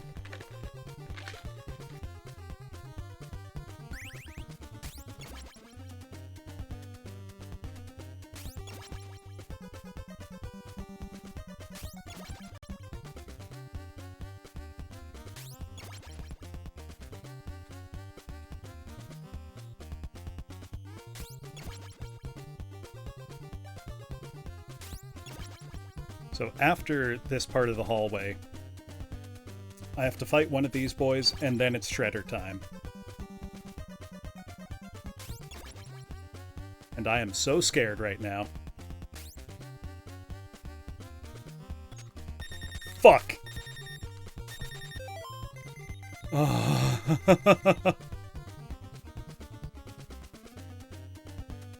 Now I gotta go up the stairs and fight one of those guys. And if I die, I'm fucked. Shredder is in the next room.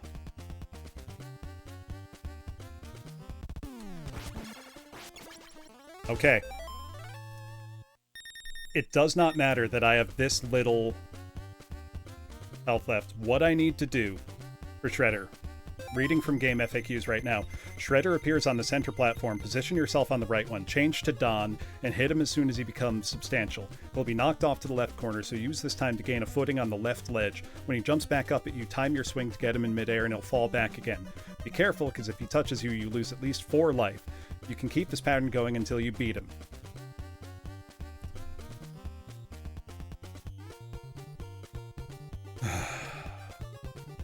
Well, it doesn't matter. It's Shredder time.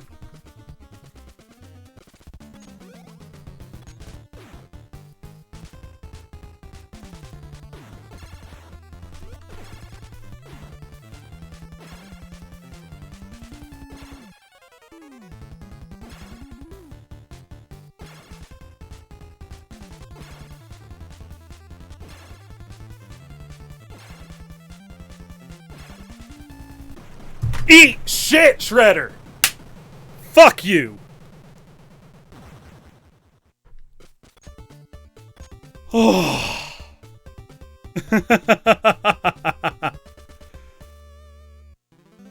Shut the fuck up, Jones. I got nervous, that's how.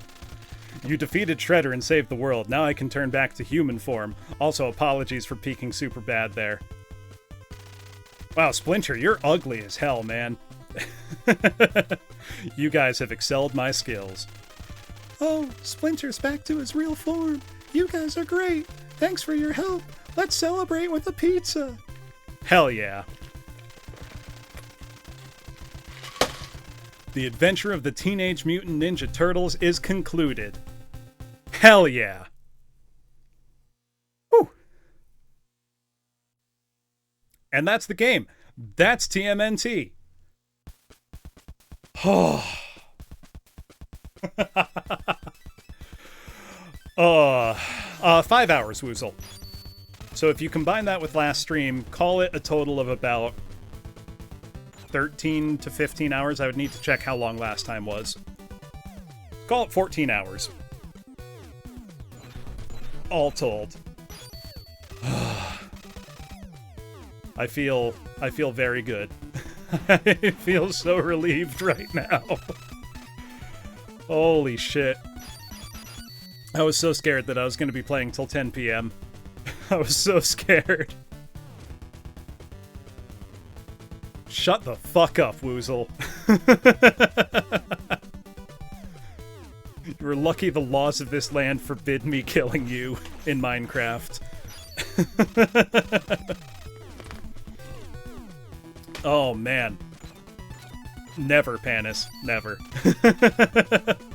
I'll speedrun Noid. I won't speedrun this. This is too evil a game. This is too much. But I can now... Oh, no. I will not, Jones. I will turn off my NES.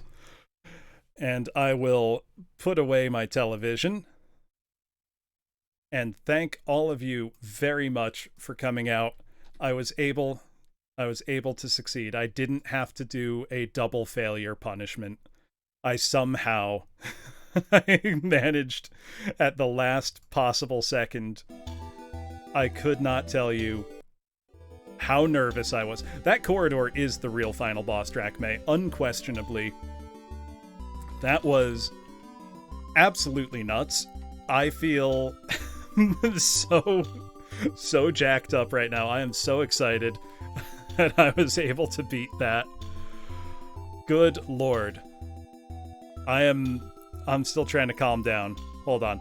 Oh shit. I know where we should go. Where we should raid into. Spike is having his 1-year anniversary.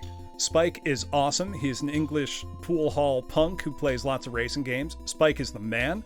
Let's go raid into Spike. What's a good raid message? Teenage Mutant Ninja Raiders? That's all I got. My brain doesn't work anymore. Look, we'll give him a pass. Let's go with this. Why not? Let's go wish Spike a very happy 1 year of streaming.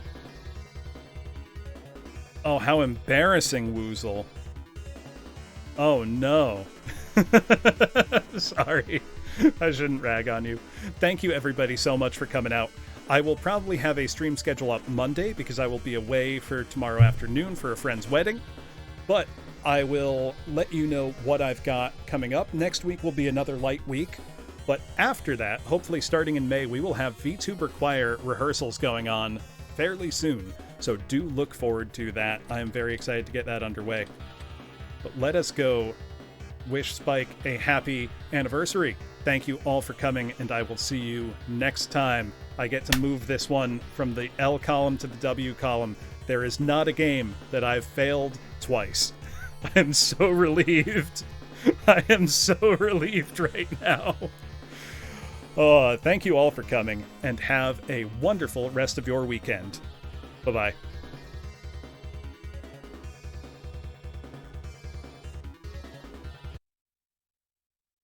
So let's take this.